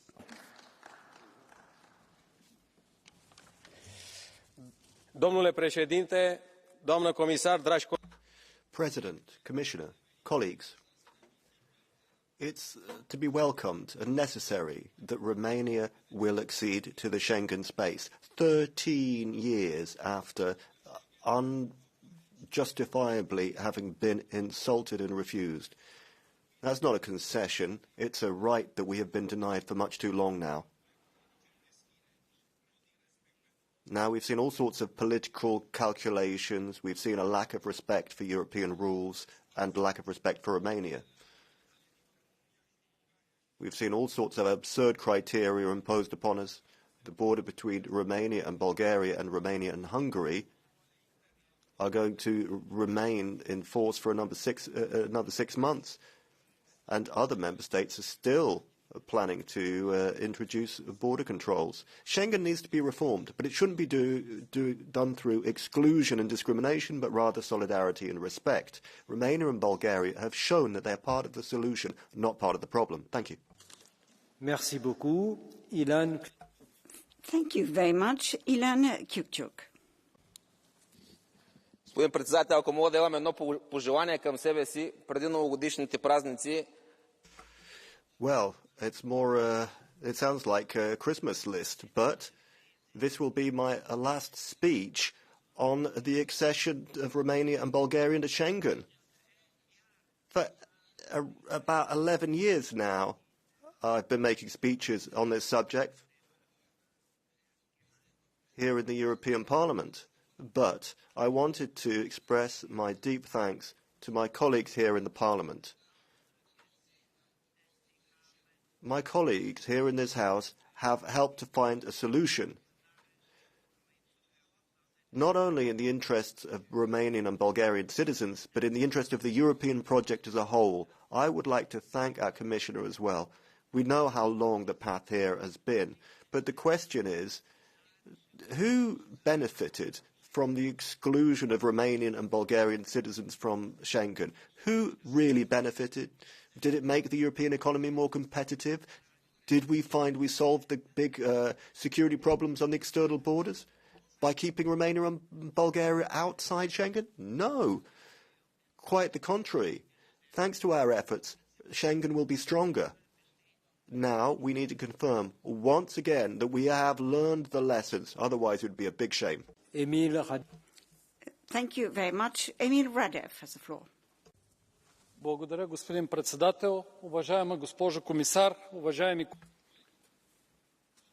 President, Madam Commissioner, colleagues, here at the very heart of European democracy, we often talk about the need for security and justice. This does not mean further promises or further delay. What it does mean is full membership for Bulgaria and Romania in the Schengen area.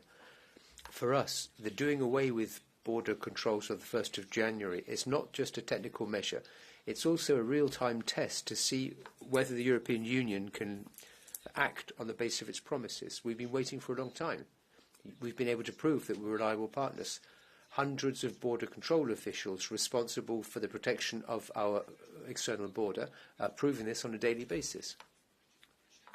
After the meeting on Friday in Budapest, we look forward to a historical decision being taken on the 13th of December. This is essential for road hauliers, tourists, companies, all of whom waste valuable time in queues at border checks. It's also important for the future of Schengen. Thank you for your attention. Thank you very much. And now we have Mr. Dinko. President, Commissioner, the accession to Schengen space is a duty of the European Union to those countries. The accession is a necessity for unity and security in the European Union. You've heard this again and again. For 20 years now, Romania and Bulgaria have fulfilled all of the technical criteria for accession. It's a strong symbol of European solidarity. It confirms that keeping to the criteria has been successful and that we have been able to maintain compliance. It's not a gift. We've said it again and again. The electoral results in Romania are going to have quite an influence on the future. Mr. Georgescu has won the first round of the presidential elections. He sees Europe as a trap. I'm glad that we haven't fallen into any traps, and I hope that in December the right decision will be made. Commissioner, I'd like to thank you for having made an effort for freedom of movement for all citizens. Thank you. Antonio Tanger Correa now has the floor.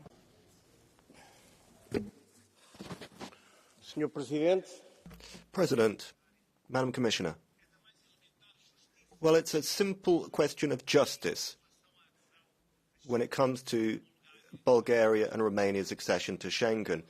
They're both members of the European Union and have been since 2007. They're NATO members. They're trustworthy partners. And what happens if we compare with the situation of Albania and Kosovo? Do you want to try and compare these Romania and Bulgaria with these countries? No way, colleagues. The external borders of the EU will be stronger and more resilient with Romania and Bulgaria on board. But the important thing is that Schengen should function. In many countries, including my own country, Schengen does not function very well. Here we see mass immigration with no rules, without any respect for the country or its citizens. So congratulations to Bulgaria, congratulations Romania, and welcome. Thank you. Nicola Minchev. Благодаря, господин председател. Уважаема госпожо комисар, уважаеми колеги. President, Madam Commissioner, ladies and gentlemen, this is a key moment for the European Union. Bulgaria and Romania have fulfilled all the criteria. and done their part in defending our values. Since March of this year, there have been no checks at air and sea borders. At land borders, however, there are still barriers. The positive results since the meeting in Budapest and the change in the position of Austria do pave the ways to success. At the same time, it's important that this process be completed this year. That would be a victory for the European Union.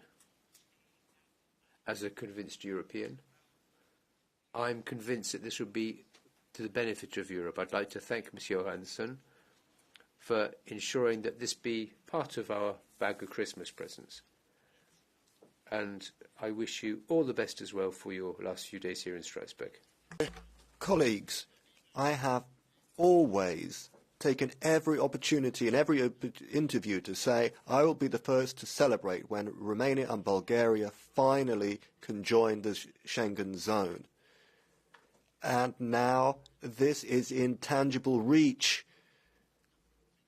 All of the criteria are fulfilled.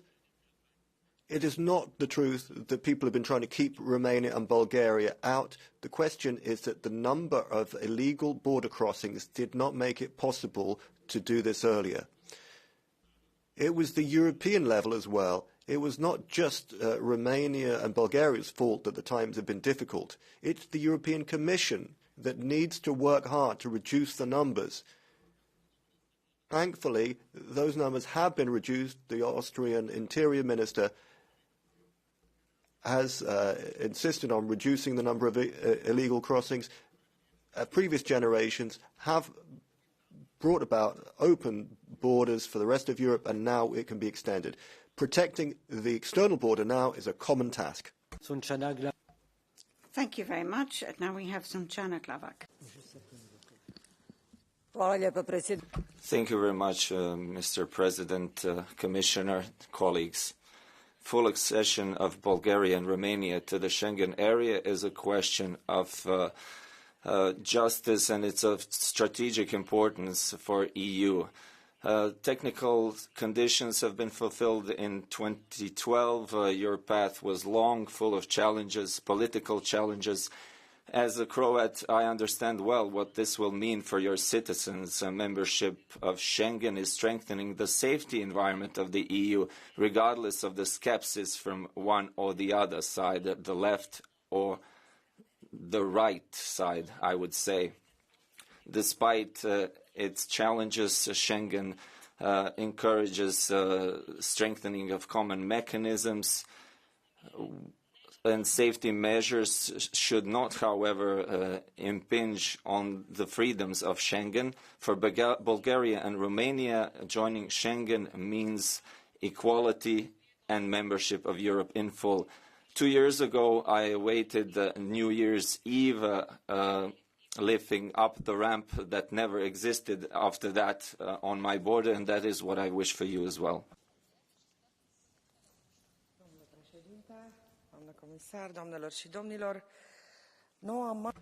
Thank you very much, Commissioner. Ladies and gentlemen, the new European mantra is competitiveness, but there is no competitiveness without a full functioning single market. The Schengen space is an important building block in setting up a strong economy without borders, and Romania and Bulgaria have to belong to it. The internal market cannot simply stop at our borders. The extra borders lead to higher prices. The transport market is divided and leads to higher CO2 emissions. Accession of Romania and Bulgaria means more prosperity, not just for the countries concerned, but for all of Europe's citizens. Thank you very much to the European Commission, and especially thank you to Commissioner Johansson for your constant efforts in achieving this objective. I hope that there will be a positive vote in December. Thank you very much. And I will say cheers with you when it's true. Thank you, colleagues. We'll now start the Catch the Eye procedure. And we'll pass the floor over to Andrei Novakov. Благодаря, господин председател, госпожо комисар. 15 години по-късно, десетки резолюции. Thank you. 15 years down the road, after 10 resolutions, 14,000 signatures in petitions against queues at borders. Finally, we've got there. I would like to thank all the politicians who finally made it possible for us to take this decision. I would like to thank our citizens, the Bulgarian lorry drivers who've had to put up with delays, heat and cold in their long waits at borders. Schengen is not something which we should view as a present. We've worked hard and deserve it. So I'm happy to be able to say to Bulgaria and Romania, congratulations, you've done it. Welcome to the larger European. Thank you. And now the floor goes to Mr. Aguilar. Johansson, este Parlamento Europeo se ha pronunciado insistentemente. Commissioner Johansson, for many years now, the European Parliament has spoken out consistently in favour of the accession of Bulgaria and Romania to the Schengen agreement area. The fact that we've achieved this after having overcome the problem at the sea and air borders, we finally done it for land borders as well. And this is a good measure, thanks in great part to the hard work of the European Parliament. Commissioner Johansson, we'd like to thank you. We recognise the role you've played, but this isn't the end of the story. So our friends from Romania and Bulgaria can now share, in the same way as since other countries, the right to free movement. At the same time, what we have to remember is in the previous Parliament we adopted the border code. In other words, the reinstatement of internal borders should be an act of last resort. It must be subject to a green light from the Commission and must be reviewed by the European Court of Justice. Moreover, any such measure will be strictly limited in time. So it's important that we overcome these measures as quickly as possible. Thank you. Now, Mr. Tintinen, the floor is yours.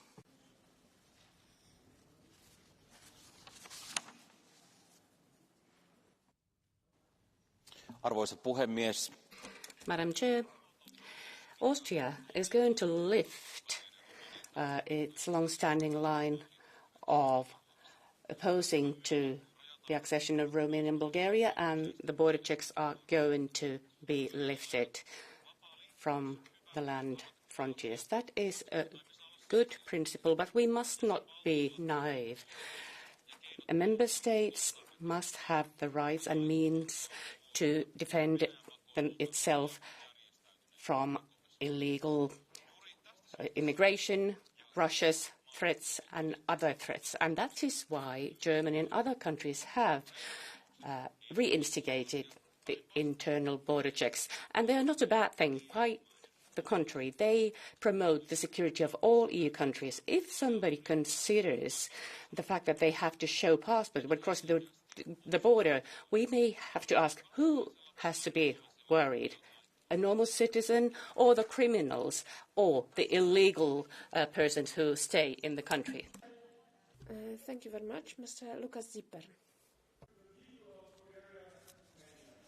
Our lands where once the borders stood now flows the breath of brotherhood. No sentry halls, no gate delays, the open roads greet sunlit days. Through valleys deep or hills that climb, a fearless union breaks through times. In market hum and hearts alight, the ties of Schengen bind the night. Bulgaria's plains, Romania's streams, now wave into our shared dreams. From east to west, from sea to sea, the pulse of Europe beats so free. What walls we raised, our hearts unbind. Through Schengen doors we seek, we find. No greater gift, no finer art than Europe's soul in every heart. So travel on, let journeys weave, the thoughts of borders we shall leave. For here, in freedom's vast embrace, the union spirits find its place. Thank you. Dziękuję bardzo, panie pośle. Głos zabierze pan poseł Thank you very much, Matej Tonin. Schengen, this was something the most beautiful that happened to my generation. I can still recall how we were waiting for hours at the border crossings. And I'm really happy that Slovenia is now surrounded by all Schengen member states. But even though Schengen should be this guarantee, we have control on internal borders with 3 member states.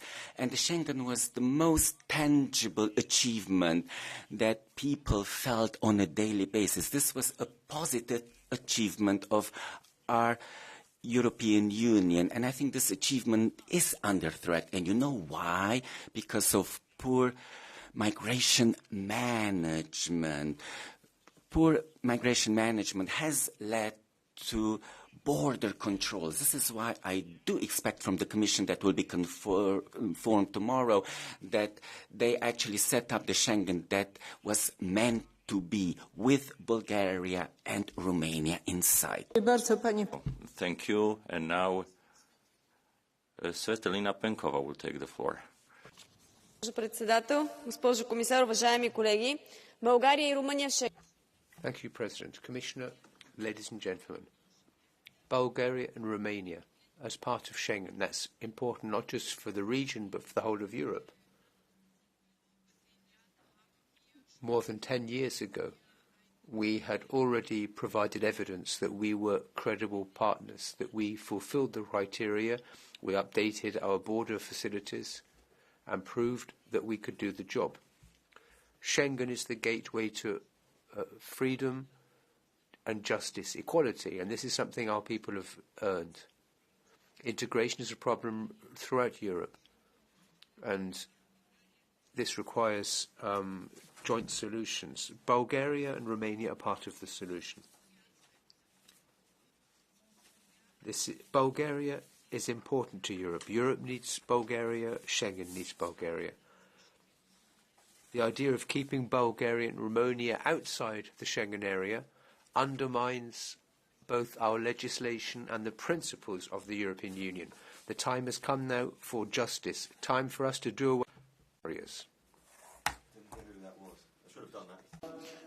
Vreau să vă întreb dacă știți cumva că am... Thank you very much. I have a question. Do you know how much money Romania has lost because of this delayed accession? 16 billion euros is what I'll tell you. If you're just counting for these 13 years, I mean, that's at least 130 billion euros. So where will Romania get this lost money back from? I'm assuming it won't get it. It was just lost. But remember, we were still going to have to wait another 6 months after the 1st of January because there are another 9 countries as well who also have border controls on the inside Schengen. So we're still going to lose money even after the 1st of January. So my request to the Commission is that if anyone wants to put in a veto and says that a country cannot join, well, then there should be a punishment. Maybe Austria could pay us that money because they are the ones who have been... And now the floor goes to Mr. Buda. Mulțumesc, doamna președintă, doamnelor și domnilor colegi, doamna comisar, România și... Thank you, President, Commissioner. Ladies and gentlemen, Romania and Bulgaria have guaranteed security and stability at external borders for more than 11 years. After all these years of waiting, in January 2025, we'll be joining the Schengen area. This is an historic moment for both countries and for the whole of the European Union. We've travelled a long and stony road. We faced all sorts of uncertainties, discouragement, and unfortunately this has fueled a great deal of anti-European sentiment within our populations. So this is not just a big step forward for Bulgaria and Romania, but for the whole of the European Union. This is the best way of strengthening our unity and the values in the face of growing extremism. our contribution sends out a strong signal for our joint commitment to democracy and European values. Bulgarian and Romanian citizens can now become full members of the Schengen area. This will promote... Thank you very much. We've finished. Z komisji, w imieniu komisji głos zabierze pani komisarz Ylva Johansson. Commissioner Johansson.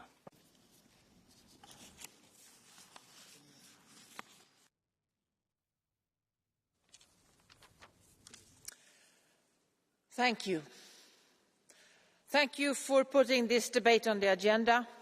Thank you for reminding us again that Bulgaria and Romania belong in Schengen fully and unreservedly. We are now very close to achieving that goal. And I'm very happy on a personal note that one of my final debates in this House is dedicated to fully welcoming Bulgaria and Romania. Because this has been an important goal of mine during my mandate. And I know that today I am among friends. The European Parliament has always been a strong supporter of Schengen membership for Bulgaria and Romania. Soon it will be goodbye from me, but I'm glad that the much too long waiting will soon be ended. We will be able to say welcome to the citizens of Bulgaria and Romania to fully benefit from the Schengen freedoms. It's a big win for the whole Schengen. It's a big win for all EU citizens. It's a big win for our internal market, for our businesses, for our economy. Finally. Thank you. Bardzo dziękuję pani komisarz. Thank you very much, Commissioner. Right now the debate is closed. And we proceed to the next item on the agenda, that is the Commission statement on prison conditions in the European Union. On behalf of the European Commission, Commissioner Helena Dalli. The floor is yours. Please.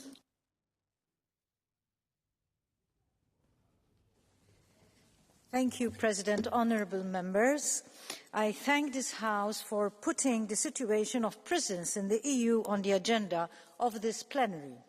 As you know, whereas detention issues are mainly a competence and responsibility of the Member States, the Charter of Fundamental Rights requires that within the scope of EU law, detention conditions do not lead to violations of fundamental rights. Moreover, all EU member states have committed themselves to respect the standards drafted by the Council of Europe on this matter, such as the 2006 European Prison Rules. At EU level, the Commission adopted in 2022 a recommendation on the procedural rights of suspects and accused in pre-trial detention and on material detention conditions. The recommendation describes minimum standards, a number of which are already present in different international instruments, such as using pre-trial detention as a measure of last resort and introducing periodic reviews where its use is justified. The recommendation also provides minimum standards for cell sizes, outdoors time, nutrition and healthcare conditions, as well as initiatives with a view to regeneration and social rehabilitation. Given the vast number of international standards in this area, it is useful to systematise the relevant existing international standards, which are most relevant for judicial cooperation between member states. This aims to facilitate the work of judicial authorities who have to take rapid decisions in the context of the European arrest warrant and to lead to a more uniform approach in the EU. In order to monitor the follow-up given to the recommendation, the Commission has developed a questionnaire in close cooperation with experts in the field of detention.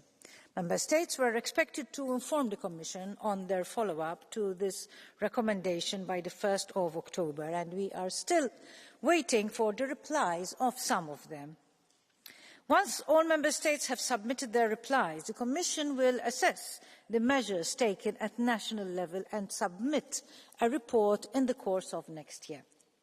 The issue of detention was also one of the priorities of the Belgian presidency of the Council during the Justice Council in June. Councils on small-scale detention were approved.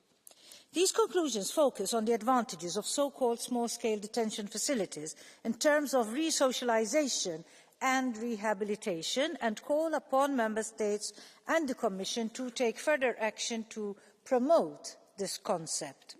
The Commission also continues to work on the EU framework decisions that are relevant in the field of detention, such as the framework decisions on the transfer of prisoners, on probation and alternative sanctions, and on the European Supervision Order. It has turned out that the latter two framework decisions are scarcely used in practice.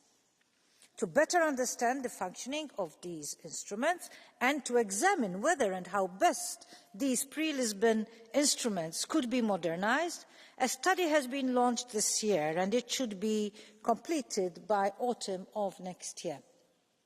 Organisations that receive operating grants from the Commission, such as Europre and the Confederation of European Probation, have created specific experts groups on the framework decisions relating to detention, which meet on a yearly basis.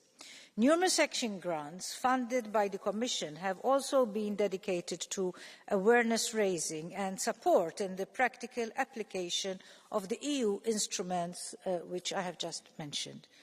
I thank you. Bardzo dziękuję, pani komisarz, w imieniu grupy. Thank you very much, Commissioner. On behalf of the PPE Group, Mr. Salvatore De Meo, for 1.5 minutes. Thank you, President. Commissioner, the fragmentary data on prison conditions and overcrowding require us to adopt coordinated measures and shared European positions to deal with this emergency. Could I just refer to overcrowding? This makes working conditions, living conditions, worse for the detainees. It is also difficult for the staff, and it hinders rehabilitation programs. And we have the delicate theme of suicide among detainees, but also among the prison guards. In my party, Forza Italia, following initiative taken by Mr. Tajani, we went to some of the Italian prisons. We visited them and we put forward certain proposals to improve prison conditions, to transfer, for instance, drugs users into communities for rehabilitation. Over 50% of detainees very often are declared or acquitted during legal proceedings. So we have to find alternative measures in order to reduce overcrowding, but also to give humanity back to the prison system. We have to change it into something which isn't used for punishment or only, but also for rehabilitation. Let's remember that being in prison shouldn't be being deprived of freedom, but it should be a place where one is. Thank you.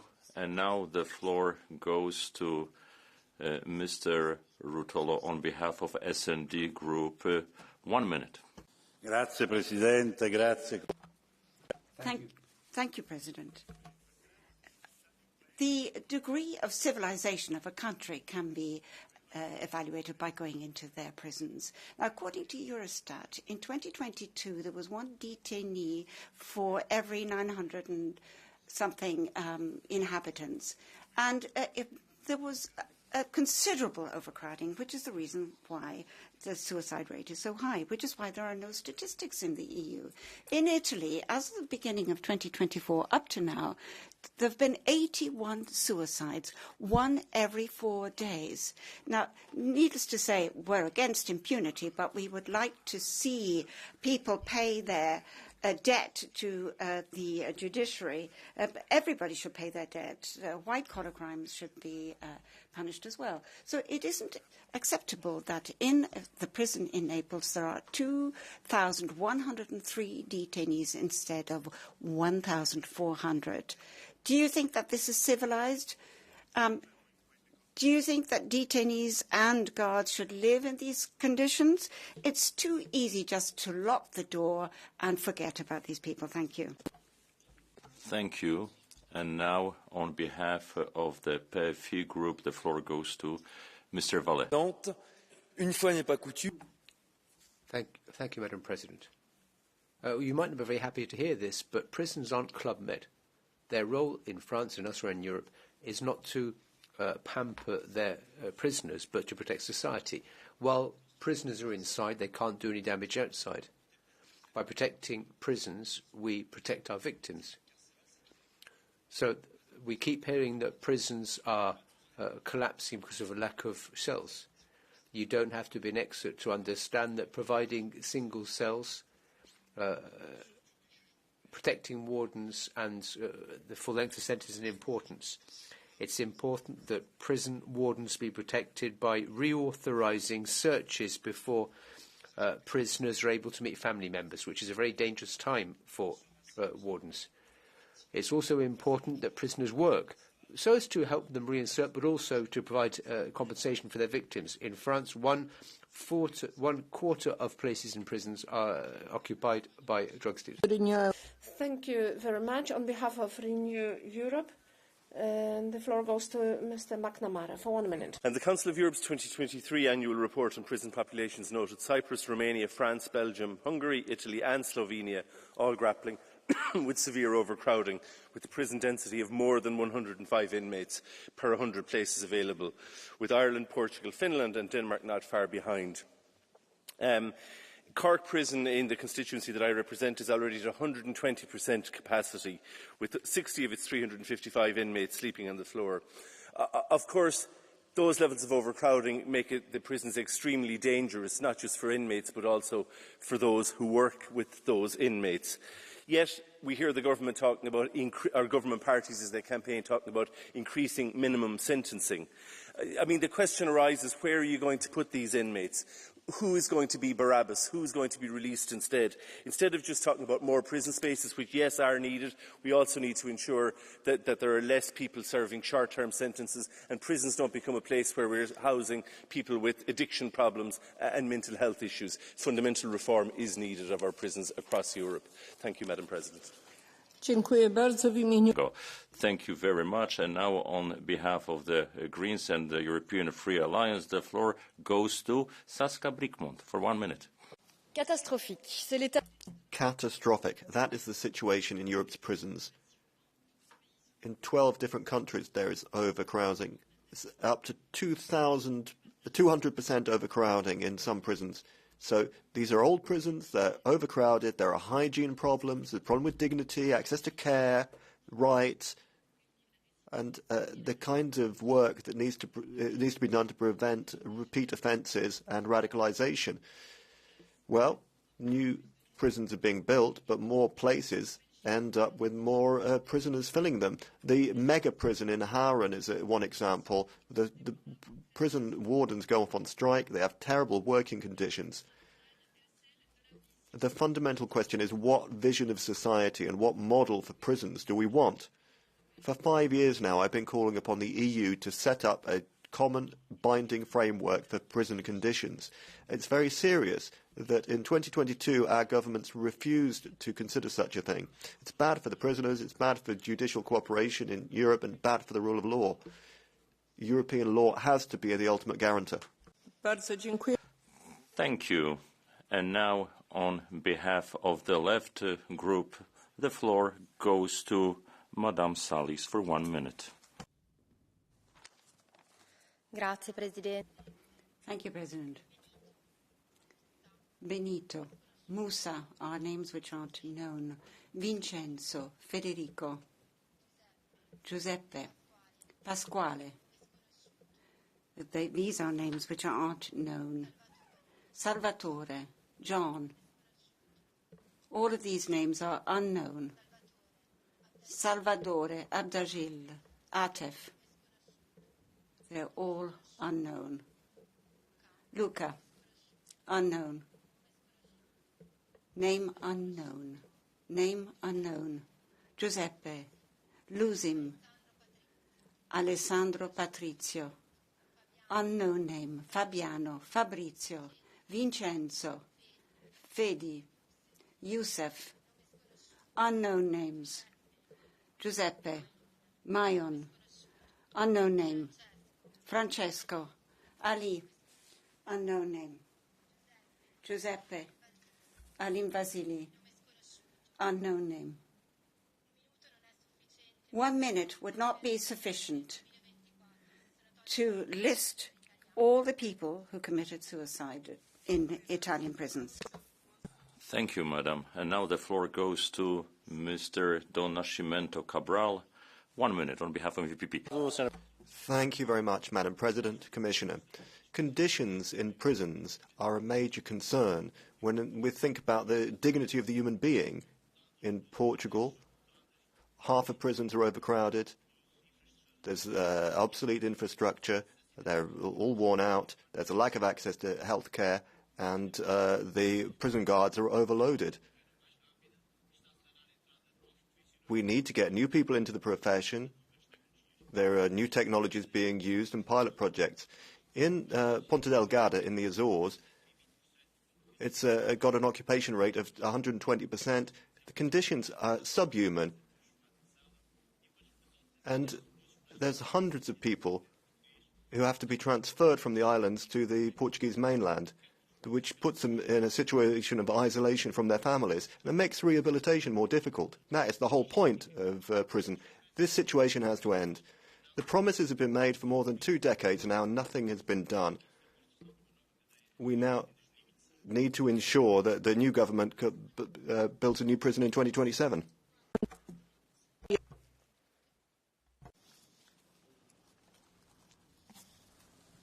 Thank you, Madam President, Commissioner Dalli. Durante la primera legislatura en que tú... During the first period in which I had the honour of presiding a committee in this European Parliament, I took part in a visit organised by the European Parliament to visit prisons. We saw the enormous differences between member states, and one of the very many deficiencies which we saw then. It's important to start with one of the early articles of the European Convention of Human Rights. Article 4 of the Charter of Fundamental Rights also says prisoners' rights must be protected. During the same period of Parliament, we adopted a series of rules which guaranteed minimum standards, not just for those being prosecuted, but also minimum standards for people in prisons. But our work won't be completed until we've adopted the European Parliament resolution regarding the conditions in preventative custody in the European Union. What we need is not just a code setting out minimum and maximum duration for preventative custody, but also figures regarding the average duration and the minimum conditions which must apply in line with the European Convention of Human Rights and, of course, the Charter of Fundamental Rights. Vidal, 1 minuta. 1 minute. Muchas gracias, señora presidenta. Thank you, Madam President. The condition which must be fulfilled in any European prison is that the wardens, the staff in those prisons, be safe.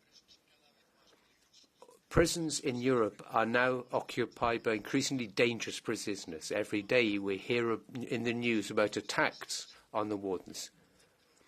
And increasingly prisons are acting as centres of radicalisation for their prisoners. This is part of an unacceptable situation. Wardens do a dangerous, risky job, but they are not given the resources they need to do it. This includes recognition as figures of authority, thus be given the human, material and legal resources they need to guarantee their physical integrity when doing their job, as well as their dignity at work. Safety and security for the whole of society starts by recognising that of those who look after those who could actually overthrow that. Thank you. The floor goes to Mr. Plenary for 1 minute.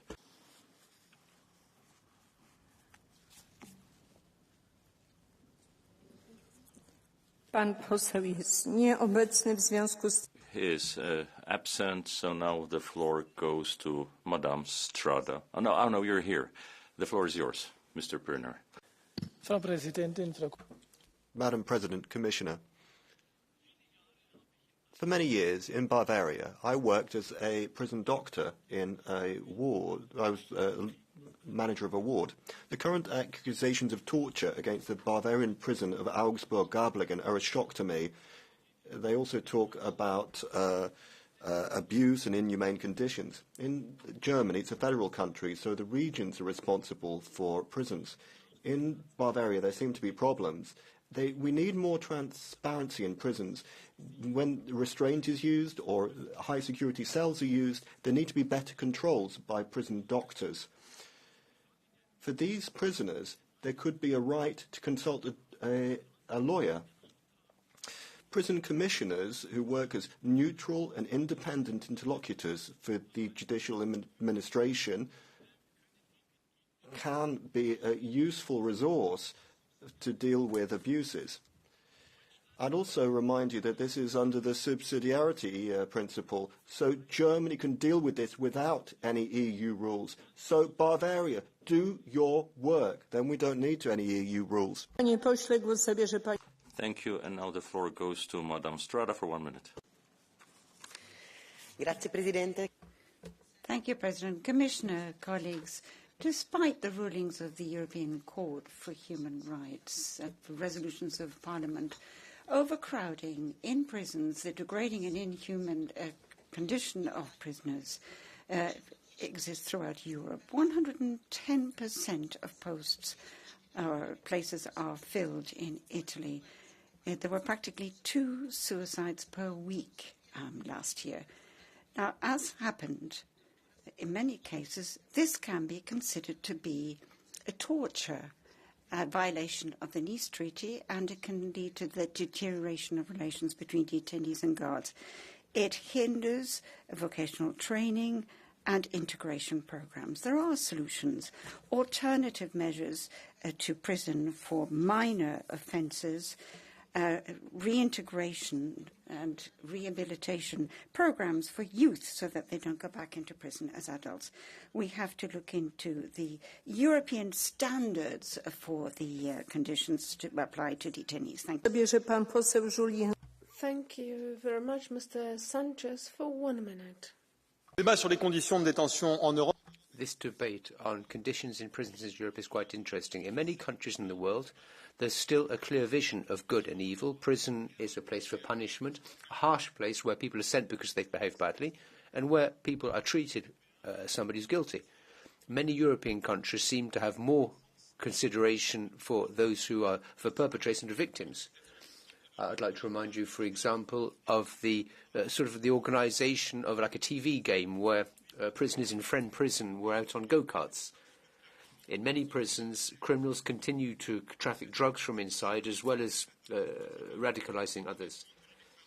Unheld promises by a succession of governments in France when it comes to creating new places and massive immigration supported by the European Union, which is an enormous source of criminals filling our prisons.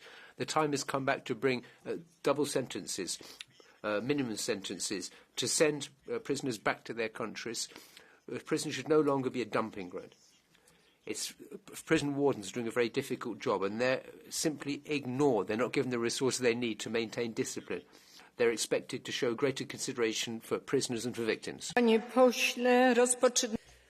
you very much. Now we proceed to the Catch the Eye procedure. I've got 5 requests. Madam Alessandra Moretti will speak as first. The floor is yours. The prison of Regia Coeli in Rome, they've got seriously overloaded. We are in trouble in in Milan, 230% occupation. More than 80 prisoners committed suicide in 2024 alone. These are just some of the data that describes the terrible conditions in Italian prisons. The prisoners, in most cases, don't even have the minimum space of 3 square meters per person. That's established by the European Convention on Human Rights. The European Union describes the minimum area for pigs in intensive farms, but they do not have the same regulation for human beings in prisons. So anger is growing in our prisons. This is shameful, and the treatment of people should not violate the human rights that are the foundation for our union. Thank you. Now the floor goes to Mr. Sebastian Tintino. The floor is yours, sir. Arvoisa puhemies. Madam Chair, in Finland we have one of the most comfortable prisons in Europe. They are so comfortable that one of the open prison client said in an interview, there is no iron anywhere. We can have 3 meals a day and have a sauna, and that was a great time in my life. Despite that, both the Council of Europe and the anti-torture organisms have looked upon Finland. They have said to us that a detained cannot be had in the police premises, even for a short time. Detained preventive care criminals are detained because we have to try and do everything to bring the guilty ones into justice, and this is not a case of torture, it is a case of normal investigation of a criminal act. Thank you very much. Now the floor goes to Mr. Anthony Smith. Présidente, collègues, merci. Madam President, ladies and gentlemen, yes, there are problems with the prison system, but the far right insists on defending an outdated and authoritarian model. Our fascists might not like it, but reality proves you're wrong. In France, for example, reoffending rates who've been released from prison is 65%, whereas it's just for 40% for those who are provided with social support, for those who are allowed to complete their sentence in open prisons, for example. We have to support probation and reinsertion services. That's something which you should be talking about, dear friends from the far right. So rather than being laxist, let's just recognise we're being humane. Thank you very much. Mr. Lukas Zipper, the floor is yours. Liebe Menschen Europas. People of Europe, in this debate on prison conditions across the European Union, we can see that there's a lot of room for improvement. But I wanted to focus in on one statement that I heard from a colleague. He said, we have to put people in prison because we want to protect their victims, but not the inmates. So, yes, we do lock people up in order to protect the victims from potential crimes. And of course, there's a punishment purpose in prisons. But as long as we live under the rule of law, we have to protect the prisoners too. A state that is not in the position to detain people under humane conditions is no better than the dictatorships that shamefully continue to exist on our continent.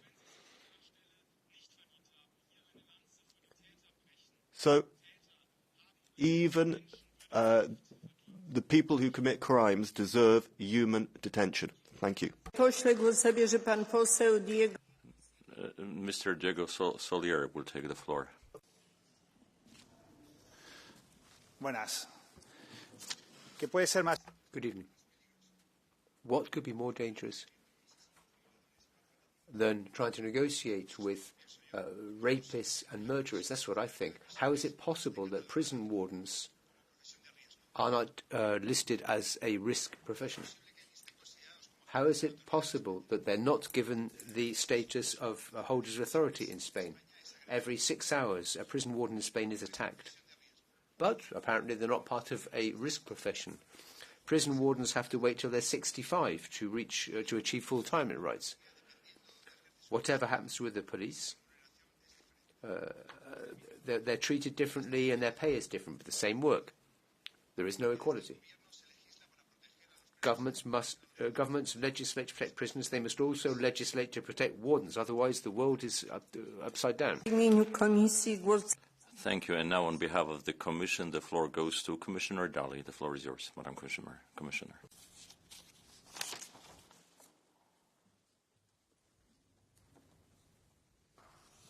Thank you, President, and thank you for this debate. The Commission wants to underscore the need to improve the situation in prisons within the EU. And since poor prison conditions risk violating fundamental rights of citizens and seriously affect the proper operation of judicial cooperation instruments, such as the European Arrest Warrant. I recall that as part of the political priorities of the next Commission, President von der Leyen announced work to strengthen the European Arrest Warrant and to step up cooperation between Eurojust and Europol. The report that the Commission will publish in the course of 2025, assessing compliance with its recommendation on detention, will provide more transparency on the situation in the Member States. The Commission will also continue to develop synergies with the work done by the Council of Europe in this area by providing funding to the European network of national bodies that monitor detention conditions in the Member States. In close cooperation with the Council of Europe, guidance and training for judicial professionals will also be developed in order to raise awareness of the recommendation on detention. I thank you for your attention. Bardzo dziękuję, pani komisarz. Zamykam. Thank you very much, Commissioner. This debate is now closed, and we shall proceed to the next item on the agenda, which is the Commission statement on the urgent need to tackle the gender pay gap. The floor goes to Commissioner Dalli on behalf of the European Commission. Thank you, President. Honourable members, 2 weeks ago we marked the European Equal Pay Day. This day quantifies the number of extra days women must work to earn men's take-home income. This year, women must shoulder 46 extra days of work to match men's pay, which is about twice the number of vacation days the average European worker gets a year.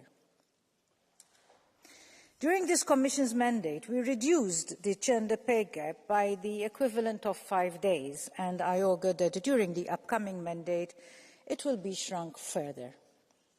Yet, despite the gender pay gap's decrease, the drop I am reporting is, of course, modest.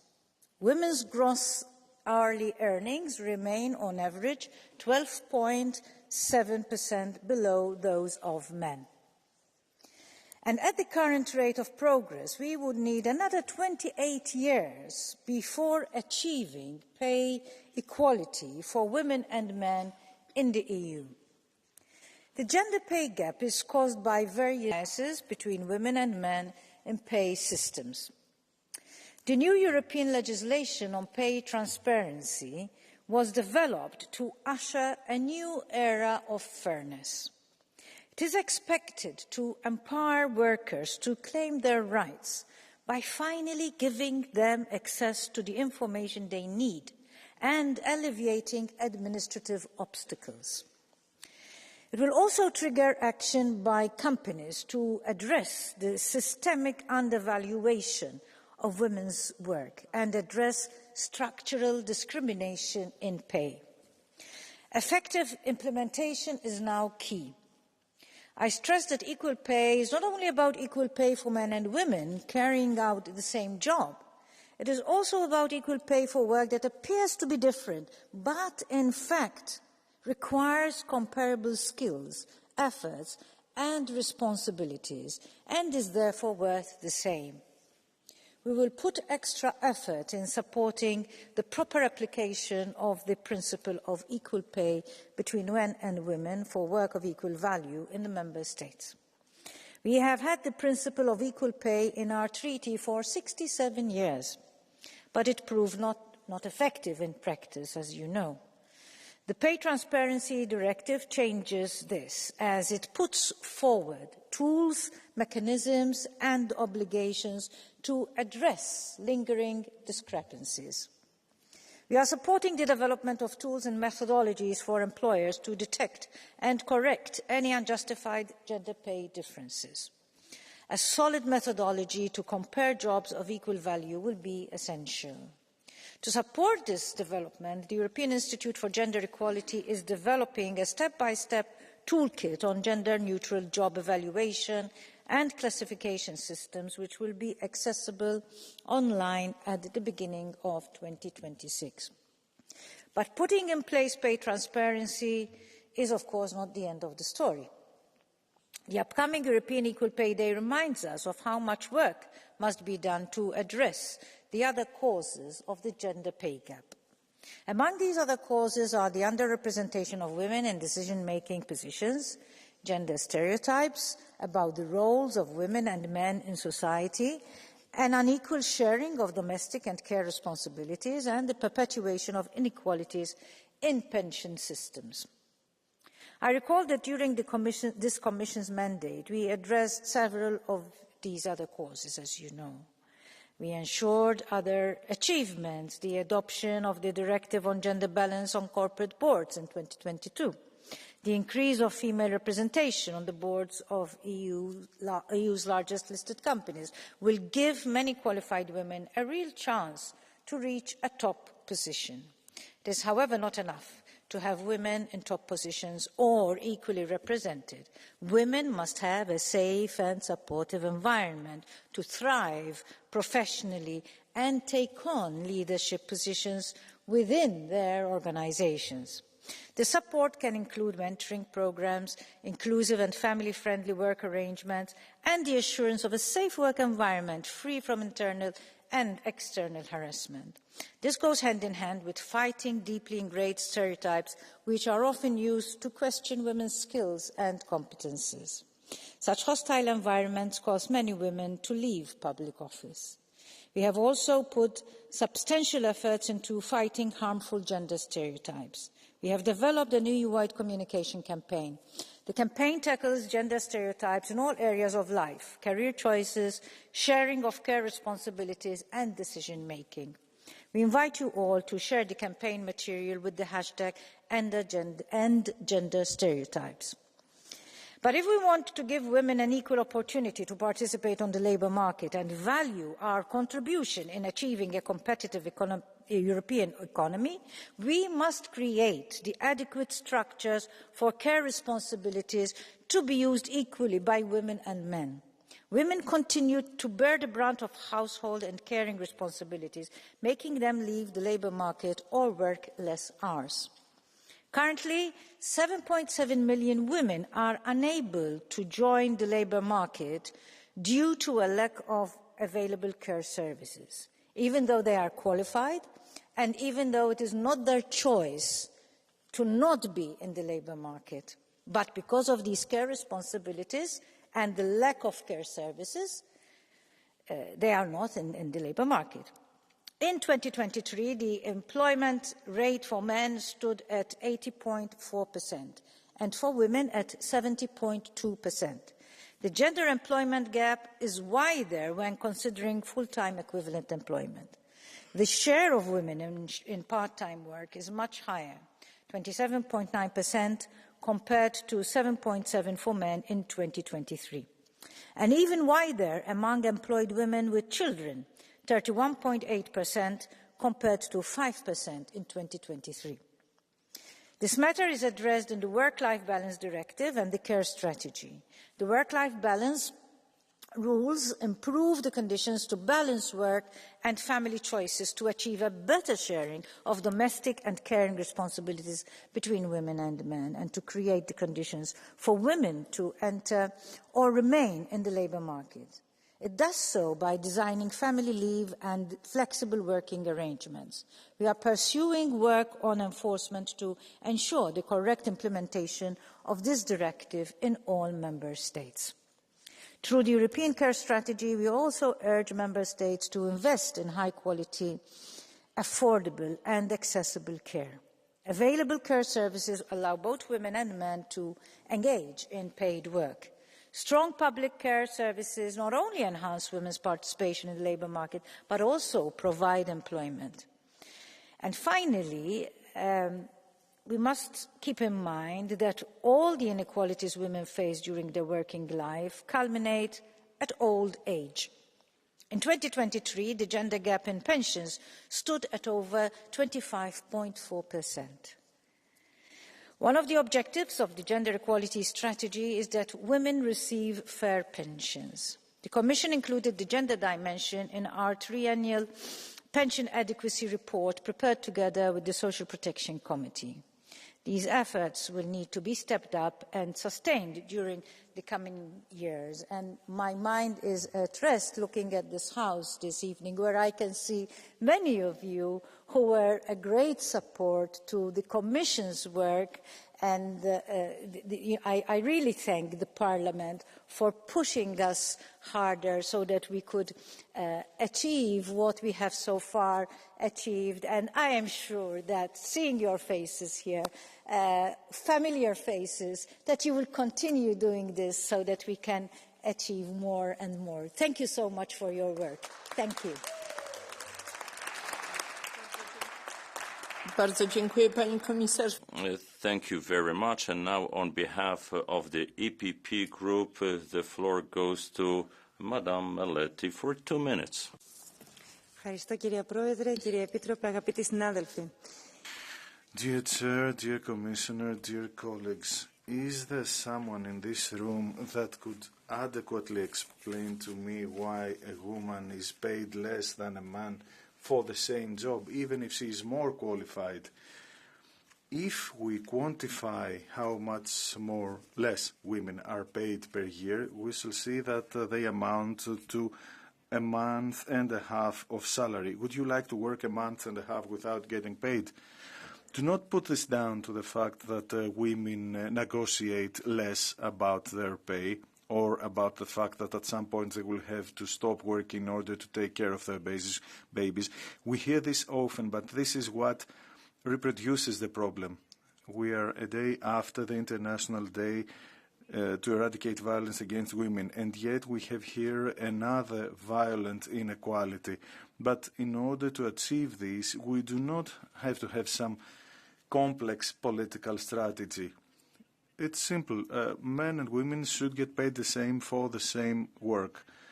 Because as long as this is not done, we have an unfair discrimination which is in violation of labor laws, and we have women, especially mothers, becoming poorer, and this is economic violence that is connected with other forms of violence. And this goes throughout the life of a woman, because then women have smaller pensions. So this directive for pay transparency is a very good piece of legislation, but the member states need to legislate in order to forbid this form of discrimination, but also create an environment where people will feel free to speak up about this. We need to remedy this and ensure that no one is left behind. Not us, not our daughters, not our mothers or our grandmothers. Thank you very much. Thank you very much. On behalf of the S&D Group, the floor goes to Madam Fritzon for 1.5 minutes. Tack, fru talman. Thank you, President. And thank you to Commissioner Dalli for all of the work that you have done in the pursuit of equality over all these years. How long more will women have to wait? The third year in a row where women in Europe earn 12% less than men. That's the same as a month and a half's salary per year that they lose. That is unacceptable. Women dominate in low-wage professions. They have to take responsibility for home and family in many cases, and they pay for that with lower salaries but also lower pensions. It's not a question of choice. It's a question of structural injustice. Girls are often better at school, women have high skill levels which are required in our societies and in our companies. If we can continue at the same rate as today, it will take a lifetime before we achieve equality in the EU. We could never accept that. One of my grandchildren is 10 years old. She's going to school. What am I supposed to tell her? That it will take 60 years before she can live in an equal Europe? By that time, she'll be a pensioner herself. And I do not plan to wait that long. We should accept nothing less than a situation where our children and grandchildren get equal pay for equal work. Thank you very much. Thank you. And now on behalf of the PFE group, the floor goes to Madame Lapisa Carrion for 1 minute. Ladies and gentlemen, our constitutions, as well as the Charter of Fundamental Rights, guarantee equality between men and women when it comes to employment, both in terms of work and pay. Different salaries between different people is normal and has to exist. And there are always reasons to be found in the level of training, prior experience, working hours, the sector. The data just confirm a major gender gap. Working mothers. The directive regarding transparency is presented here as a step forward. In reality, however, it involves extra red tape and legal difficulties for companies. This leads to less employment opportunities for everybody, including women. What's urgent now is to generate an environment of prosperity. We have to ensure that that companies don't fail and blame women. We want everybody to listen to us. Thank you very much. On behalf of the ECR group, Madam Marlena Malong for 1.5 minutes. Szanowna Pani Przewodnicząca. Madam Chair, Commissioner, ladies and gentlemen, economic discrimination is a topic which is bidimensional, regulatory and ideological. Sometimes the second aspect prevails within the European Parliament. The same persons would force women to compete with transgender persons while supporting the alleged equality of genders. Let us put ideology aside. The deepening gender pay gap is a systemic problem. We will not solve it by way of a single regulation, which will do more damage than good. Sometimes, when in the Parliament, we hear about the sad fate of women in my country, but let us look at facts. The average pay gap in the European Union exceeds 12%, while it's lower than barely 8% in Poland. This system must be built from bottom up. First of all, let us ensure flexible mode of work, accessible childcare, legal regulations which will be protecting the rights of parents. We need to enhance general awareness within the society, and we need to be very transparent in reporting pay differences. Such activities, such actions which would be concerted, would enable us to build a new, better labour market. Let us build a new and just system based on clear principles. Thank you very much. Thank you very much. On behalf of Renew Europe, Madam Jana Tom, for 1 minute. Thank you, Chair. Commissioner, dear colleagues, the question around the gender pay gap is sometimes the same. How can we encourage women to take part in the labour market? And all I hear is, how much more juice can we squeeze out of these lemons? All across the EU, women shoulder the majority of unpaid work, such as cleaning, cooking and caring. Women spend weekly an average 13 hours more than men in unpaid work, while spending less time in paid work. Annually, women work the equivalent of 8 full-time weeks more while earning less. The situation becomes even worse with an increasing aging population. This is a societal problem reflecting in outdated policies, In many countries, there is no early childcare available because it is the norm that mothers stay at home. In many countries, there is limited elderly care and even a legal obligation for the family to take care of the elderly, and this is women who pay the price. What we need is the member states to invest in care and make it available so that women can have a break. And finally, work the same amount as their male counterparts and have the same amount of an income. Thank you. Bardzo dziękuję, pani poseł. Thank you very much. And now on behalf of the Greens, the floor goes to Madame Peter Hansen. 1 minute. Get a sense of joy and nostalgia being in this room with all of you, thinking of a parliament that definitely was, but maybe still is. But now I will turn to my speech. For snart så får vi en ny kommission, og selvom ansigterne måske er nye, så er mange af vores udfordringer de samme. Now, there are perhaps new faces around the table, or there will be, but at the same time, the subject is always the same. The gender gap is always still 12.7%. Women are earning less, and they can't invest in shares. So we're still lacking equal treatment and equal pay. Social measures have been taken, but we need, nonetheless, to deal with the situation. We have to deal with discrimination. Obviously, we can't solve the problem in terms of equal treatment throughout the world, but we have to try to share the advantages, and we're prepared to fight for more equal treatment in the EU. Thank you. And now on behalf of the left, the floor goes to Madame Galán for 1 minute. Gracias, Presidenta. Thank you, Madam President.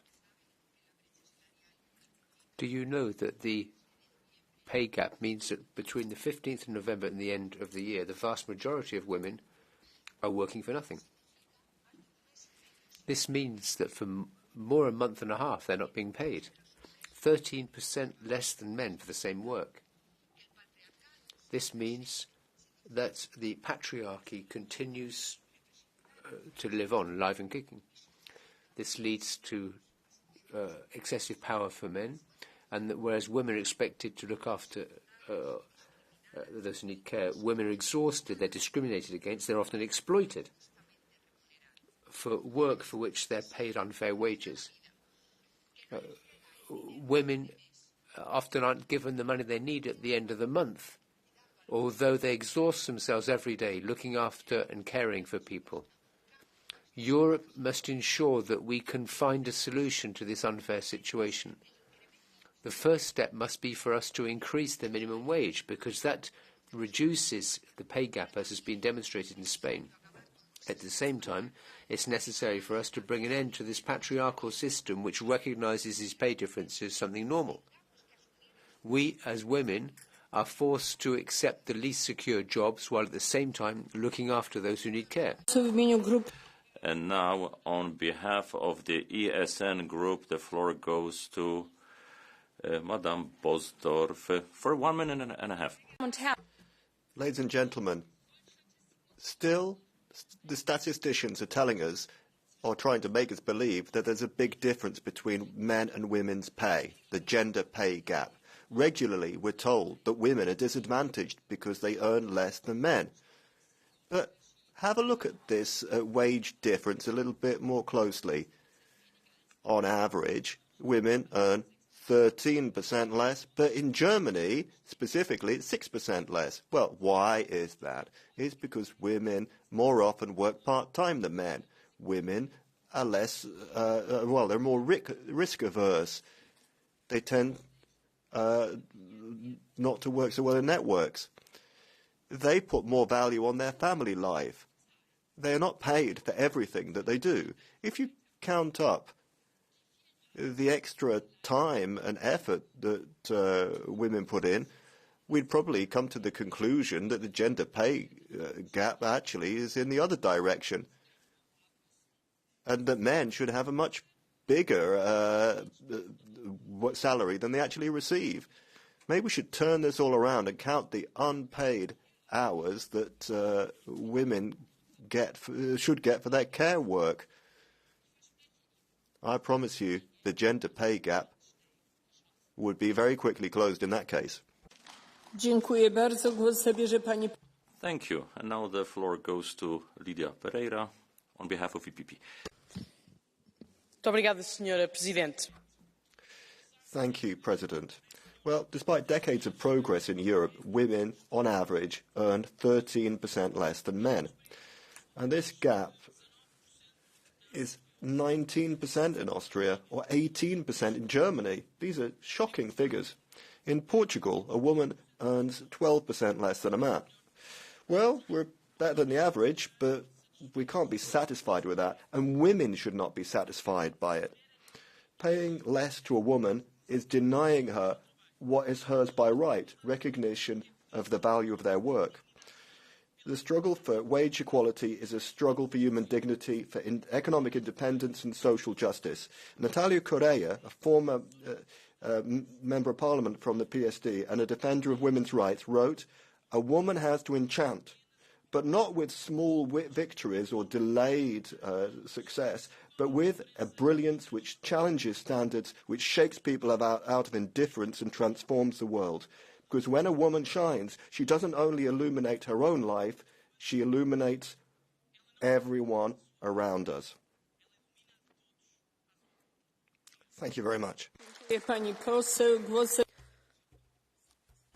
Thank you very much, Madam Quellemans. Thank you, President. Novembre était la journée mondiale de lutte contre les violences faites aux femmes. Avec les violences physiques, sexuelles, sociales et institutionnelles, l'inégalité salariale constitue une autre forme de violence économique et financière, celle-là. Et cette même violence économique est incontestablement liée aux violences physiques et sexuelles. En effet, une femme qui dépend financièrement de son partenaire court plus de risques de subir des violences physiques et sexuelles au sein de son couple.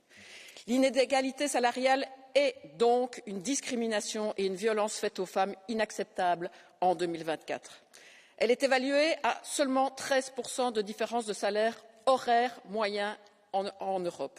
Mais ce chiffre cache des réalités très différentes entre États membres, où entre secteurs professionnels et les femmes restent très majoritaires dans les emplois à bas salaire. Sans parler de la différence de revenus annuels, conséquence directe du travail à temps partiel qui concerne essentiellement les femmes et a des conséquences négatives non seulement sur les salaires, mais aussi les droits sociaux comme les pensions et le niveau de carrière. Et tout ça est évidemment la conséquence notamment de l'inégalité dans la répartition des charges au niveau de la maison. Et donc, vraiment, soyons clairs, ces 13% aujourd'hui, ils sont sous-estimés par rapport à la réalité des femmes et la vraie inégalité salariale. Il est temps donc d'agir et de garantir un droit soi-disant acquis depuis le traité de Rome de 1958 et de s'attaquer réellement à cette inégalité et à cette discrimination. Dziękuję bardzo, pani poseł. Thank you.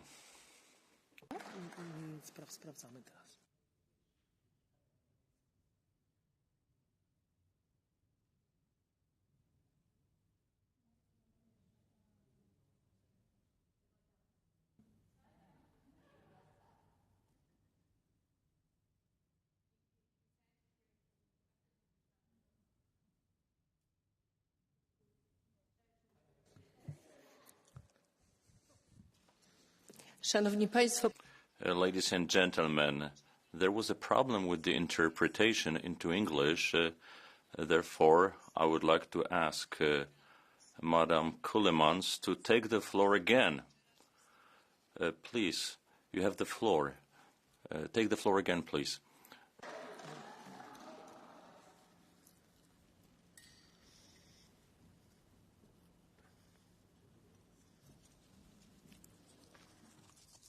Thank you, President.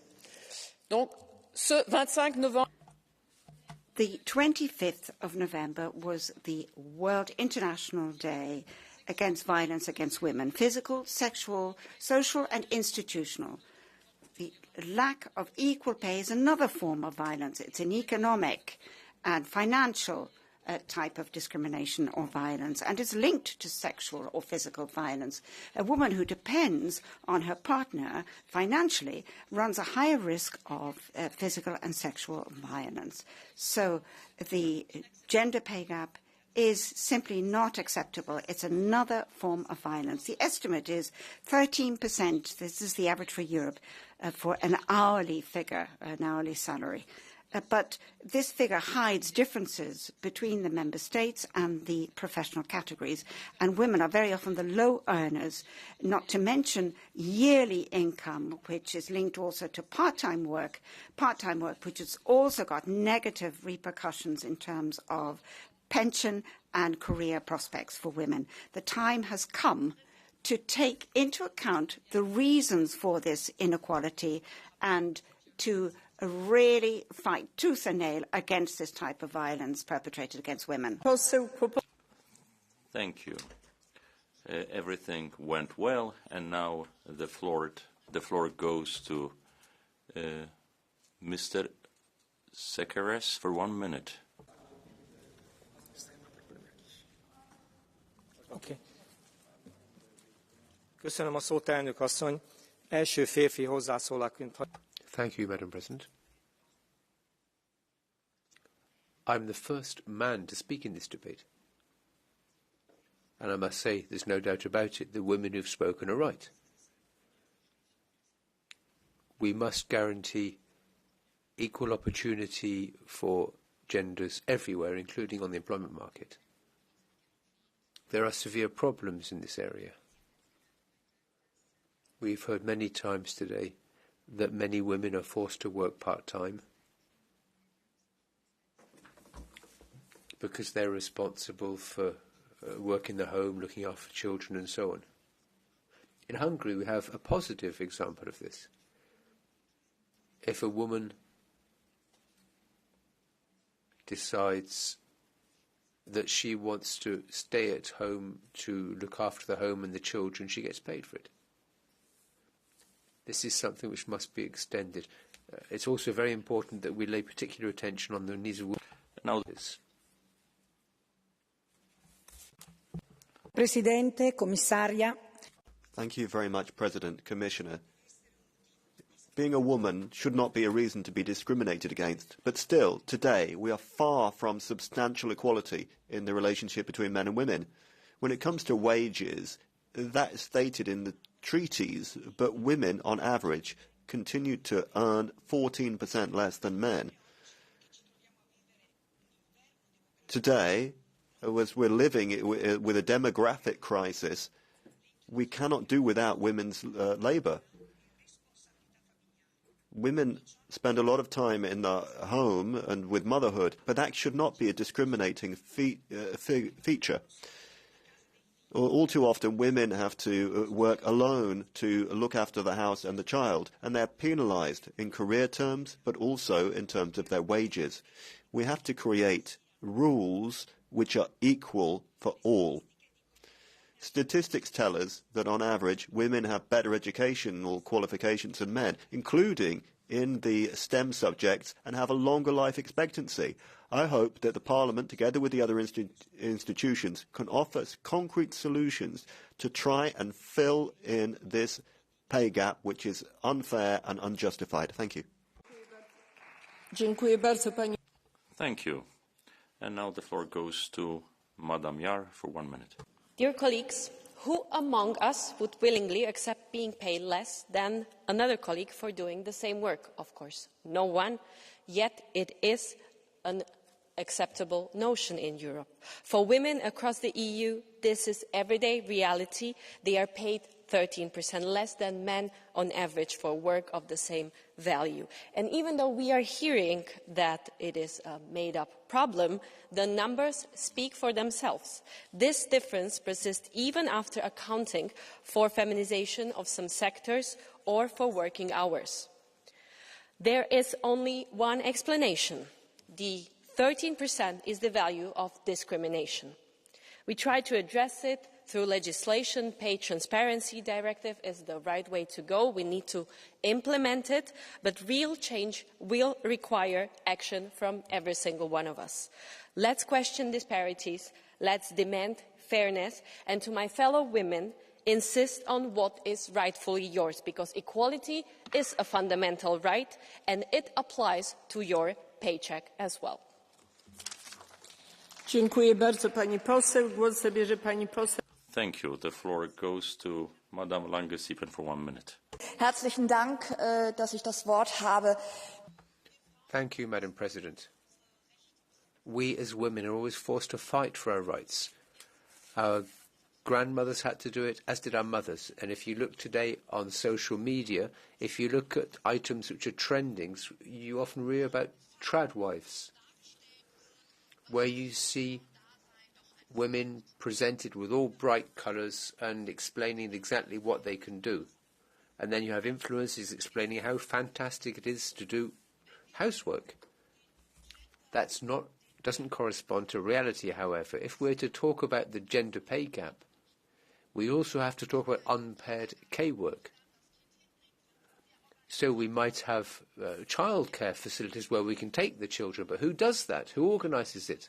At the end of the day, it's women who are subjected with the mental load. And so for me, for example, I have to do that so as to come and work here as a parliamentarian, but somebody has to pay for that. And hopefully this is something which will be included in state care strategies in the future. Thank you very much. Petras Gražulis, for 1 minute now. I think that the women have to be respected, loved. It's 9 o'clock at night. Here at the European Parliament, women are used at night. How can this be? They have to be at home and rest, not be here. Even in Muslim countries, men respect women, support them, love them. And we employ them. They have to work and work and work at night. It's a good job that we require that they shouldn't get lesser pay. Women shouldn't be working at all, and the European Union should support them as pensioners. If we respected more women, we should do that. We don't respect them, therefore they are tired, they don't give births. Europe gets older, and very soon Europe will be overrun by Muslims. This shouldn't happen. Women should be loved in Europe. Głos zabierze pani poseł. Thank you very much. Madam Łukacijewska.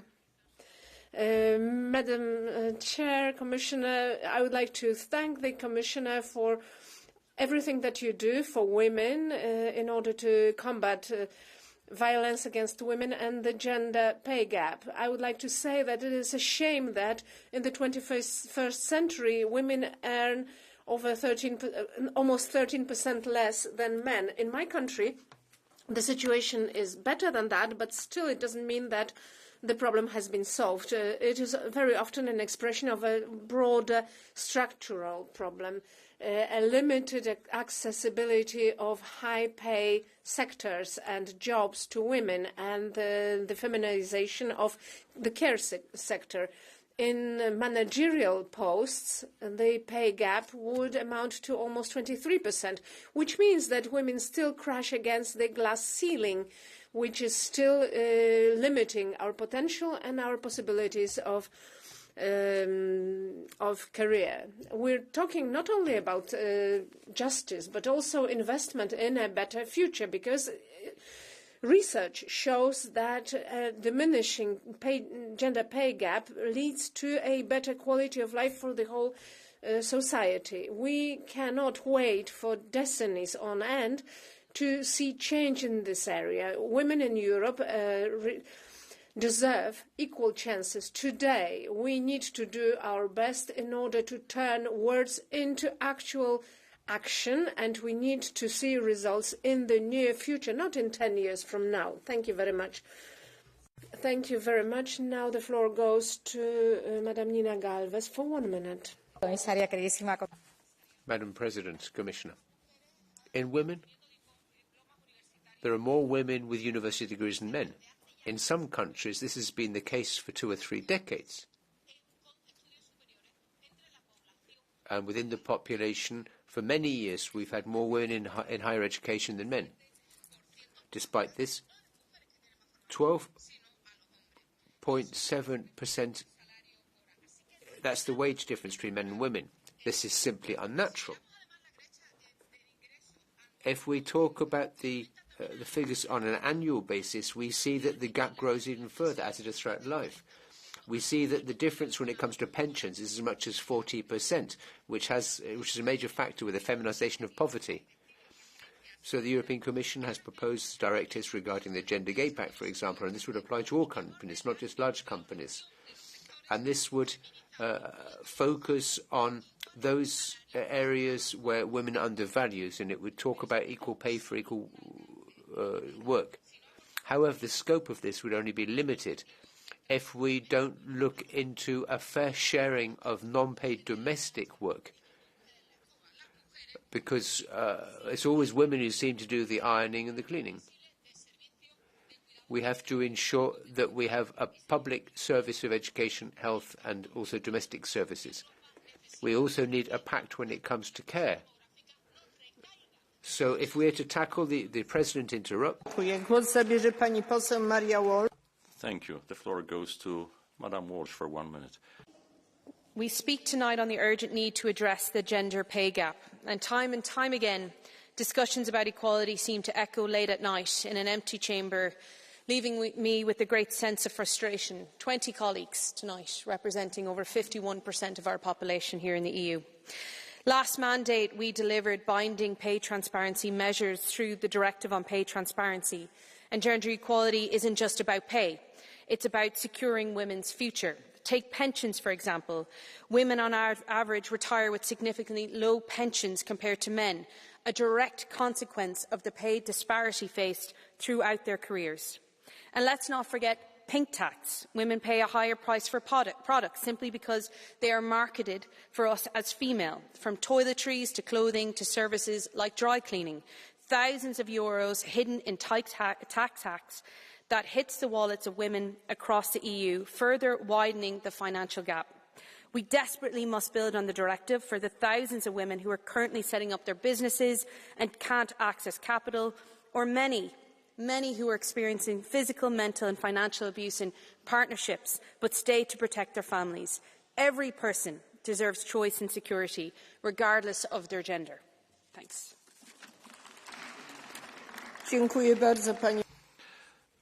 Thank you very much. The floor goes to Mr. Angel for 1 minute. Commissioner Dalli, a 13% gender pay gap in our union is a scandal and is a slap in the face of our core values. And while I welcome EU legislation, and in particular the Pay Transparency Directive, we must face the facts.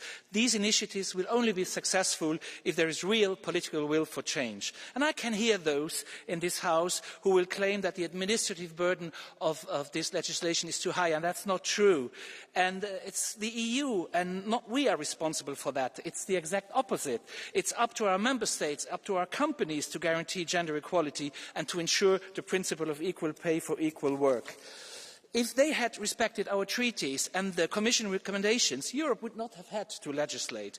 We all have a responsibility in transforming patriarchy into a union of equality. And to those who want to portray this fight as an invention of what they call gender ideologists, equal pay is enshrined in our treaties since 1957. Therefore, they must stop blaming the progressive. They should stop making women and workers feel guilty and rather look at their own inability or unwillingness to guarantee equality. Enough is enough. Let's together put an end to the gender pay gap. And thank you very much, Commissioner Dalli, for all the work you have done. Thank you. Thank you very much. And now the floor goes to Mr. Zoltán Tár for 1 minute. Thank you, President. In Hungary, women continue to earn 17% less than men for the same job. And there are some sectors on the labour market where there is a 20% difference compared to men. Here I'm thinking of the health sector and education. The problem is that some countries do not guarantee adequate representation of women. Some say that women shouldn't be given roles in management or in leadership. And I see in this House here that there are far more women than men, women who are occupying a position of responsibility. Women can be very often victims, the victims of management, and we've had a number of scandals in our country. So women aren't really recognized for the work which they do. Regner, eine Minute. Herzlichen Dank, Frau Präsidentin, sehr geehrte. Thank you very much, Madam President, Commissioner. Well, of course, we have the instruments to ensure that we can combat the gender pay gap. Of course we have these tools. One of those is one that we recently decided upon. And I'd like to thank everyone who's worked so hard on putting that together.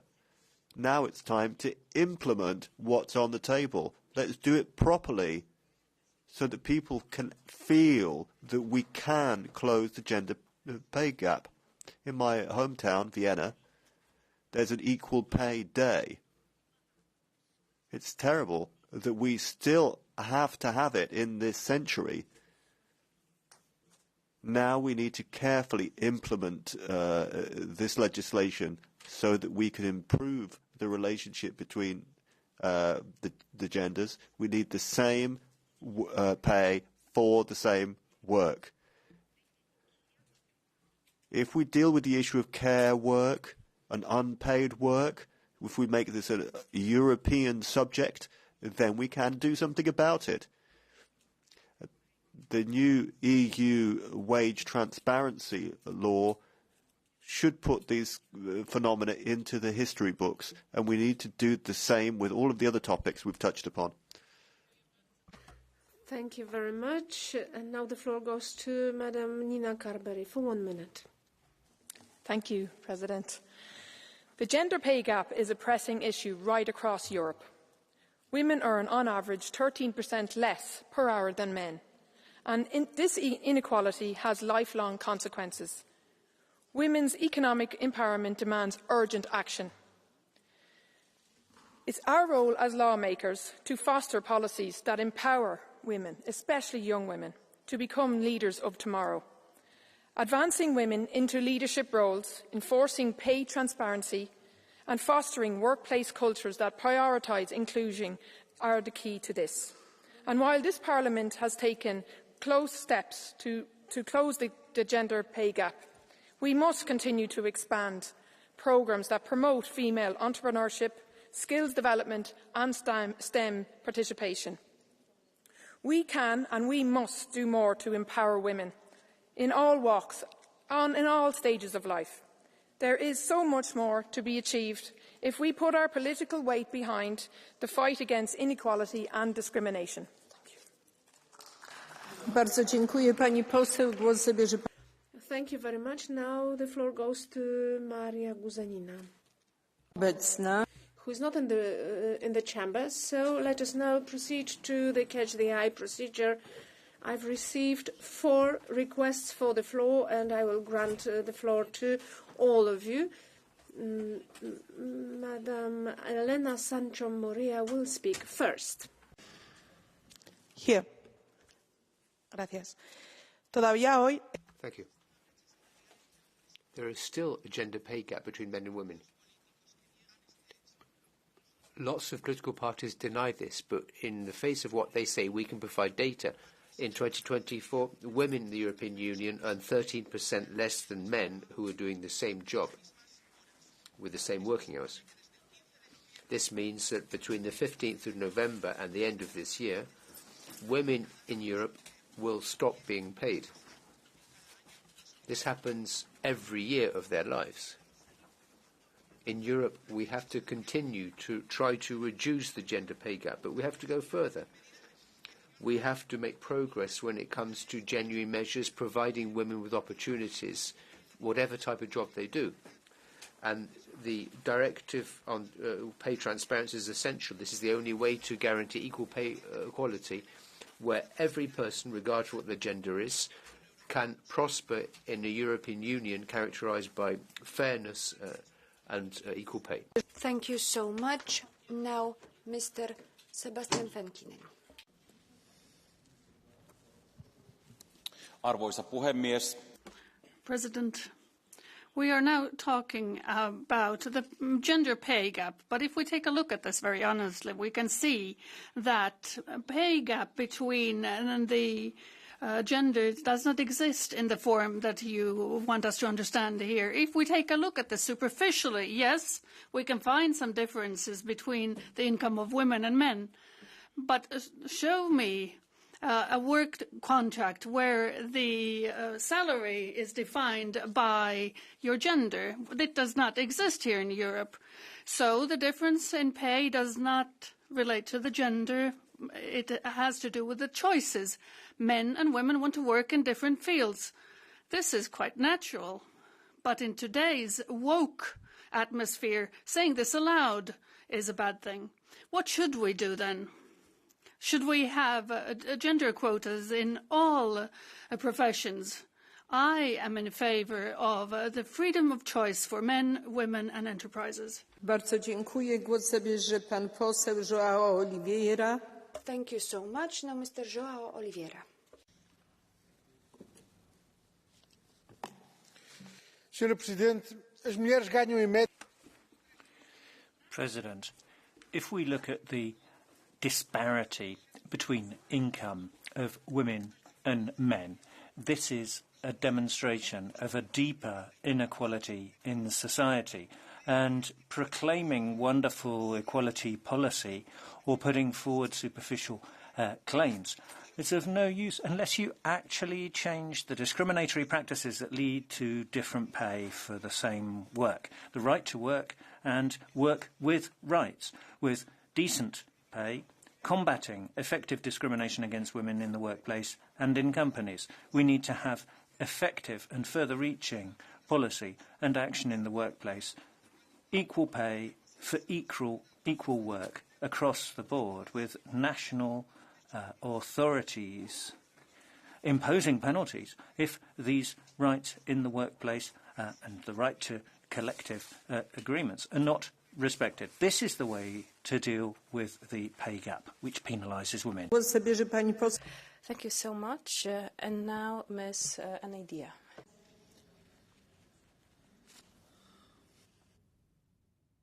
Thank you. La igualdad plena sigue siendo un reto democrático de primer orden. Proper equality is still a huge challenge because we haven't delivered it for half of the population. The wage gap is outrageous and it undermines the principle and value of collective bargaining. Therefore, we need to respect the principle of equality throughout the labour market and during collective bargaining, including in all these areas where men outnumber women. Even in this Parliament, there are people who deny the wage gap, which we know exists, and this is why we have got to take action as quickly as we can. We need to make everybody in society aware of the need for this. The directive on wage transparency has been in force for over a year, not least thanks to the input from my group, and that was a big step forward. But now is the time to turn to the Member States and ask them to step up and to make good on the promises that they gave and implement this in every Member State. Thank you so much. And now, on behalf of the European Commission, Commissioner Dalli, the floor is yours.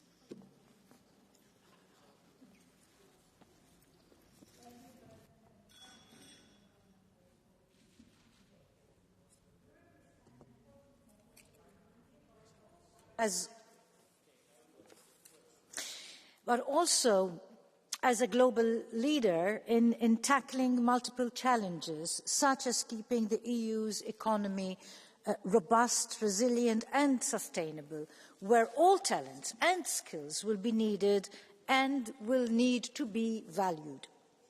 Women's contribution and value is, of course, no less. While we are making progress on the gender pay gap, we are still far from reaching a zero gap.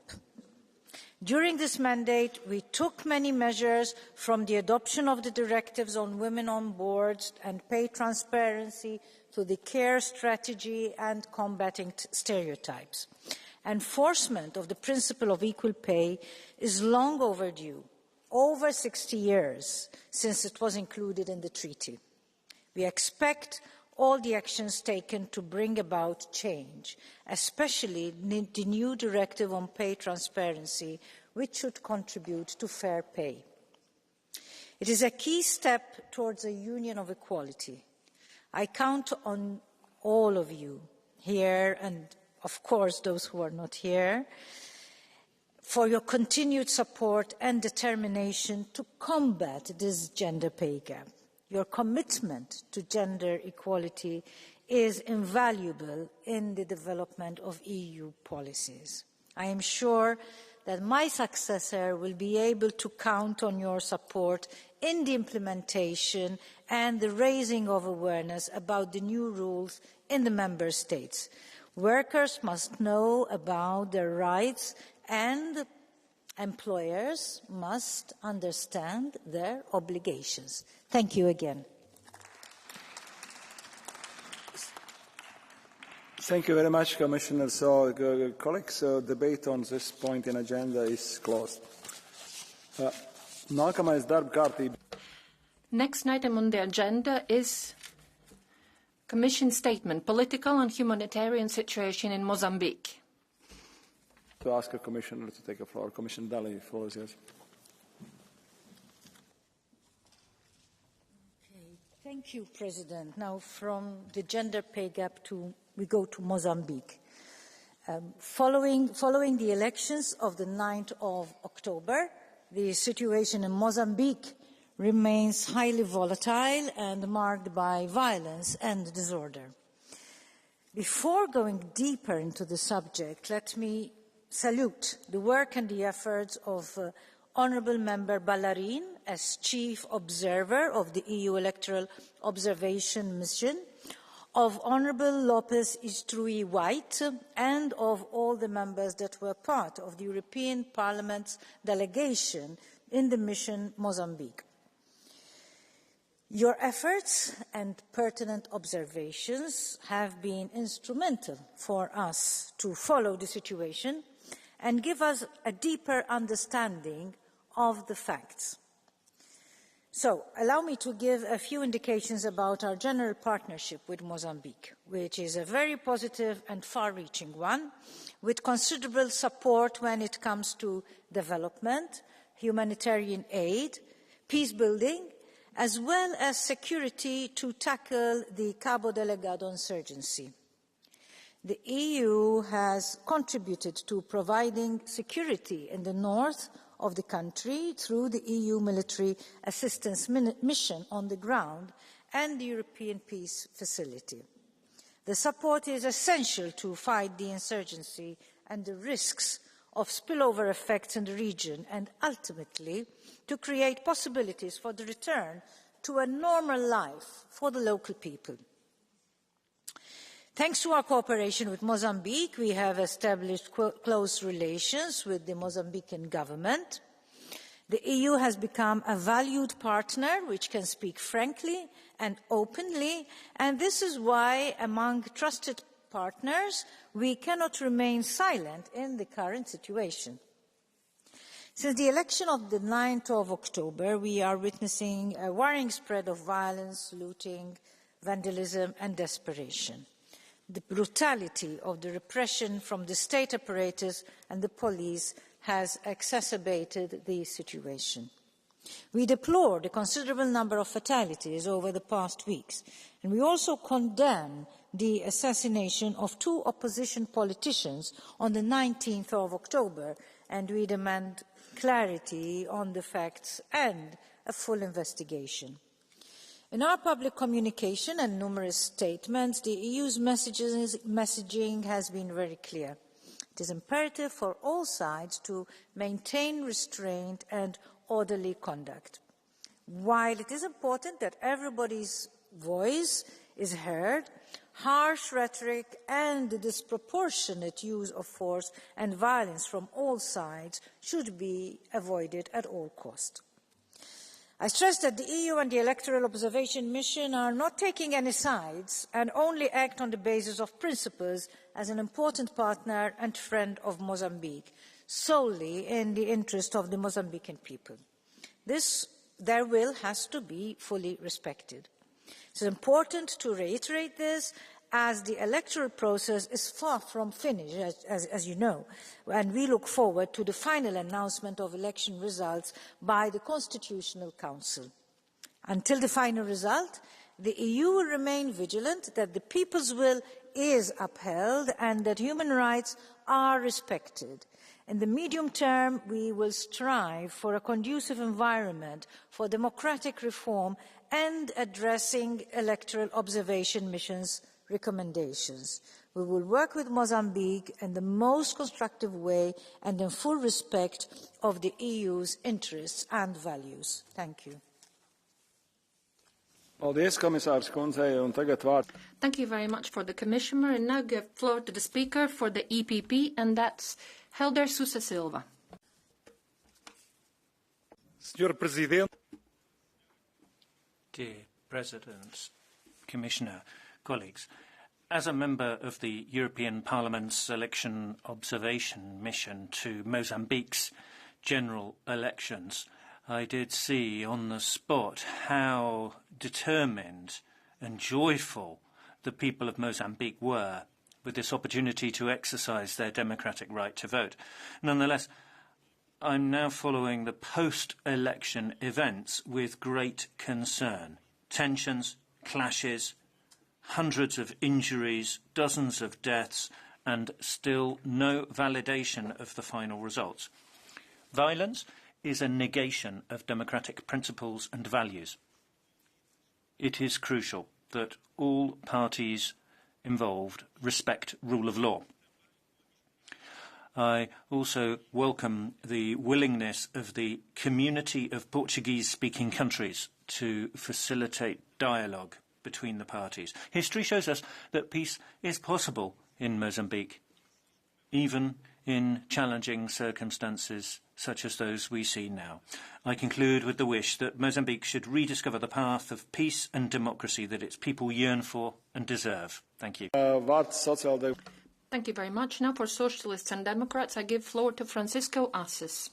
Senhora Comissária.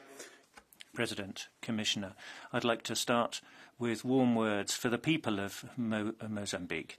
They've lived through poverty and violence, virtually nothing else. The violence of colonialism, the violence of Islamic extremism, the violence of the multinational privatised security forces, police violence, repressing demonstrations and even killing people and opposition politicians in the streets, famine, starvation, no prosperity on the horizon, despite their abundant natural resources. You don't really see Mozambique on the world stage. You don't really hear much about Mozambique.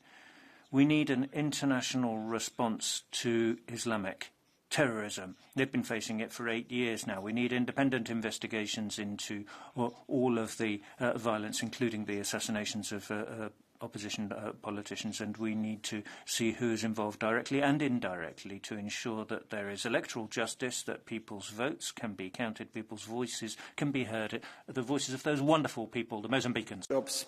Thank you very much. Now for the group of Patriots for Europe, I give floor to Georgi Holbany.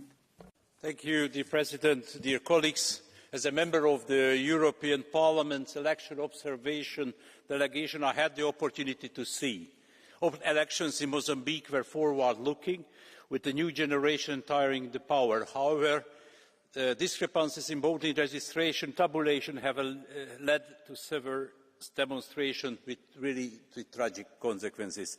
The current developments are the result of the lack of security, weak institutions and mistrust. This happens when the country contains only traces of statehood. In a country where near half a century the same party is ruling, this certainly causes strengthening the democratic transition. The newly elected political leadership has a responsibility to restore the trust, security and strengthen the institutions. Mozambique has a huge potential for development with the third largest natural gas resource in Africa. However, without security, the people of the country will never benefit from it. The political instability favours only extremists, as we see in Cabo Delgado. Here, the Islamist extremists attacked only in February 27 villages in February. The EU can and must be a partner of finding the solution, but cannot lead instead the Mozambicans. Thank you. Thank you very much. Now, representing the ECR group, I give floor to Sebastian Tinkinen. Elections were filled with electoral fraud, including ballot tampering, voter suppression and restricting press freedom, all conducted by the ruling party. After the elections, violence has escalated to a point where members of the opposition parties have been murdered. This is the reality of politics in Mozambique. Meanwhile, the country faces another challenge in the north, where a jihadist insurgent group with links to ISIS is killing and displacing people from their homes. This situation in Mozambique highlights to us what we should fight against globally. We must fight against terrorist organisations like ISIS and Hamas. Where these kind of organisations have footsteps, we are not going to see flourishing societies. Besides this, we must preserve democracy by standing against anti-democratic countries like China, Russia and Iran, which are promoting their ideologies globally. If their systems win, the world loses. Any amount of development aid is not going to help at that point. We would just witness countries ending up like Mozambique, to countries in chaos. Thank you. Thank you very much. Now, for Renew Eurogroup, I will give floor to Ana Vasconcelos. You didn't expect it would be so quickly. Previous speaker, so.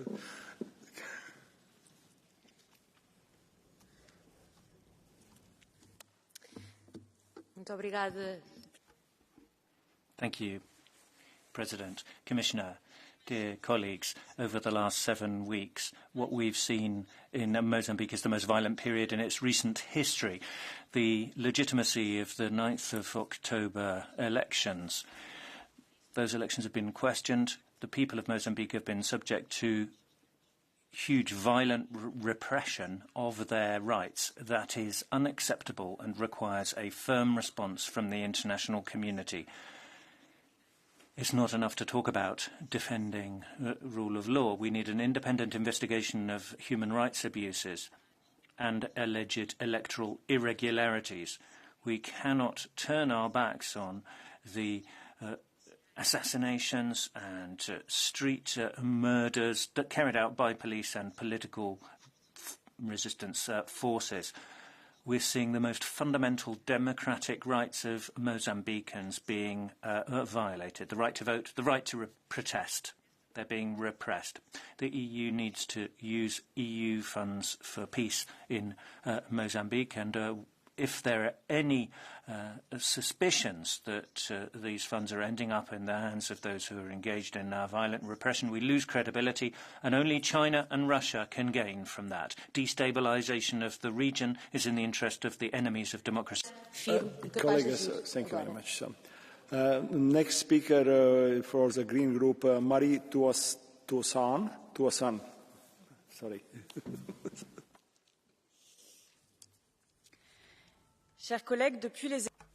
Colleagues, since the elections on the 9th of October, Mozambique has been witnessing a wave of oppression. It's another unprecedented wave of violence which has taken a severe toll on the country, and it concerns us too. Hundreds of people were locked in containers, starved of water and food, beaten, asphyxiated and tortured. Women were subject to repeated sexual abuse and violence. Babies were dismembered. Thousands of families were forcibly displaced. The Mozambicans actually perpetrated this horrendous violence under the auspices of Total Energy, a huge multinational oil company. Total was not unaware of this, but it simply turned a blind eye. So now we are called on to stand up and recognise what we must do. We can't condone this. We need to take action. We can't possibly witness such social, environmental the destruction of human life. We need to ensure that this country becomes fully independent and democratic and is able to condemn those who are guilty of such atrocities. Thank you very much. And now, representing the left, will be speaking Catarina Martins. Obrigada, Sr. Presidente. As eleições... Thank you very much. The elections in Mozambique of the 9th of October were not free, fair and transparent. The electoral observation mission from the EU noted irregularities during the campaign and with the integrity of results. It was actually the announcement of the results, which were lacking credibility, that gave rise to protests and then an unjustified, unacceptable repression, with 77 dead, including 10 children, hundreds injured, and that included children. Today's meeting, intended to find a way out of the crisis held by the President, unfortunately has not done so. Transparency in elections and no violent repression is the way forward. That is what self-determination and autonomy for Mozambique will require. That is what the EU should stress, and the humanitarian situation, including famine, so that we can truly support the people of Mozambique. Thank you. And now Lopez Isturiz-White, next speaker. 1 minute, please. Last month, I led the European Parliament electoral observation mission to Mozambique. I would like to thank my colleagues that participated in that delegation, and also the chief of the European mission, Mrs. Laura Ballarin, my colleague, for a very good collaboration that we had there. We were welcomed by kind people, hopeful to overcome a very challenging social and security context. The Europeans, we have responsibility in Mozambique. Unfortunately, today we still do not have the official results of the elections. The irregularities observed during the electoral process and the lack of transparency from the electoral administration, which is putting into question the integrity of the results, is fueling social unrest, violence, and has already caused dozens of deaths. We must keep urging all parties to exercise restraint. Moreover, the Constitutional Court must fulfil its mandate with responsibility, so the voice of the people will be respected. We have to do this, and it's our responsibility to support the Mozambican people, and especially the young generations that also are speaking in these elections, and they voted for that, in their aspirations for democracy, safety and prosperity. Thank you. Thank you. Next speaker is Mrs. Laura Ballerina Xereza. Chefa da Missão de Observação Eleitoral para Moçambique, considero fundamental. As the head of the election observation mission to Mozambique, I feel that it is absolutely vital that the will of the people should be reflected and respected. There were irregularities observed by our mission, which had turned into the catalyst for violence, which the country has been suffering from over the last few weeks, a tragic result with at least 50 dead. Unfortunately, the announcement of preliminary results by the National Electoral Commission has not allayed our concerns. If we want integrity and transparency in an electoral process, if we want the Mozambican people to be able to believe in their institutions once again, we need the Constitutional Council to examine all the appeals which have been made. We also call on the National Electoral Commission to publish disaggregated results by polling station. The right to peaceful demonstration must be respected in the country. The use of excessive force must be avoided, and all parties must avoid inflammatory language. We also call on the authorities to investigate and call to justice those responsible for the Diaz and Guape assassinations. Thank you. Now I give the floor to Tiago Moreira de Sá for 1 minute, please. Obrigado, Sr. Presidente.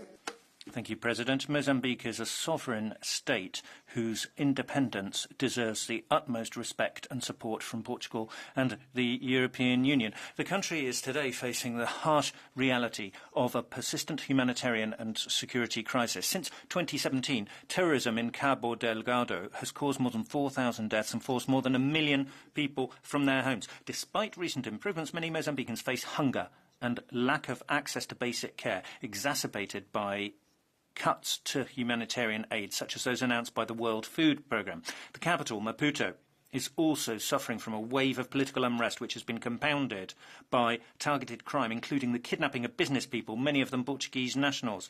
The situation underscores the urgent need to support Mozambique with more humanitarian aid and with delegated cooperation programmes funded by the EU. Development and security go hand in hand. Let's remember that Mozambique is more than a place of hardship. It is a country of resilience and hope. As Mio Couto wrote, "I want to live in a city where people dream of rain, in a world where rain is the greatest happiness, and where we are all rain." Thank you. Thank you. I give the floor to Ana Miguel Pedro for 1 minute, please. Obrigada, Sr. Presidente. Thank you, President. Mozambique and Portugal do not only share a language, but a long history, and that means we have a responsibility for solidarity. The political crisis is just one more piece in a terrible jigsaw puzzle. We've seen thousands of Mozambicans facing a humanitarian crisis as a consequence of a combination of natural disasters, floods, also terrorist attacks and other ways in which security has been undermined across their territory. Since 2017, Islamic State terrorist attacks, over 500,000 people displaced, half of those are children. We know that while the peace funds originally intended for the region have had to be rechanneled to Ukraine. We understand that that is urgent, but we're giving Ukraine weapons to engage in a justified battle. We should show the same determination to help Mozambique fight terrorism, which is destroying entire communities. It's a country of struggle and resilience, but they need allies to be even stronger. They're turning to us, and we should show the solidarity of a sibling. Thank you. The next speaker is Marit Mai for 1 minute, please. Yes, thank you, Chair, Commission. Despite Mozambique's abundant natural resources, 73% of the population lives in poverty. 670,000 people are displaced by armed conflict. Young Mozambicans calling for change are met with violence and human rights violations. 40 people have died in the post-election violence. Internet restrictions, including blockage of social media platforms, constitute to violations of freedom of speech and access to information, and affect young people disproportionately in their livelihoods. We need to stand with the young Mozambicans, fighting for common values of democracy and prosperity, including the right to protest and to peacefully assembly. Therefore, I ask the Commission, can you commit to investing in programmes with a main priority to advance the position of citizens? Will you sanction those committing human rights violations under the global human rights sanction regime? And will you refrain from supporting investments in Cabo Delgado which violate the social and economic rights of the Mozambican population? Thank you very much. Thank you. Now, Mr. Rodi Tolassi for 1 minute, please.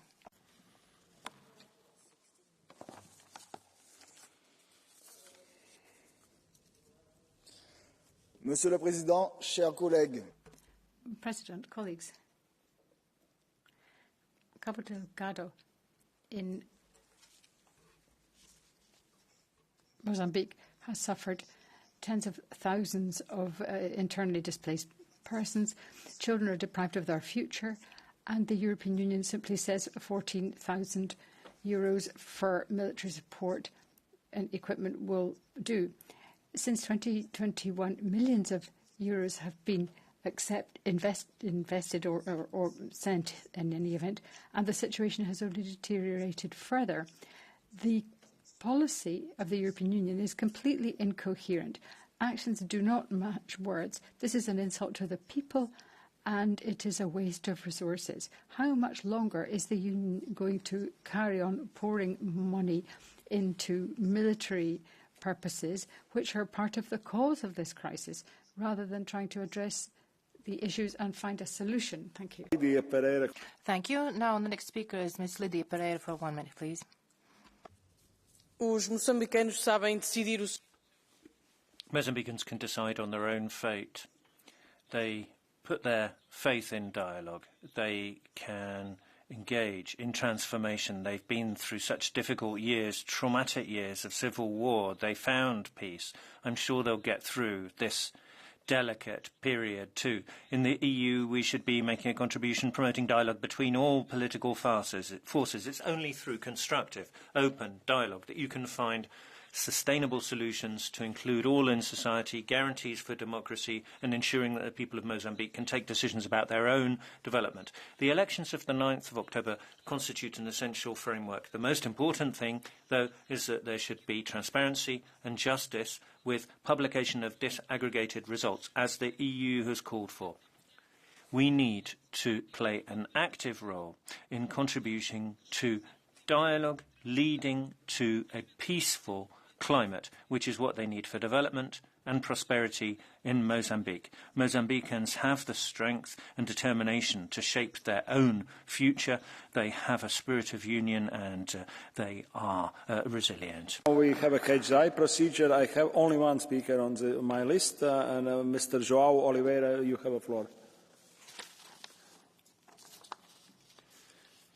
Senhor Presidente, os factos President, the facts indicate that the general elections in Mozambique generally took place in a peaceful fashion. The results announced by the National Electoral Commission are subject to validation by the Constitutional Council. Despite this, one of the failed candidates self-proclaimed himself victor and rejected calls for dialogue, and it continued to question the results, which led to unrest and violence, with hundreds of injured, dozens of dead, looting and threats against ordinary citizens. We should condemn unjustified acts of violence and those carried out by the forces of the authorities of the country and by citizens, and we should call for dialogue to strengthen the democratic institutions of Mozambique. We should show solidarity with the people of Mozambique for their sovereignty and their own right to decide on their own future without outside interference.